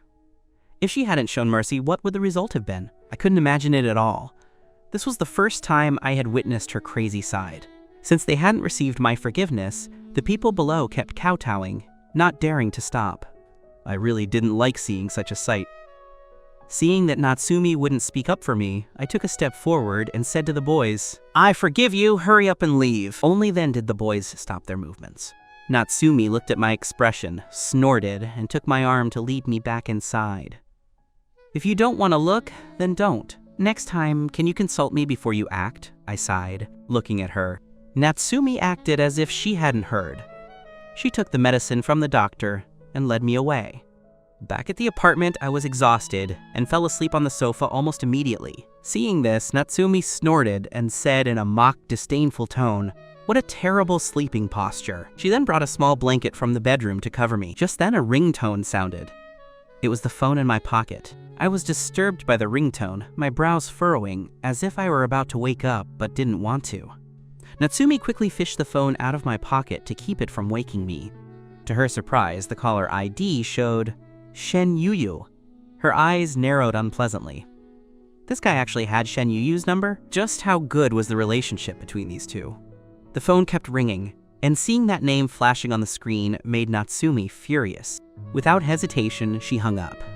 Then she added the number to the blacklist and deleted it from the contacts. Natsumi completed these steps in one smooth motion without a shred of guilt, then placed the phone on the coffee table. She looked down at my sleeping face and reached out, pinching my nose. "Flirting with girls everywhere. Do you even respect me as your wife? It's bad enough you're talking to girls, but it had to be that Shen Yu who I have a grudge against." Thinking about how special Shen Yu was toward me made her even angrier. With my nose pinched, I found it hard to breathe and felt like I was suffocating. I groaned and turned my head, instinctively opening my mouth to breathe. Natsumi's gaze deepened as she stared at my lips, especially with my mouth slightly open. No matter how she looked at it, it seemed like an invitation for a kiss. I was already a bit oxygen deprived and turned over in an attempt to breathe, finally waking up. Natsumi saw my eyelids flutter and knew I was waking up. She quickly straightened up and moved away, pretending she knew nothing. I opened my eyes groggily and looked at her. Natsumi pretended not to see me, looking elsewhere. I sat up and gave a huge yawn, stretching lazily. I reached out to wipe my mouth and found it was wet. Hey, did I drool in my sleep? I quickly wiped it away with the back of hand to destroy evidence, lest Natsumi see it and mock me. Once my eyes cleared, I looked at Natsumi curiously. "Why are you sitting on the floor? What are you doing?" Natsumi's usually clever brain stalled for a few seconds before she stammered out an excuse. I'm meditating." I looked at her weirdly. The word meditating didn't seem to suit her at all. Natsumi suddenly stood up, regained her cold demeanor, and glared at me. "What I'm doing is none of your business. Aren't you tired? Go sleep in your room." With that, she walked into the study with her long legs and slammed the door shut. I stared at her back in a daze and scratched my head. What is up with this girl? I felt a bit thirsty and was about to get off the sofa to get some water. Suddenly, the study door opened. Natsumi walked out expressionlessly, her eyes fixed on the phone on the coffee table. She walked over quickly. "Lend me your phone for a second." Before I could react, she snatched it and headed back to the study. "You have your own phone. Why borrow mine?" I was confused. But solving my thirst was more important, so I didn't chase after her. My phone didn't have any secrets anyway. Back in the study, Natsumi hurriedly deleted the call record from Shen Yu. She had forgotten that part and only remembered after going inside. Luckily, I had just woken up and my reactions were slow, so I didn't suspect her. After deleting the record, she came out with the phone. I was gulping down water. "Natsumi, I'm hungry." "There are only biscuits at home," I said as I walked toward her. "Give me a sip." Natsumi reached out and snatched the mineral water from my hand. I glared at her grumpily. "If you want a drink, get your own." Helplessly, I went back to the fridge and grabbed another bottle. Natsumi tilted her head back and drank. She finished the remaining half bottle in one go, stepped on the trash can pedal, and tossed it in. My brain finally caught up. She drank from the water I had already sipped from. Doesn't that mean... Then I thought about how she had many boyfriends, so those sexy red lips must have kissed many boys. My mood dipped slightly and I cursed inwardly. "Player!" Natsumi felt my resentful gaze and frowned, looking at me in confusion. "What's wrong?" "If you're hungry, you'll have to wait. I can't conjure food out of thin air. I'll order takeout for you, okay? Can't you even cook noodles or something?" I had a grudge in my heart, so I purposely wanted to make things difficult for her. Natsumi let out a laugh. "I haven't even boiled water before. If you want to eat something I cooked, you'd better not be afraid of dying." I stared at her and snatched my phone back. "I don't want to torture myself, just order the takeout." After saying that, I went to the bathroom. Suddenly, the phone rang. I felt a bit embarrassed. I'm in the middle of using the bathroom. Why call now? The caller ID showed an unknown number. I didn't think much of it, assuming it was a wrong number, and answered. "Zhang Hei?" A soft, pleasant female voice came from the other end. It was Shen Yu. I almost choked on my own spit. "Ahem, why is it you?" Shen Yu asked. "What are you doing? Is it inconvenient to talk?" I felt awkward and didn't want to say I was in the bathroom. "No, nothing. Why are you looking for me?" I asked in a lowered voice. Shen Yu paused. "I called you earlier, but you hung up. Then when I called again, it wouldn't go through, as if I'd been blacklisted. But I didn't think you would do that." I said in surprise. "You called me? I didn't get it. When was this?" Shen Yu replied. "Just 10 minutes ago." 10 minutes ago, I was still asleep. I understood instantly. There was only one person near me then, Natsumi.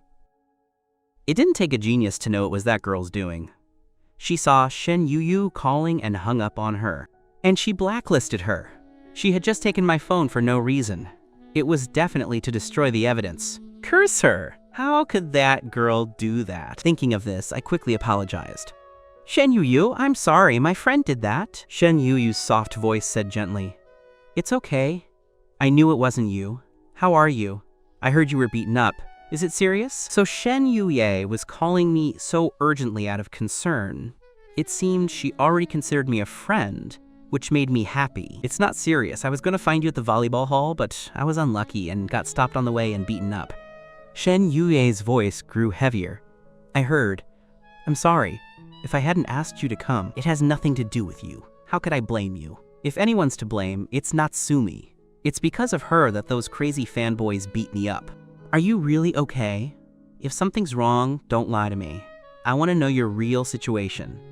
I could tell Shen Yu was truly worried. I laughed and said, "I'm fine, really. If I weren't okay, I wouldn't be able to chat and laugh with you now, right?" Shen Yu finally relaxed. "That's good. Can I ask you one more thing?" Her voice turned serious. "Sure." I nodded.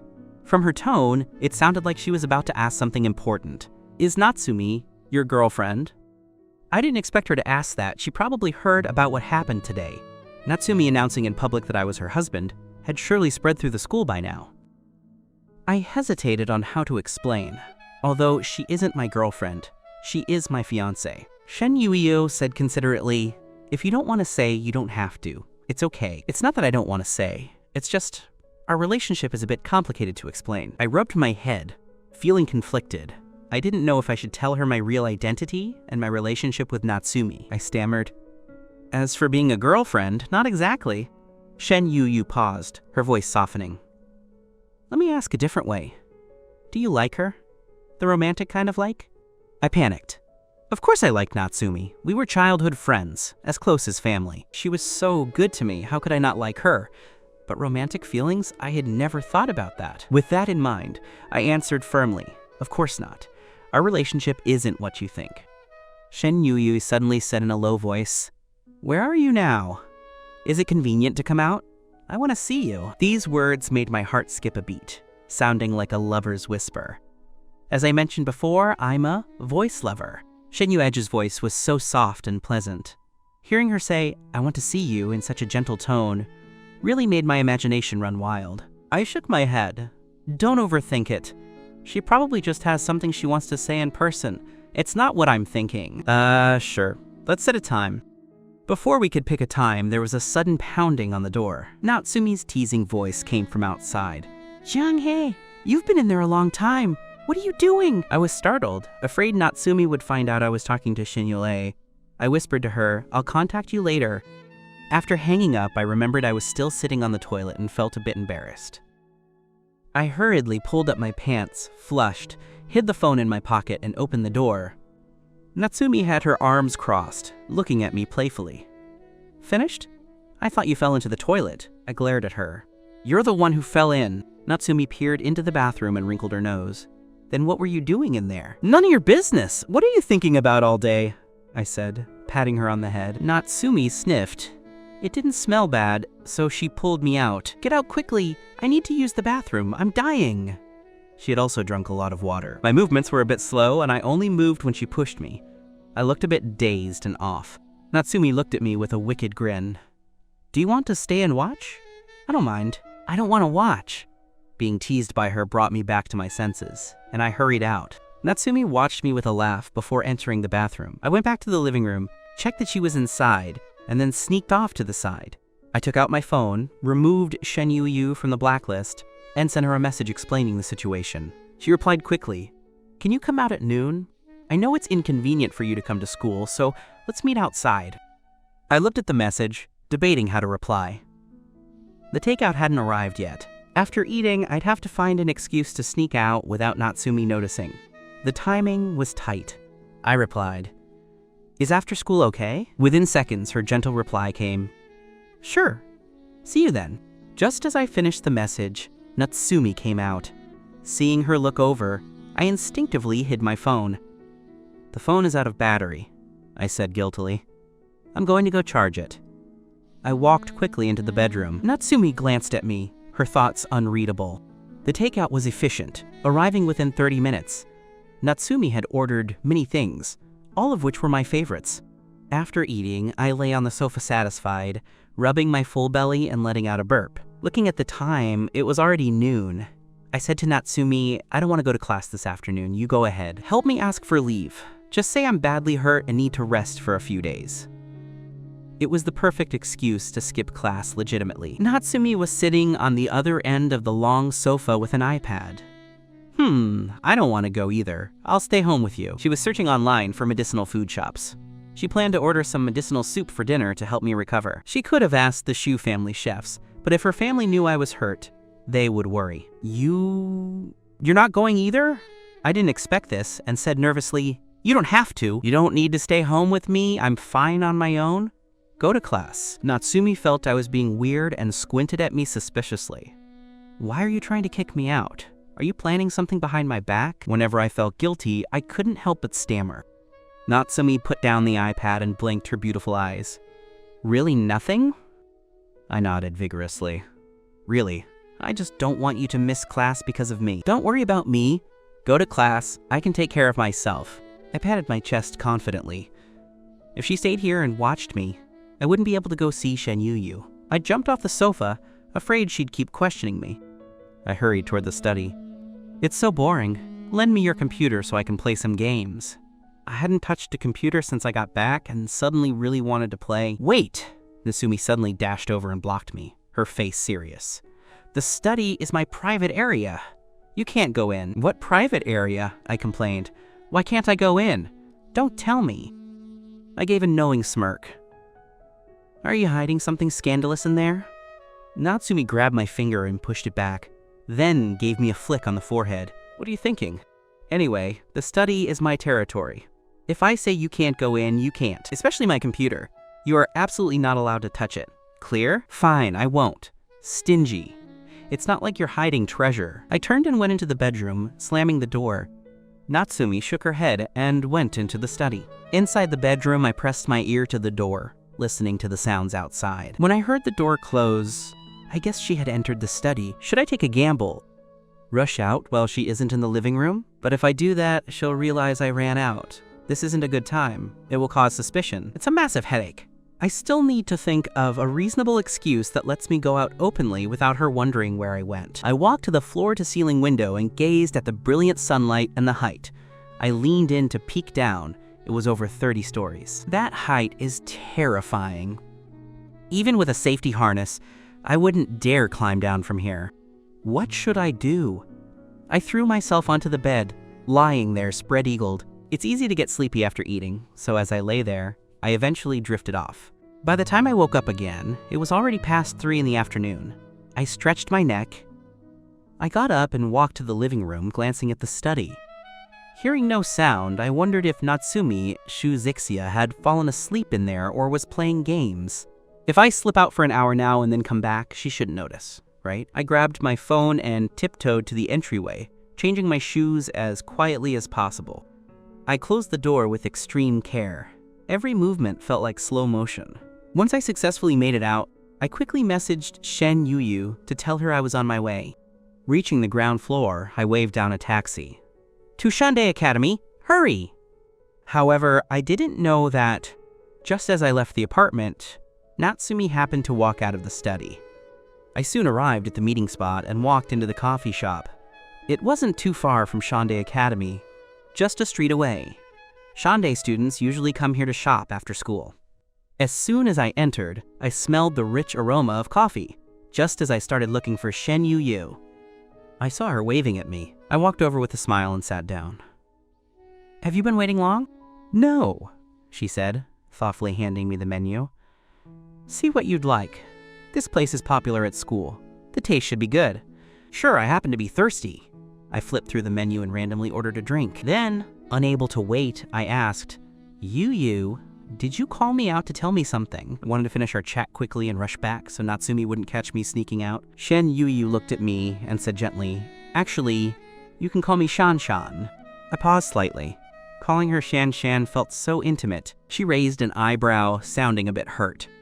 I consider you a friend. Do you not feel the same? Of course not. Of course I do. I realized I had misspoke.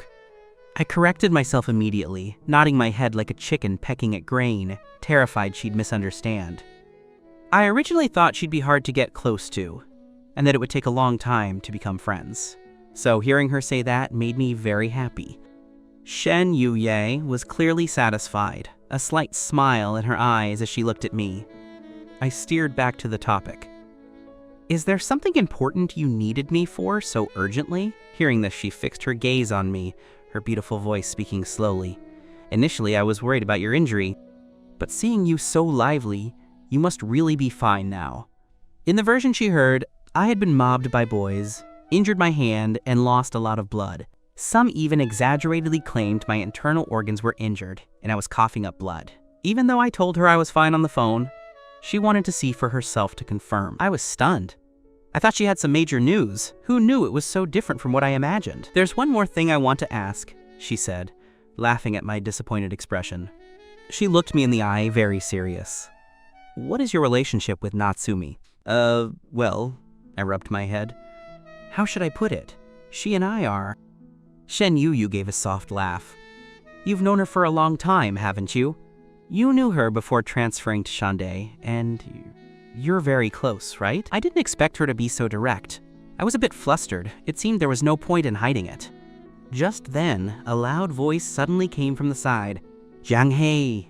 The voice was very familiar, making my body freeze. I immediately thought Natsumi had arrived and caught me. And worse, meeting with her rival, Shen Yu. I was dead meat. I turned my head slowly, but before I could see who it was, a figure lunged forward and grabbed my shoulder. "It really is you.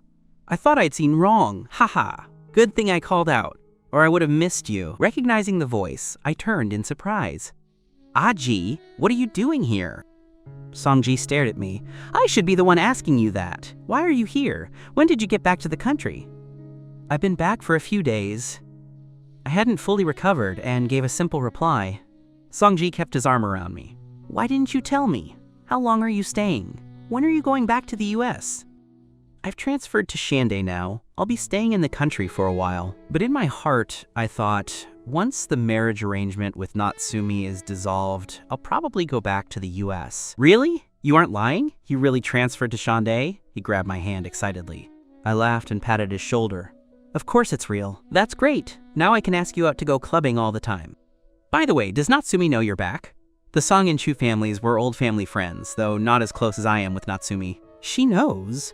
Speaking of her, I remembered Shen Yu and gave her an awkward glance. I noticed she had a faint smile, appearing completely unsurprised. Only then did Sanji notice the other person. He had been so happy to see me, he hadn't noticed the girl. Once he saw her face, he froze instantly, his eyes widening. "Shh. Shen Yu, why are you sitting here with Zhang He?" I wasn't surprised he knew her. After all, she is a celebrity at Shande. But why did Sanji's expression seem so strange?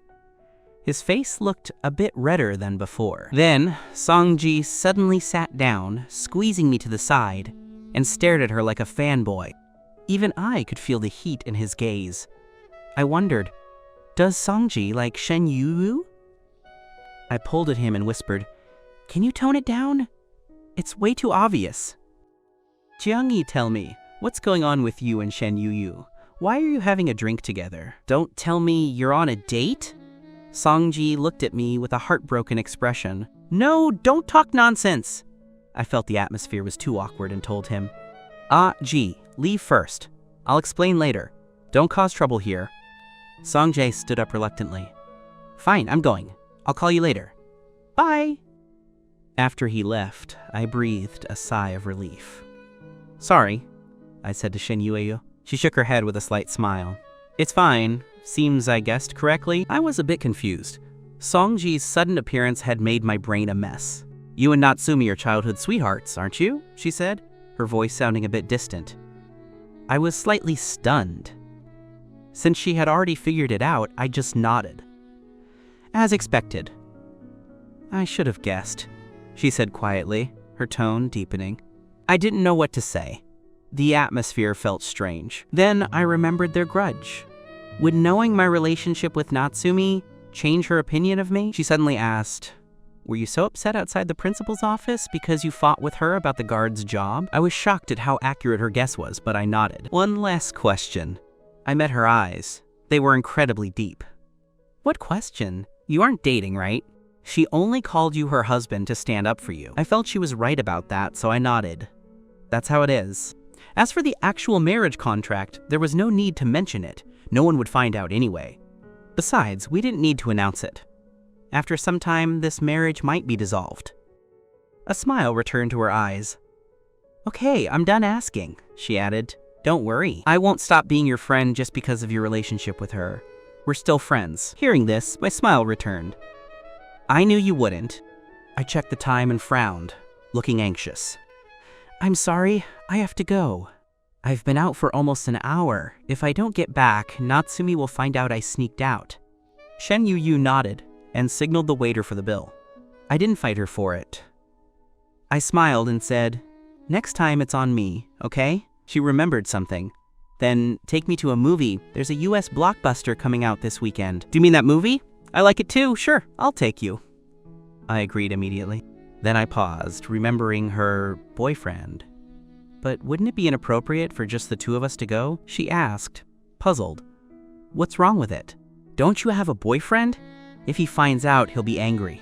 How about this? I'll pay, and you take your boyfriend instead." Shen Yu paused for a moment, then suddenly laughed. I couldn't understand her expression. Was she laughing because she agreed? But I was firm. Since she had a boyfriend, I had to avoid any suspicion. The next second, she said solemnly, "I don't have a boyfriend." I let out a surprised, "Huh?" Thinking I had misheard. She curled her lips into a smile. I said, "I don't have a boyfriend, so you can take me. No need to change plans." "That can't be right. Don't you have a boyfriend?" I was baffled. If only one person said it, it might be fake. But it wasn't just Su Xiaoman. Even Natsumi said so. I could doubt Su Xiaoman, but I trusted Natsumi's word. She rubbed her nose, looking embarrassed. The boyfriend thing. I said that on purpose. I was stunned again. I immediately made the connection. Did you use that to reject guys who confessed? And over time, everyone just assumed it was true? No wonder everyone said her boyfriend was mysterious and unseen. He didn't exist. She made a shh gesture. Only you know this. You have to keep it a secret for me. I nodded, still feeling amazed by this fact. She saw my expression and blinked. You look like you're disappointed. I quickly shook my head. No! You're seeing things. I was a little disappointed. Only because I was curious about this mysterious boyfriend. Knowing the secret was just that there was no secret was a bit of a letdown. Then the movie is set for Saturday? She asked, not pressing further. Sometimes my feelings are written on my face, so she understood without asking. I figured it was fine and nodded. Sure, we'll set a time then. I really have to go now. Shen Yu watched me panic and run out, a slight smile on her lips. Back at the apartment, I opened the door stealthily and closed it with extreme caution. I bent down at the entryway, changing my slippers with very quiet movements. Suddenly, a dark shadow loomed over me, and a cold voice came from above. Where did you go? My body froze. I slowly raised my head. I met Natsumi's fierce gaze. I gave a dry laugh. When did you find out I was gone? Half an hour ago. Her hawk-like eyes stared at me like I was prey.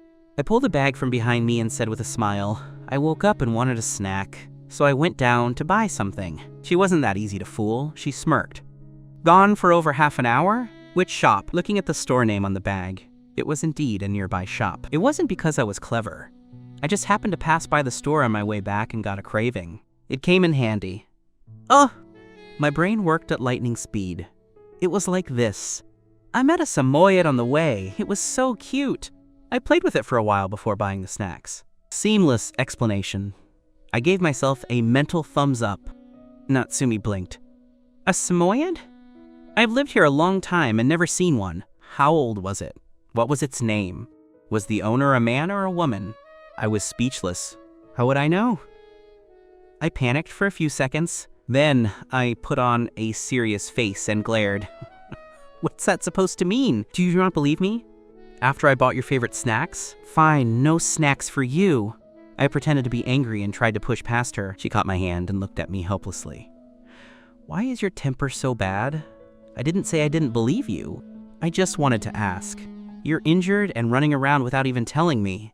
She led me to the sofa, taking the bag and placing it on the table. Since I was already guilty, I didn't keep up the act, afraid of overdoing it. While we were eating, my phone suddenly rang. I paused. What if it was Shen Yu? I glanced at Natsumi. To my surprise, she was looking right at me. Her gaze was terrifyingly deep. The phone is ringing. Aren't you going to answer? She reminded me. Her eyes fixed on me. It made my skin crawl. I took out the phone. It was Sanji. I breathed a sigh of relief. I showed her the screen. It's Aji. Why would he suddenly call you? I froze. If she found out I had just seen him, she'd know I was lying about the dog. I started to stammer. I don't know. I'll take the call first. Terrified he'd blurt it out, I left the sofa and headed for the fridge, pretending to get water. Songjai's voice rang out like a machine gun. Jiang He! What's going on with you? And Shen Yu?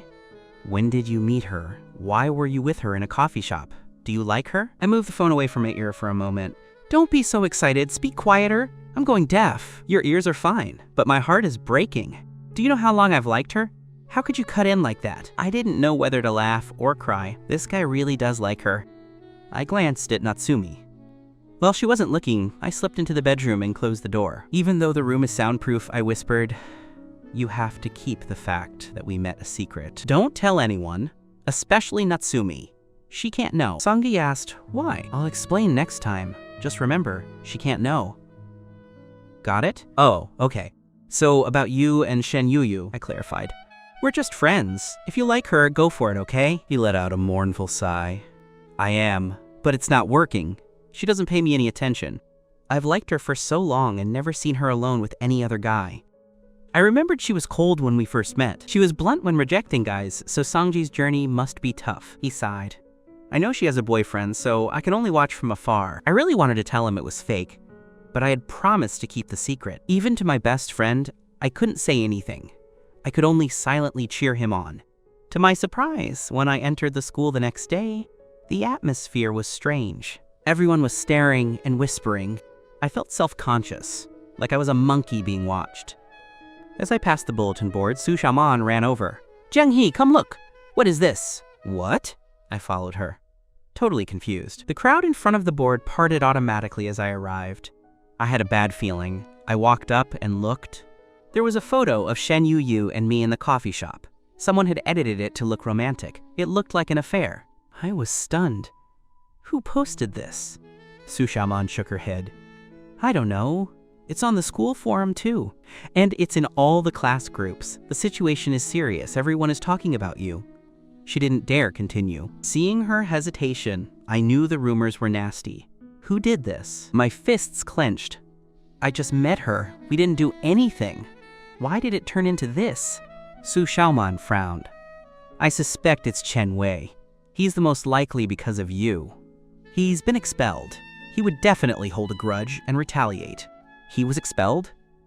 I hadn't expected that, but it made sense.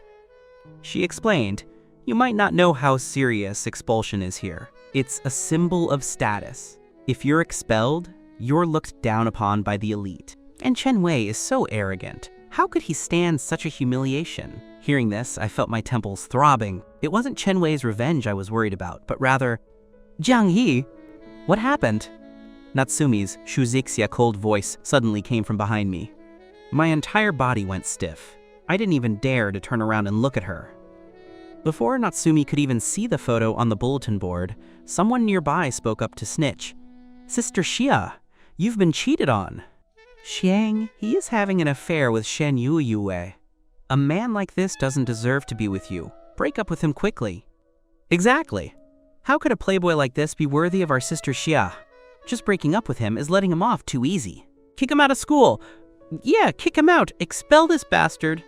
Most of the people shouting were boys. What is going on? Natsumi asked me with a frown. Her gaze lifted to the photo on the board and her face instantly turned cold. She stared at me with icy eyes and asked again, what is going on? The words were the same, but the tone and meaning were completely different. When was this photo taken? She asked rationally. Her gaze fell back on the photo. The date happened to be marked in the bottom right corner. Jianghe, you lied to me. Anger flashed in Natsumi's cold eyes as she stared at me. Her voice was like frost, squeezed out from between her teeth. Xiaxia, listen to me first. I didn't mean to, I don't know how to explain. The truth was right in front of her. Anything I said would sound like a denial. Natsumi walked over quickly. She ripped the photo off the bulletin board, tore it into pieces as if venting her rage, and then turned back to hurl the scraps at me. She said nothing, just looking at me coldly, but her chest was heaving violently as if she were suppressing a massive explosion of fury. For the first time, I personally experienced what it meant by paper cannot wrap fire. I just never expected it to be revealed this way. Someone wanted to harm me and drive a wedge between Natsumi and me, and they had succeeded. Natsumi gave a mocking laugh. I just want to see what kind of excuse you'll make up to lie to me this time. Why aren't you talking? Speak up! It was also my first time seeing her this angry. My mind went blank for a moment, and I didn't know where to start. Natsumi's eyebrows knitted together, her eyes flashing with rage. Her distressed expression showed she was extremely agitated. I never knew you were so cunning. If you don't want to explain, then don't ever say another word. After saying that, Natsumi turned and walked away with a cold face. I shouted after her, wanting to chase her, wanting to explain, wanting to apologize. But I was held back by Su Xiaoman. She said worriedly, Jianghe, don't go. With Natsumi as angry as she is now, you'll only get yelled at if you go. Just wait until she cools down before explaining. But I rub my hands together anxiously, my face full of unease and worry. Chasing her now is useless. She's in a fit of rage and won't listen to a word you say. Besides, the facts are right there. How are you going to explain it to her? I was at a loss too.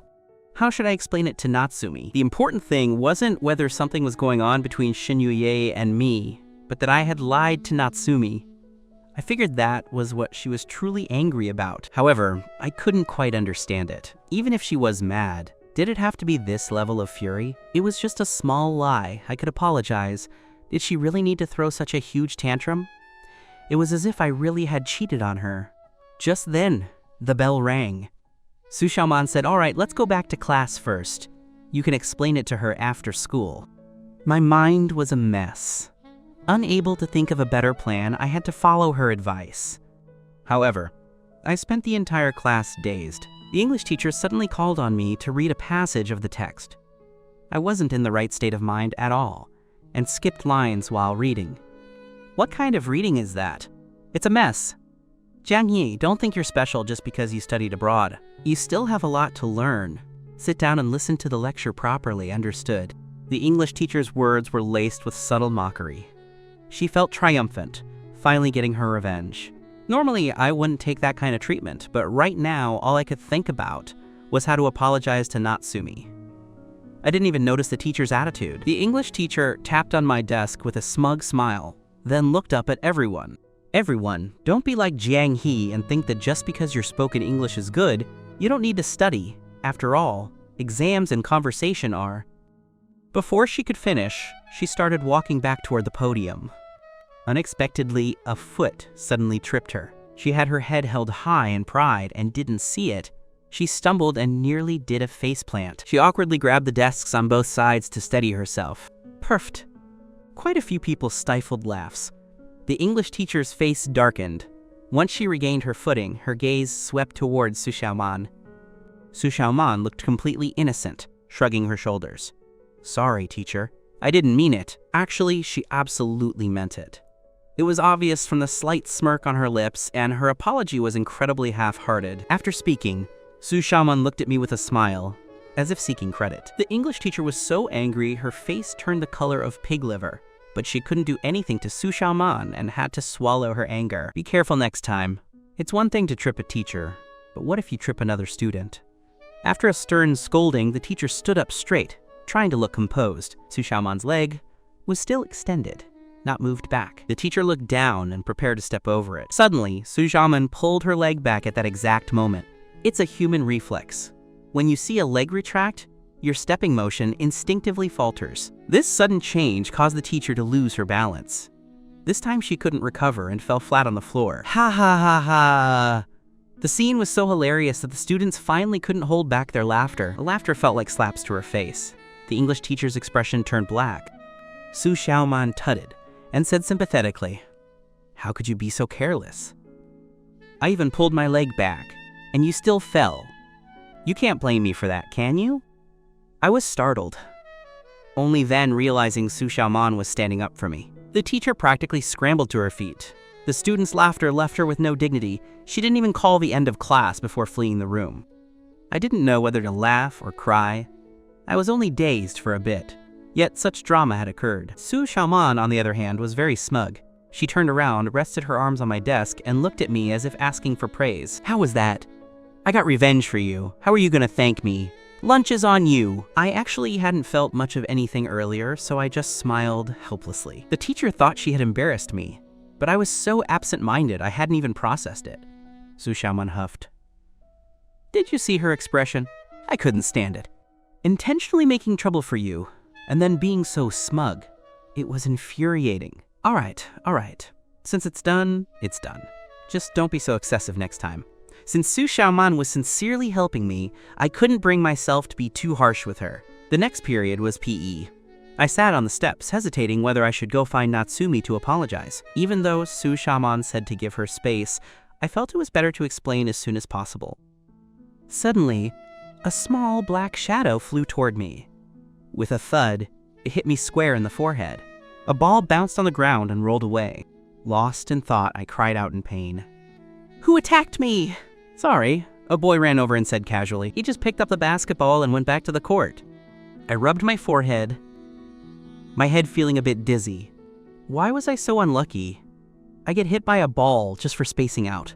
Since I wasn't in the mood for PE anyway, I decided to go to the grade 11 S class to check on Natsumi. Just as I made up my mind, another shadow flew over and hit me in the head again. I hadn't even recovered from the first hit. This time, I was even dizzier. My vision went dark, and I quickly grabbed something nearby to steady myself. The same boy ran over again and said coolly, "Sorry. Once could be bad luck, but twice?" Even I wasn't slow enough to miss that it was intentional. Before I could explode, Su Xiaoman ran over and pointed at the boy. "You did that on purpose, didn't you?" Several boys playing ball gathered around, all wearing fake apologetic looks. "Sorry, we really didn't mean it. Who told him to sit right by the court? He's like a piece of wood. He didn't even dodge when the ball flew over." Su Xiaoman gave a cold laugh. "You tried dodging it. The ball was so fast. And Jiang, he was dazed. How could he dodge?" Even in a normal situation, it would be hard to react that fast. Onlookers began to whisper, "Look at this Jiang He. He's really something. So many girls are protecting him left and right. I don't know how many boats he's steering. No wonder they call him a Sea King. He's got Sister Sha and Senior Shanshan under his spell. I don't see what they see in him. Su Xiaoman, you don't actually like him, do you? This kind of central air conditioner is warm to everyone. Why are you rushing to be so good to him?" I roared at the crowd. I grabbed the basketball beside me and hurled it at that boy. It hit him right in the forehead. He couldn't dodge in time and fell back onto the ground. The people around started accusing me. "Jiang He, how can you hit someone? Don't think you still have Sister Sia backing you up. Now that she knows your true face, she won't be with you. You've been dumped." "Huh? If she won't be with me, will she be with you?" I laughed coldly, mocking him back. The boy didn't expect me to fight back like this. He clenched his fists in rage, but couldn't find any words to argue back. I let out a mocking laugh. "With a face like yours, even if you got plastic surgery, Natsumi still wouldn't look at you. So all you have left is jealousy." After speaking, I ignored him and turned to the boys who had been slandering me, saying arrogantly, "I am handsome. I do have charm. I can make girls treat me well. So what? Be jealous. Looking at you lot, you're practically going crazy with envy." I was already in a bad mood, and these people kept provoking me. Did they think I was a pushover? "Who's jealous of you? Jiang He, who do you think you are? Who wants to be jealous of you? Don't flatter yourself. Who would care about a playboy like you?" Su Xiaoman couldn't take it anymore. She put her hands on her hips and yelled, "That's enough!" I gave those boys a provocative smile. "Then just watch. Didn't you say Natsumi won't be with me? I'll show you exactly how much she treasures me. I'm going to make you all die of jealousy." Hearing my declaration, almost everyone thought I was just talking big. Just then, a girl who knew Su Xiaoman came over and showed us her phone. I happened to record what just happened. Look, they hit Jiang He on purpose. Hearing this, the boys playing ball started to panic. "Don't spout nonsense. It was just an accident. We can't control where the ball goes." Su Xiaoman took the phone and held it under my eyes. We watched the video together. It was over 10 minutes long, currently playing the part where I got hit. It was clearly visible that the boy who threw the ball was staring right at me when he released it. Su Xiaoman was fuming. After hitting me once, the boys had even smirked at each other before doing it again. "The facts are right here. What else do you have to say?" Su Xiaoman angrily turned the video toward the boys. Their faces turned pale, and they didn't dare say a word. They clenched their fists but didn't dare hit me, fearing they'd be expelled like Chen Wei. "Apologize!" Su Xiaoman pointed at them and barked.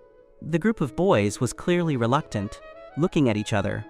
Some were scared by Su Xiaoman's attitude and her family's influence, so they bowed to apologize. Sore.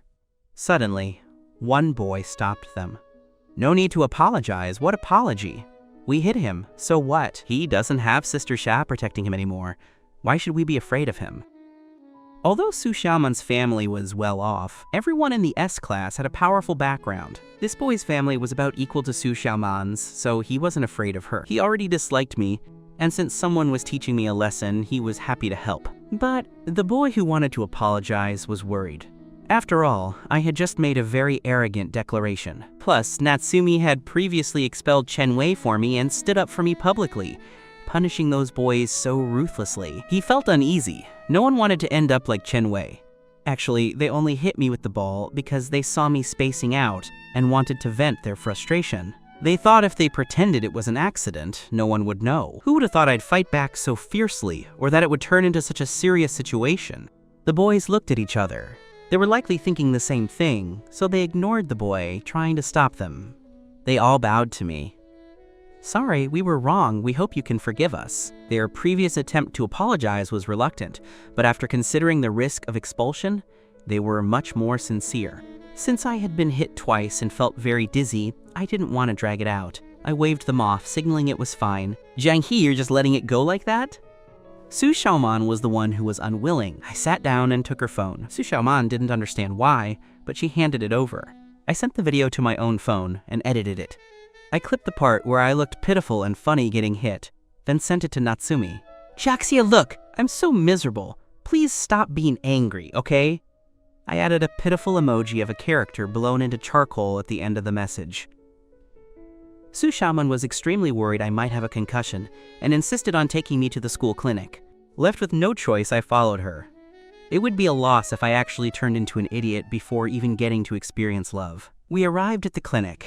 The cool air from the AC blew over us. Seeing the familiar room reminded me of the time Natsumi stood up for me. I suddenly missed her very much. I wondered if she was still angry. "Jiang He?" A familiar voice suddenly interrupted my thoughts. I looked up in surprise. I saw Sanji. "What are you doing here?" Sanji was half lying on a hospital bed, playing on his phone. He didn't look sick at all. He gave an embarrassed laugh. "I came here to rest.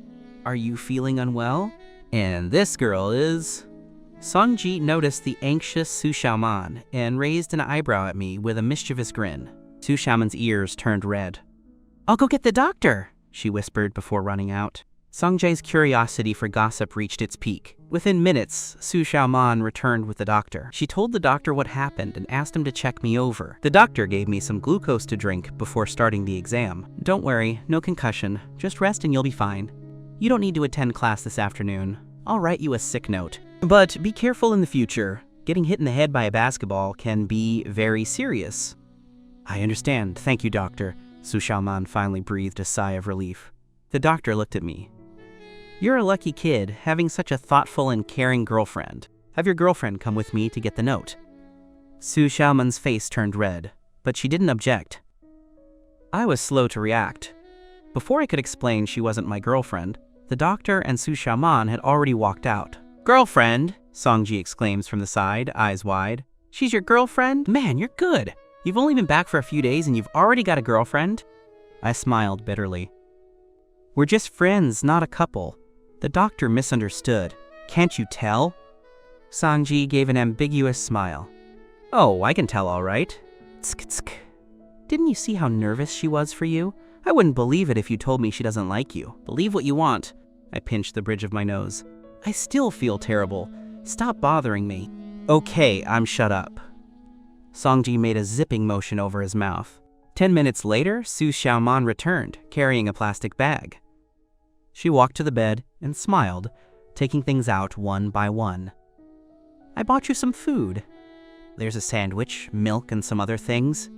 See what you like. If you don't like any of it, I'll go buy something else." My eyes lit up at the mention of food, and I sat up. Sanji hopped over from the other bed. "I want to eat too." He quickly snatched the sandwich. I reached out to grab it back. "I want the sandwich too. You eat something else. Aren't there plenty of other things? I want the sandwich." "Give it to me. I want it. I got it first." "Who told you to be so slow? I'm the patient here. Can't you let me have it?" Su Xiaoman watched our interaction with a dazed look. This kind of dynamic clearly meant we were very close friends. Su Xiaoman, of course, knew who Sanji was. The Song family was one of the 4 great families. She couldn't compare. Yet I was so close to him. Combined with how Natsumi protected me, Su Xiaoman couldn't help but come to a startling realization. "You two are very close friends, right?" I paused and looked into her eyes. Sanji put his arm around my shoulder and said with a grin, "Jiang, He and I have known each other since we were kids. We're super close. Brothers who grew up wearing the same pair of pants. Although Su Xiaoman had suspected it, hearing the answer still left her with a shocked expression. I let out a light laugh. That's right, he's my best friend. She forced a bitter smile to herself. Previously, she had truly thought I came from an ordinary family, even though I had mentioned transferring back from the United States. Everyone tends to automatically label high-achieving students as commoners. Plus, since no one had ever seen me being picked up or dropped off in a luxury car, they all assumed I was lying. I said guiltily, Xiaoman, I'm sorry, I didn't mean to hide it from you on purpose. So, are you and Shu Zixia childhood friends? This was what Su Xiaoman really wanted to know. I nodded. Sanji chimed in from the side with a grin. The two of them have known each other since the day they were born. Their relationship is incredibly close. As soon as he said that, Su Xiaoman's expression became slightly unnatural. Oh, so that's how it is. After chatting for a while, Su Xiaoman planned to head back to class. I'll come check on you again after school. Get some rest. No problem. Go on back to class. I waved her goodbye. After Su Xiaoman left, Sanji gave me a strange look. Did you see how disappointed she looked just now? The moment she heard about your relationship with Shu Zixia, she looked like...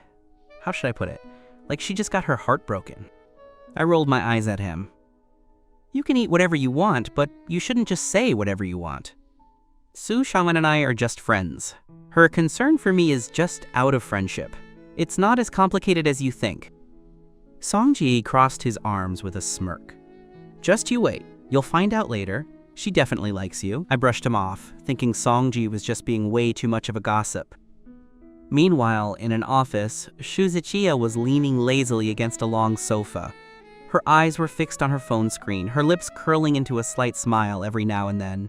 Sanji quietly pushed the door open, scanned the room, and walked in once he spotted her. Miss Shu, did you and Jiang He have a fight? Shu Zixia looked up at him and said expressionlessly, I don't think my office is a place where you can just walk in whenever you please. Don't be so stingy. I'm here to be a peacemaker. As he spoke, Sanji walked over to her side, curious about what she was looking at. He leaned in to peek at her phone screen. Shu Zixia moved the phone away subtly. This is between him and me. Stay out of it. Sanji said in confusion, Why are you being so difficult? Is it just because of that photo of him and Shen Yu? They were just sitting together eating. There was nothing romantic about it. Besides, I was there that day too. Shu Zixia narrowed her eyes. You were there too? Sanji suddenly realized he had promised me to keep it a secret, but his mouth had moved faster than his brain.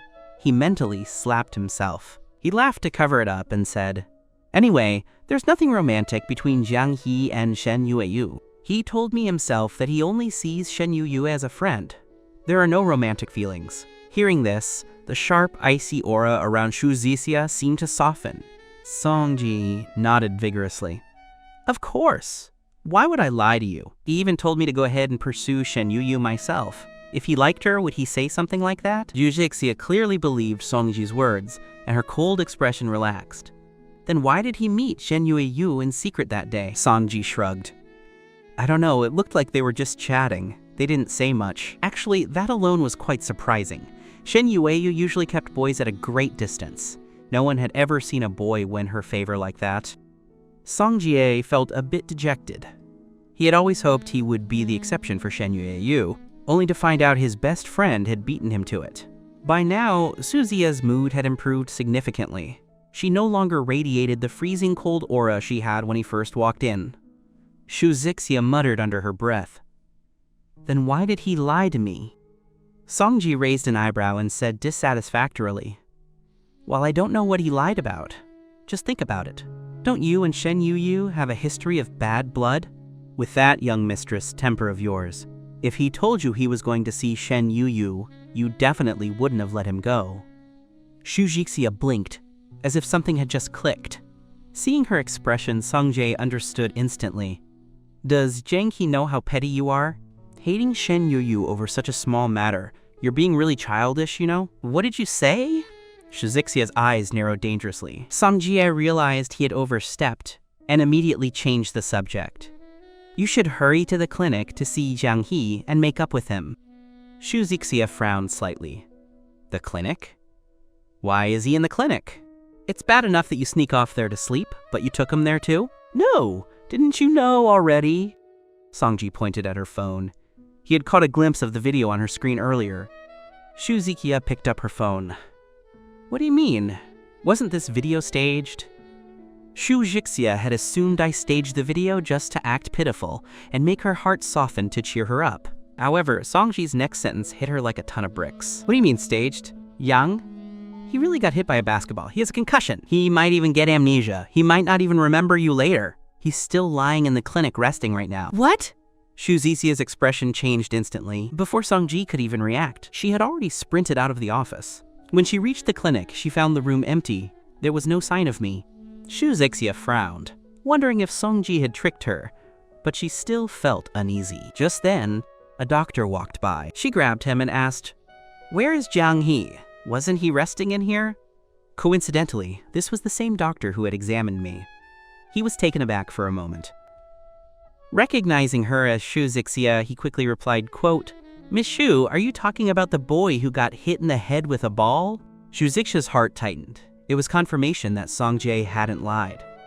She thought of the tone of my text message, asking her not to be angry anymore. Suddenly, she felt very agitated. She didn't know what was wrong with her or why she had exploded in such a rage when she saw that photo. It was as if something in her mind had snapped, and her anger had flared up uncontrollably. Now, she just wanted to find me as quickly as possible. She pressed the doctor urgently. "It's him. Is his condition serious? They said he was resting here. Why is he gone?"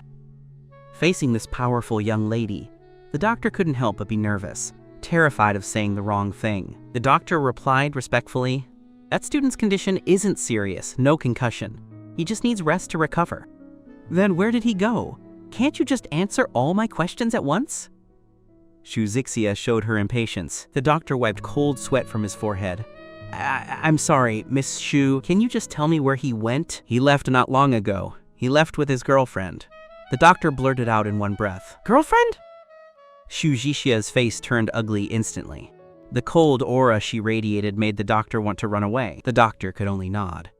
Yes, his girlfriend. She was the one who accompanied him here when he arrived. "Which one? Shen Yu? Shuzixia asked coldly. Shen Yu was a famous figure at Shangde, so the doctor knew of her. He shook his head. No, not her. It was another girl. Shuzixia raised an eyebrow. Suddenly, a memory flashed through her mind.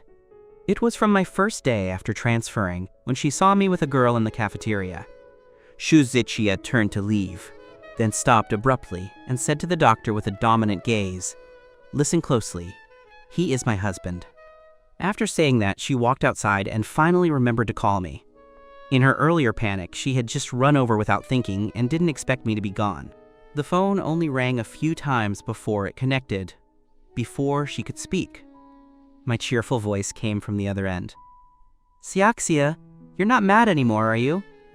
Shuzixia paused for a heartbeat, then muttered softly, "You're an idiot. Why are you suddenly scolding me?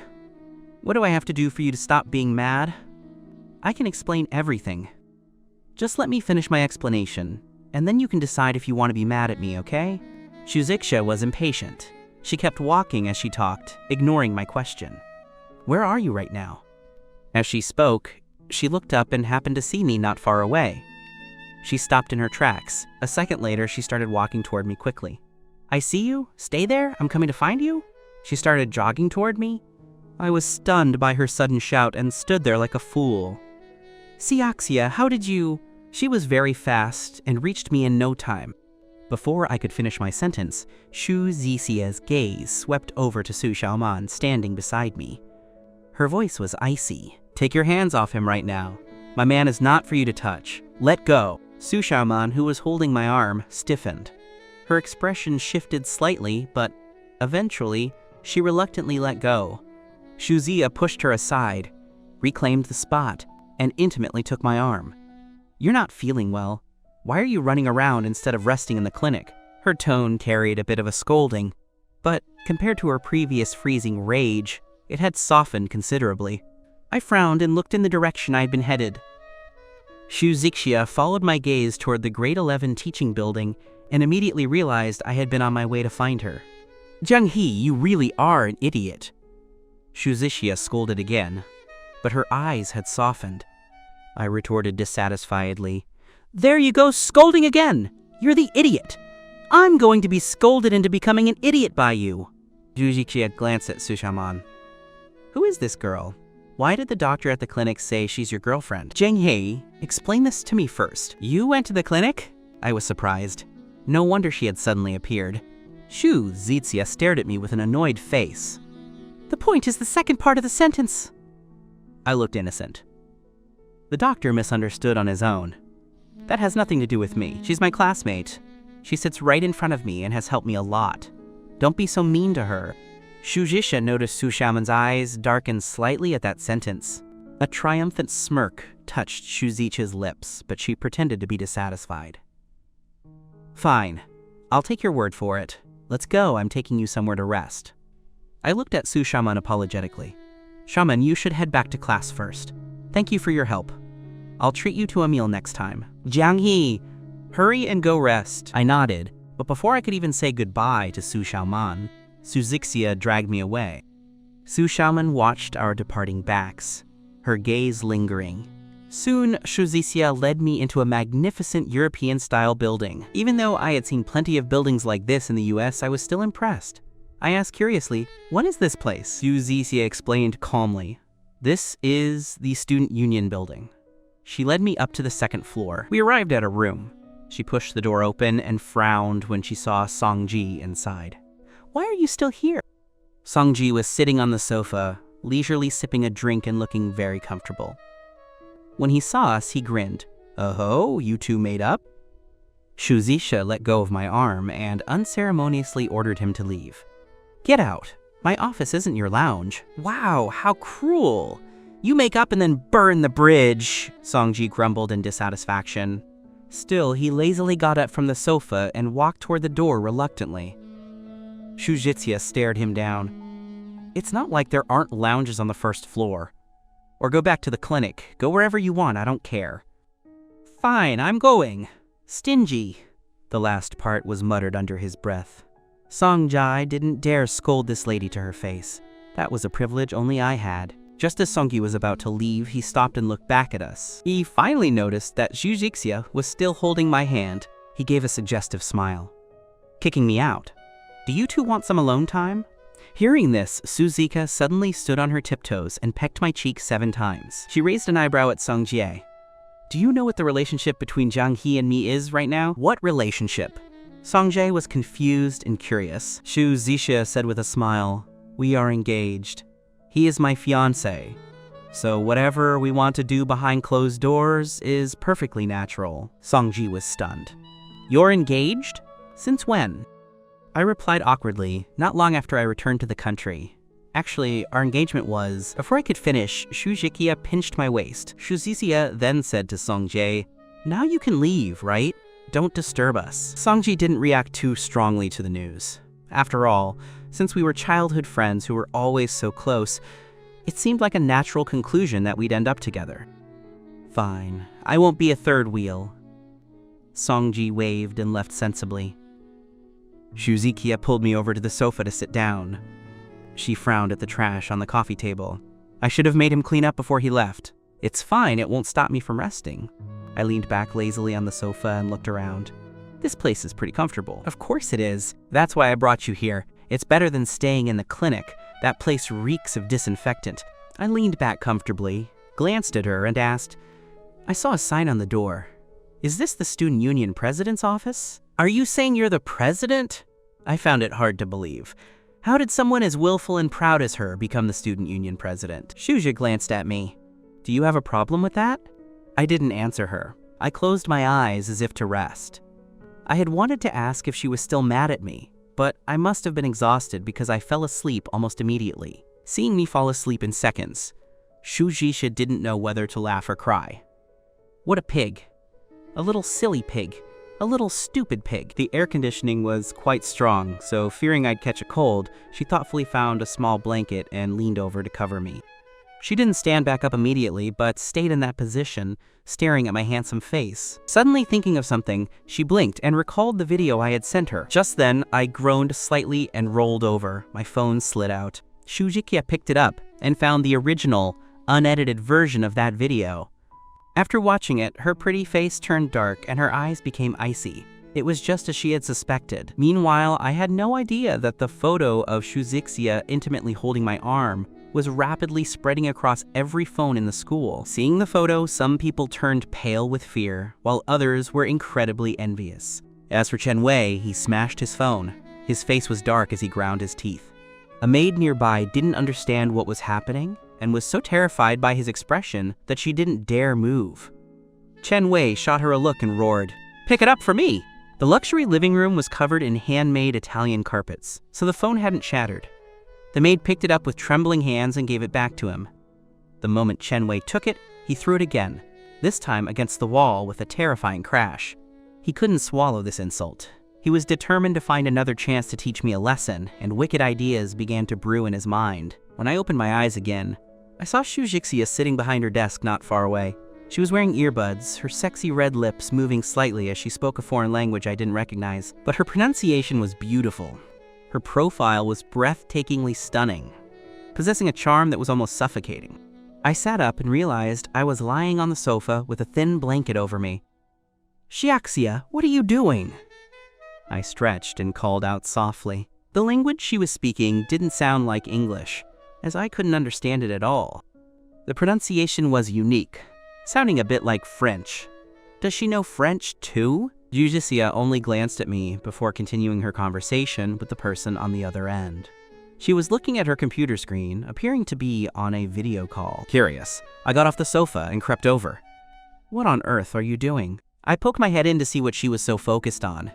Had she found some foreign guy to talk to? But her expression didn't seem like it. Shujikia blocked my face with her palm, preventing me from seeing. She quickly turned off the video and then stared at me.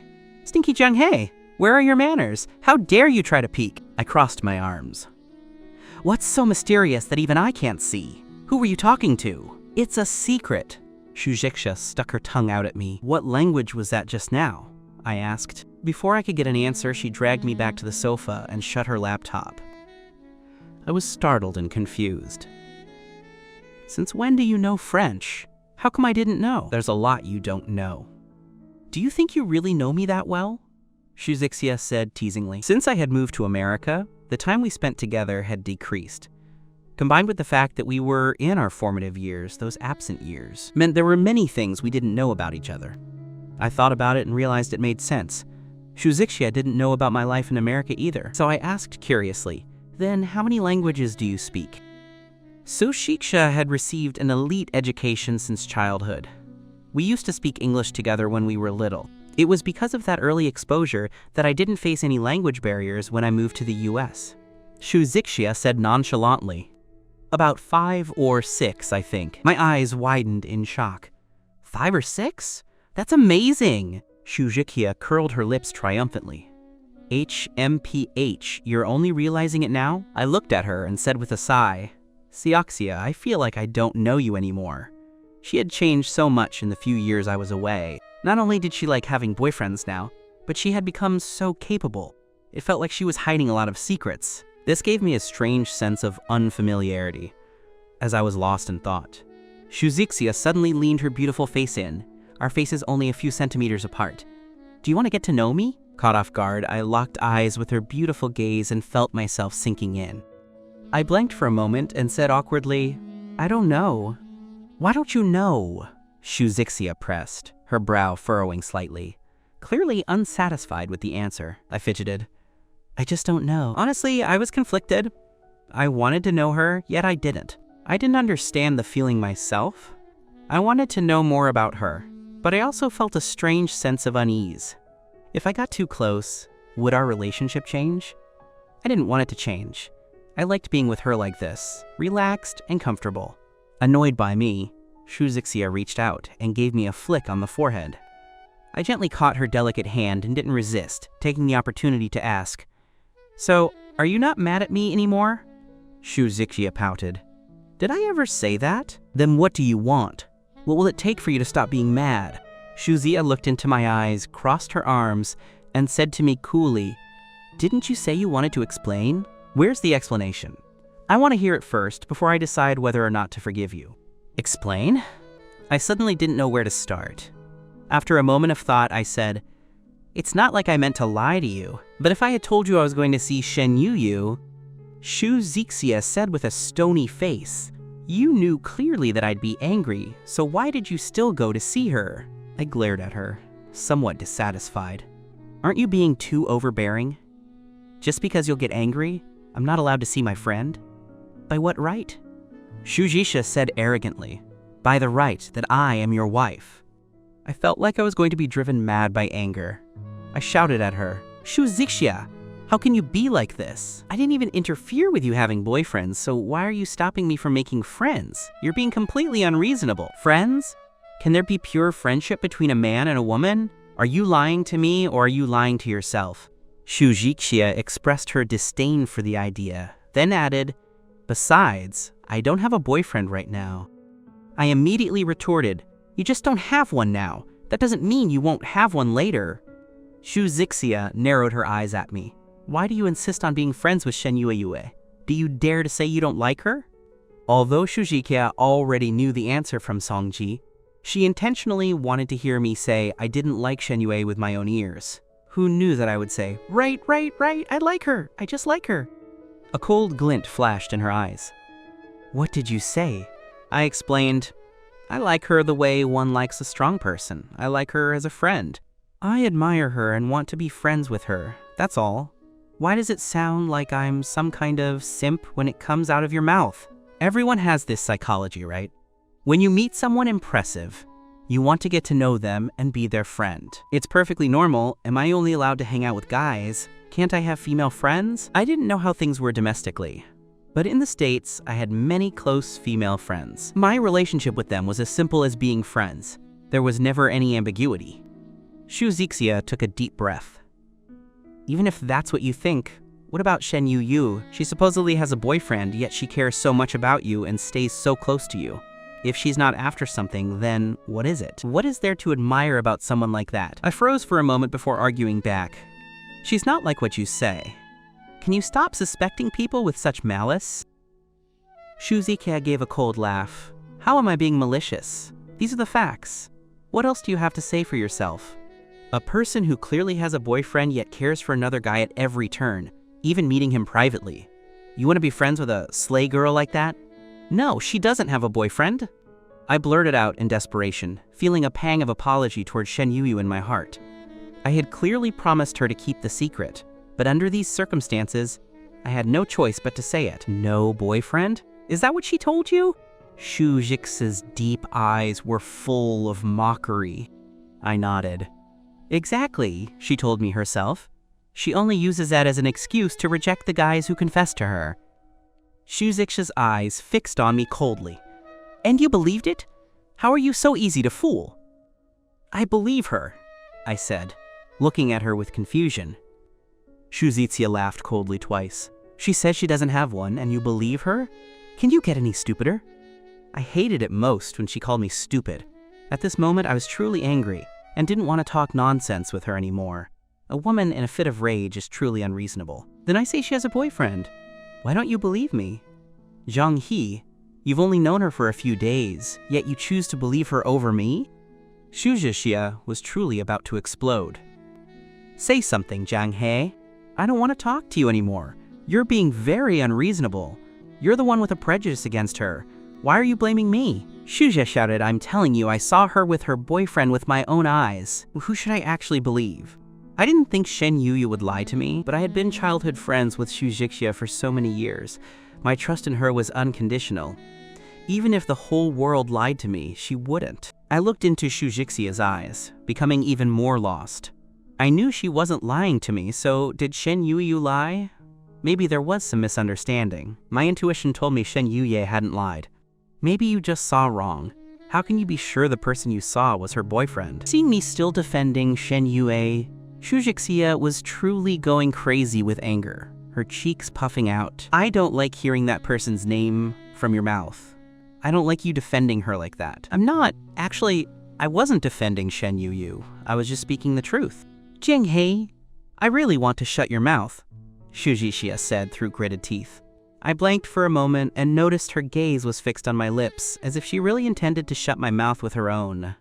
Before I could react, Shuzicha was already on her tiptoes, wrapping her arms around my neck and beginning to kiss me frantically. I felt bewildered, but my heart was pounding so hard it felt like it would jump out of my throat. The Shuzicha before me seemed to have turned into a stranger, and the way she looked at me was different from usual. It seemed to hold a layer of romantic feeling. I pushed her away and said seriously, "I just won't mention her then. Stop messing around, okay?" "I don't care. You are my husband. We are engaged. I won't allow you to hang out with other girls." I was about to be driven to laughter by her anger. How could she be so overbearing as to stop me from making friends? She interacted with so many guys every day, and I never stopped her. By what right did she expect me to remain chaste for her? Thinking of this, I felt somewhat indignant. I dropped a line saying, "Let's both calm down before we talk," and then turned to leave the office. Shujixia stood frozen on the spot. Once she snapped out of it, she stomped her foot in rage and cursed, "You jerk! You bastard!" I had just reached the first floor when I ran right into Sanji coming out of the lounge. We almost collided. Sanji was startled and quickly grabbed my shoulder. "Jiang-hei, where are you going in such a rush?" Sanji saw that my expression was awful and that I looked angry, so he subconsciously glanced upstairs. He asked in confusion, "What happened? Didn't you guys make up?" I said angrily, "Who would make up with her? She's so unreasonable." Sanjay immediately understood that we had fought again. He sighed silently in his heart. Alas, his work as a peacemaker was for nothing. Soon it was time for school to end. Everyone noticed that Shu Jixia's sports car was parked outside as if waiting for someone. Many curious people were watching, but they waited until evening when everyone had left, and still, no one was seen getting into her car. Finally, she drove away alone and returned to the luxury apartment. As soon as Shu Zixia entered the living room, she called out. After waiting a while without receiving a response, she frowned and muttered in dissatisfaction. "Where did that guy go? Has he still not come back?" She anxiously searched the entire apartment but still saw no sign of me. After coming out of the bedroom, she took out her phone and dialed my number. It rang a few times and then was suddenly hung up. Shu Zixia was stunned for a moment, then looked at her phone in a rage. "This guy actually hung up on me!" Is he still in a huff? The one who should be angry is me, right? Fine. If you don't want to come back, don't. Suit yourself. Shu Zixia thought angrily as she threw herself onto the sofa and picked up the iPad on the coffee table to play games. The sky outside gradually darkened, and Shu Zixia's stomach began to growl, clamoring for food. However, she didn't get up but instead glanced at the entryway. That guy couldn't really be staying away, could he? Shu Zixia figured that, since I had just returned to the country, the only place I could go besides here was the Shu family home.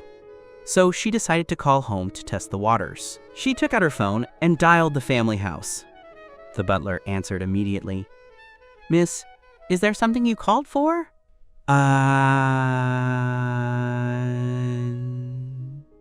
Shu Zixia uncharacteristically hesitated, thinking she couldn't directly ask if I was home. If I wasn't there, it would let the family know we had fought. "It's nothing, I just wanted to ask about something." Her hand tapped on the sofa as she weighed her words. "Jang, he really likes the pigeon soup made at home. Have someone make a portion." "Very well, miss. Shall I have it sent to your apartment?" "Yes, send it over." After saying that, Shu Zixia hung up, her face instantly turning cold. If I were at the Shu house, the butler would have said they'd cook it for me there.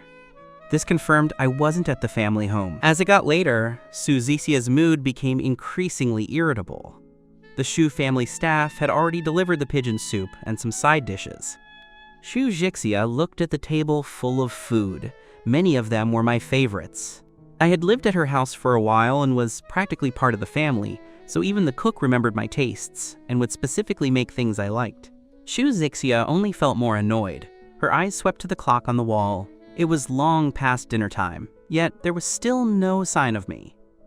A fight is a fight, but how can he just not come home without a word? She couldn't help but think, could he have gone to find that Shen girl? Shu Zixia felt her sanity nearing its breaking point. She didn't understand why, as soon as it involved me. It was so hard to stay calm, and she was so prone to exploding. Sometimes, Su Zixia really felt like I was her weak spot. Suddenly, her phone rang. She grabbed it instantly. But when she saw it wasn't me, her face fell. The caller was Sanji. She let it ring for a while before answering. Sanji's first words were a complaint.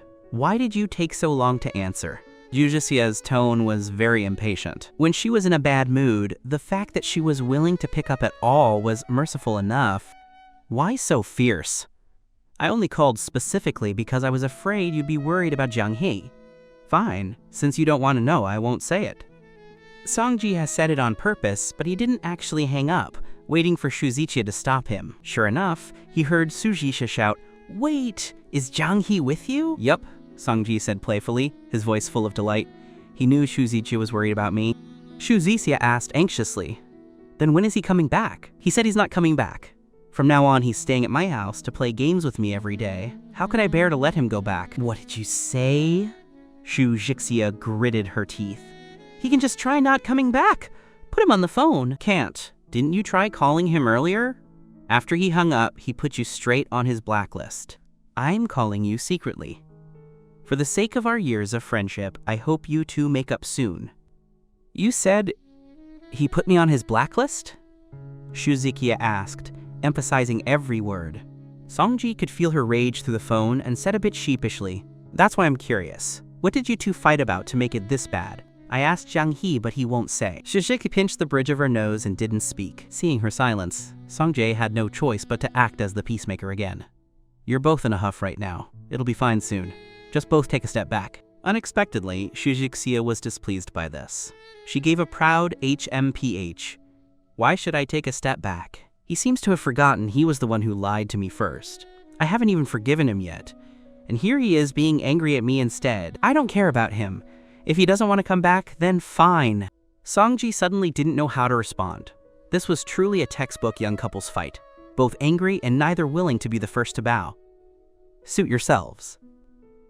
Sanji wanted to see who would give in first. He bet his last cent it would be Shuzichia. "Anyway, I've said my piece. Do what you want."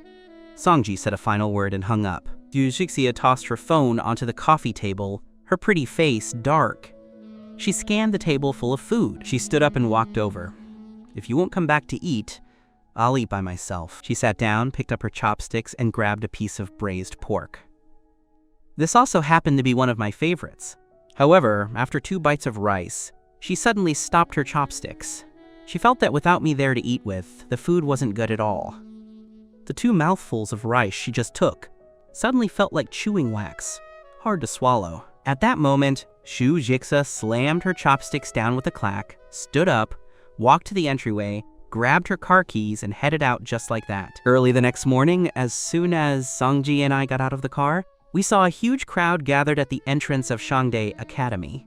It was my first time seeing so many people there. I was puzzled. Did something happen? Sanji got out of the car looking excited. "I don't know. Let's go take a look." In the middle of the crowd sat a cool red sports car. Sanji's eyes lit up. He said excitedly, "The latest limited edition Lamborghini! Do you know how expensive that is? Isn't that Shuzichia in the car?" I was stunned for a moment before I could even look over properly. Then I heard the people nearby whispering, "What's going on? Isn't that Jiang Wenming? Why is he in Sister Xia's car? Could they have gotten back together? No way, Sister Xia never. Eats old grass, goes back to an ex. Wait, isn't her current boyfriend that Jiang He from Class S? She was so good to him before. How did she change guys so fast?" Probably Jiang. He did something to upset her, so he got dumped. The people talking didn't notice at all that I was standing right next to them. However, at that moment, Shuzichia walked over, holding Jiang Wenming's arm. Everyone nearby was stunned. No one expected this situation. The new love and the old love meeting. It was too dramatic. A smile played on Shuzichia's cool face, as if nothing had ever happened. She naturally walked up to me and greeted me with a smile. "Good morning." Jiang Wenming looked at me and also greeted me smugly, "Morning." Sanji looked at me and then said angrily to Shuzichia, "How can you do this?" "Do what?" Shuzichia was all smiles, acting as if she didn't know what Sanji was talking about. Sanji looked quite angry. He thought that since they were clearly engaged, how could she hold another guy's arm in front of her fiancé like that? I, however, grabbed Sanji's hand to stop his outburst. I looked at Shuzishia and forced a smile. Good morning. Although Sanji was very indignant on my behalf, I felt like there was nothing wrong. Shujixia's attitude toward me hadn't changed. She still took the initiative to say hello and had a smile on her face. A smile that even held a trace of playfulness or teasing, just like how she used to be with me. But because of that, I felt a strange sensation in my heart that I couldn't put into words. It felt as if something had changed, but I couldn't say what. Shuzisia's deep eyes looked at me for a moment. Meeting my smile, her lip twitched slightly. Then we'll head in first. After saying that, Shuzixia walked into the school holding Jiang Wenming's arm. I stood there in a daze, feeling a strange void in my chest. Sanji muttered, "Shuzixia is doing this on purpose just to make you jealous, isn't she?" I didn't want to answer that question, especially with so many people nearby staring at me. Every gaze was either gloating or mocking, making me extremely uncomfortable. Let's go too. Leaving the sight of those people, I thought I'd feel a bit more relaxed. But the feeling of a heavy stone on my heart didn't diminish in the slightest. What was this feeling anyway? I had never felt this way before, so my mind was a mess. Was it really like Sanji said? I shook my head, quickly denying that startling thought. Why on earth would I be jealous over Shuzisha? She can be with whoever she wants. I wasn't jealous before, so how could I be jealous now? Sanji saw me shaking my head for no reason and mumbling to myself. So he put his hand on my shoulder and said with concern, "Jiang He, don't bottle it up. After school I'll take you out to let off some steam and ease the bitterness in your heart. No need." I took a deep breath, tossed those messy emotions aside, and forced my mind to go blank. Soon I reached the grade 10 teaching building. After saying goodbye to Sanji, I went to class. As soon as I entered the classroom, everyone's eyes were on me. I pretended not to see and walked to my seat. "Jiang He." Su Xiaoman looked at me with worry, wanting to say something. I made a shh gesture at her, gave a slight smile and said, "Don't say anything. Just let me have some peace." At that moment, someone in the class gave a scoff. Everyone looked toward the door at the newcomer. "Why is Jiang Wenming in our class?" Hearing this, I was startled and looked over as well. Sure enough, Jiang Wenming walked in with his head held high, followed by a boy carrying his backpack. "Hello everyone. From today on, I've transferred to Class S. I look forward to working with you all." After saying that, Jiang Wenming walked toward me. The students in class looked like they were waiting for a good show. The new love and the old love were going head to head. Jiang Wenming's seat was right across the aisle from mine. He said to me with a smug smile, "Xiaxia is so good to me. I just mentioned wanting to join Class S and she immediately helped me transfer in." I didn't want to deal with him, but his words were clearly a provocation. If I didn't respond, wouldn't it seem like I was afraid of him? "Oh, really?" I gave an indifferent smile, raised an eyebrow at Jiang Wenming and said, "Then you better treasure it. Otherwise, if she can let you in when she's happy, she can kick you out when she's not." Wouldn't you agree? Jiang Wenming's face turned black after the retort, because what I said was the truth. But that truth made him look like a clown who could be kicked out at any moment. How could he stand that? The eldest Miss Shu never eats old grass. Once she breaks up, there is absolutely no getting back together. But this time, Shuzixia had broken that rule. This made Jiang Wenming extremely proud. He felt that he was a special existence to Shuzixia. Thinking of this, he slowly calmed his anger and scoffed. "You dare talk to me like that? Jiang He, do you still think you're Xiaxia's boyfriend? I'm the current one now. You're just the past. You better watch yourself. Otherwise, if I say a word to Xiaxia, you'll have to leave Class S." Before I could even get angry, Su Xiaoman had seen enough. She slammed the table with a thud. She glared at Jiang Wenming and snapped, "You want to kick Jiang He out of Class S? Who do you think you are?" Jiang Wenming was stunned.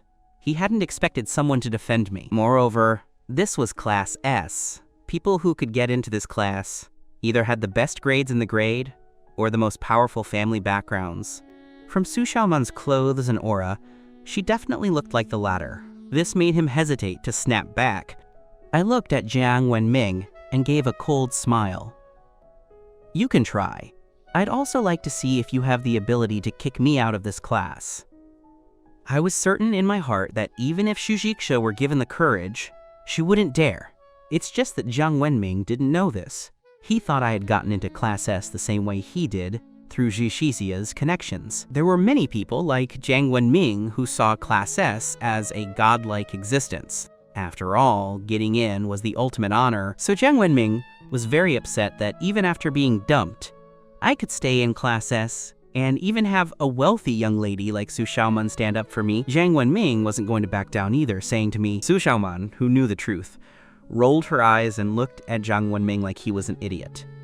Why even call him Jiang Wenming? Just call him No Manners instead. Su Xiaoman suddenly started laughing. She leaned into my ear with interest and whispered, if he knew your real relationship with Sister Sha, how do you think he'd react? I also curled my lips and nodded with a smile. I'd quite like to see that too. Regardless, I didn't believe Shuzixia would kick me out of Class S for a man. And even if she wanted to, the principal wouldn't dare. If word got back to the Shu family, Shuzixia would be scolded to death by her elders. I really couldn't be bothered to talk to an idiot, so I ignored Jiang Wenming from then on. I let him glare at me in frustrated rage as much as he wanted. I turned a blind eye to all of it. Anyway, even if he were given 10 times the courage, he wouldn't dare hit me, so I calmly chatted with Su Xiaoman in a relaxed mood. Su Xiaoman turned around to sit face to face with me, resting her hands on my desk and asking curiously in a voice only the two of us could hear. This time Shu Zixia is being too strange. I didn't even think she liked this guy that much, so why did she get back together with him? This was likely a question many people couldn't figure out. After all, Shu Zixia never got back with exes. Once she broke up, she threw them to the back of her mind. I said with some irritation, and I don't want to know either. For some reason, whenever Shu Zixia was mentioned now, I felt very angry, as if something were blocking my chest. At that moment, the sounds of discussion from people nearby drifted over, causing me to subconsciously lose focus and listen in. I remember Sister Sha's car rarely carries boys, right? And so early in the morning, what do you guys think the situation is? Does it even need to be said? They must have spent the night together. This was a girl speaking, her tone thick with ambiguity. How do you know? Even if they came to school together, it doesn't mean they spent the night together. See, you guys don't understand. The girl acted like an expert. Have you ever seen the eldest Miss Shu pick up or drop off any of her boyfriends for school? Given her personality, it's absolutely impossible for her to personally pick someone up. So the most likely scenario is that they were together last night and then just came to school together. This analysis was nearly flawless. Everyone listening nearby believed it. As for the boys who liked Suzisa, they all wore heartbroken expressions. One boy couldn't contain his curiosity and boldly leaned toward Jiang Wenming's side, asking directly, "Tell us, did you and the eldest Miss Shu spend the night together last night?" They had been discussing it so loudly that there was no way Jiang Wenming hadn't heard. As he listened, he wore a smug smile. Jiang Wenming put on a proud look. "Why are you asking that? Is that something I can just say out loud?" "Ooh, it looks like it's true. Looking at your face, you must have definitely won the beauty's heart. Tell us about it. Let us gain some girl-chasing experience." Seeing Jiang Wenming's villain with success attitude, everyone grew even more curious and crowded around him, but no one noticed that my face had turned black. My hands on the desk were clenched tightly into fists. Did Shu Zixia actually bring Jiang Wenming to the apartment? Wouldn't that mean he slept in my bed? Thinking of this, my chest heaved with rage as I ground my teeth. Jiang Wenming glanced at me sideways, and as if he had gotten the reaction he wanted, he smiled even more triumphantly. He intentionally said to the others, "How can I talk about such things?"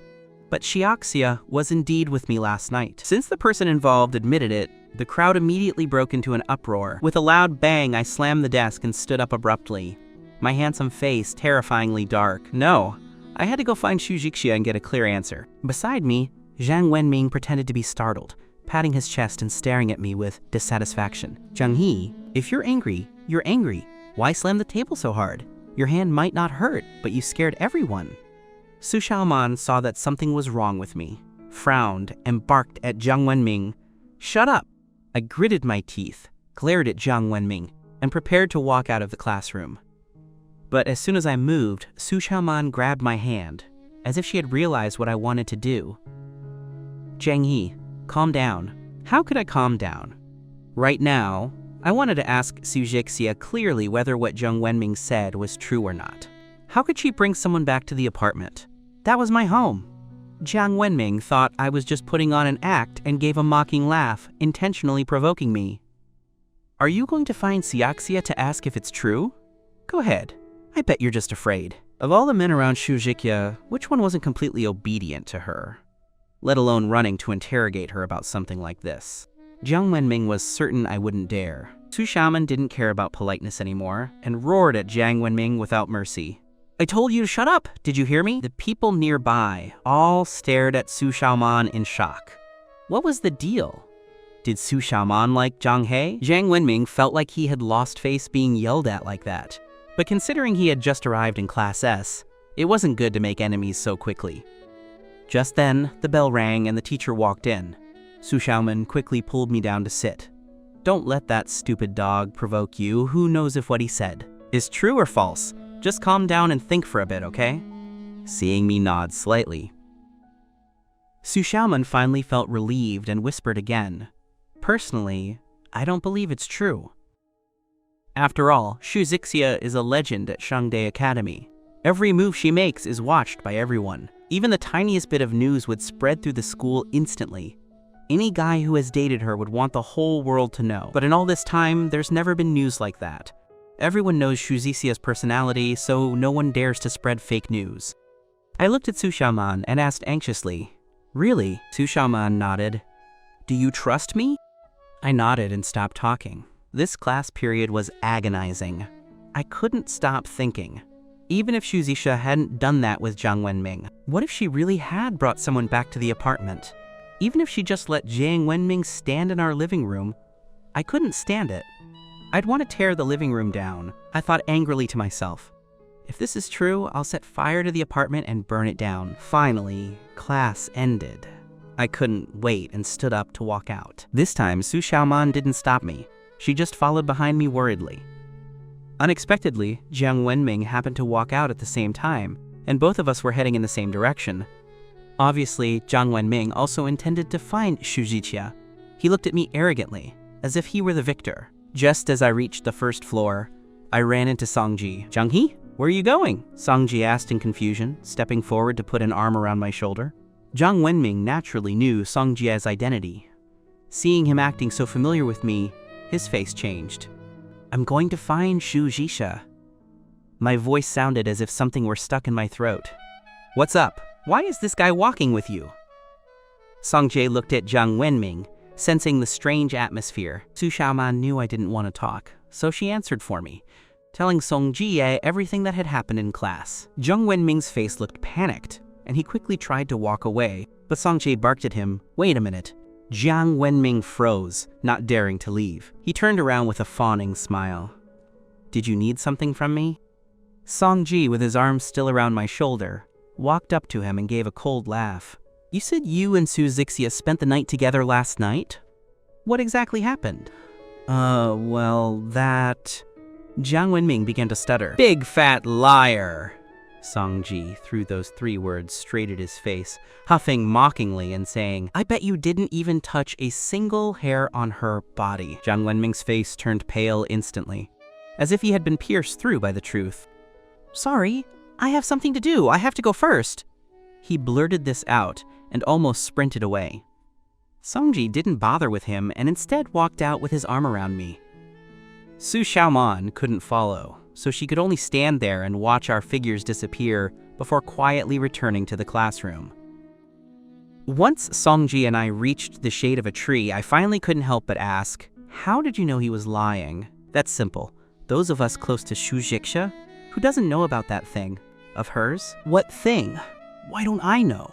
I was completely confused. Songjie realized, You've been abroad these past few years and had less contact with us, so it's normal you wouldn't know. What is it? Hurry up and tell me. Don't keep me in suspense. Songjie explained slowly. Actually, it's that Shu Zixia seems to have a misophobia. A very serious one. Misophobia? I doubted if I had heard correctly. I even picked at my ear and said in disbelief, How could she have misophobia?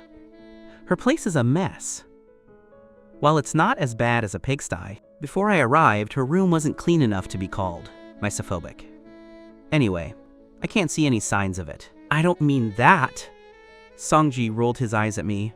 I mean emotional misophobia. That's even more impossible.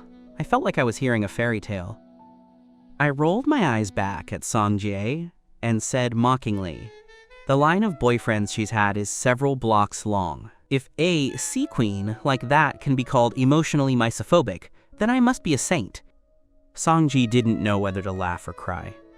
Put that way, it does seem right. I frowned irritably. What exactly do you mean by that? I really don't get what you're saying. What does this have to do with Jiang Wenming lying? I felt like I should just go ask Sujikia and be done with it. I was about to stand up. Songjai grabbed me suddenly. Don't be in such a rush. You want to go find her again? What else? Jai, is your Chinese really that bad? Your ability to organize language is so poor. I've been in the US for years, and even I'm not this bad, I said pointedly. Songji felt my deep disdain and was a bit hurt, because his Chinese really was bad and no one likes having it pointed out so directly. Fine, I'll reorganize my thoughts. Just let me finish first, okay? I'll give you one more chance. I sat back down. Songji thought seriously for a moment. Let's put it this way. Why do I know Jiang Wenming is lying? Because although Shuzisia has had many boyfriends, she has a germophobic streak. She has never kissed any of them. She won't even let them touch her hand, let alone anything else. It's that simple. I kept a straight face and gave a huff. Songji nodded vigorously and looked me steadily in the eye. He reiterated, Jiang He, there's no reason for me to lie to you about this. I was still suspicious. Then how do you know? It's not like Suzicia told you herself, right? How could she tell me? It was Xing Yao and the others. One time, a group of us were at a birthday party at 8+1, and they managed to squeeze it out of her. So it's true? I still had a face full of disbelief.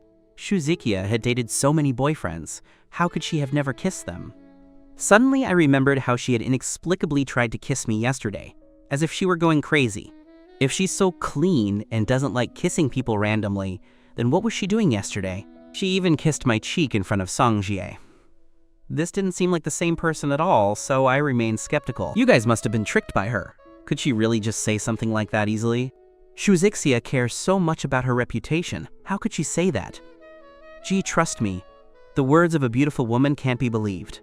Songji wagged his finger. He said with total conviction, she couldn't have lied to us. Xingyao and the others got her totally drunk, okay? They were all pretty wasted when they played Truth or Dare. So when they heard Shujisha say she was still, at this point, Songji couldn't help but burst into laughter. I was completely blank. She was still... What?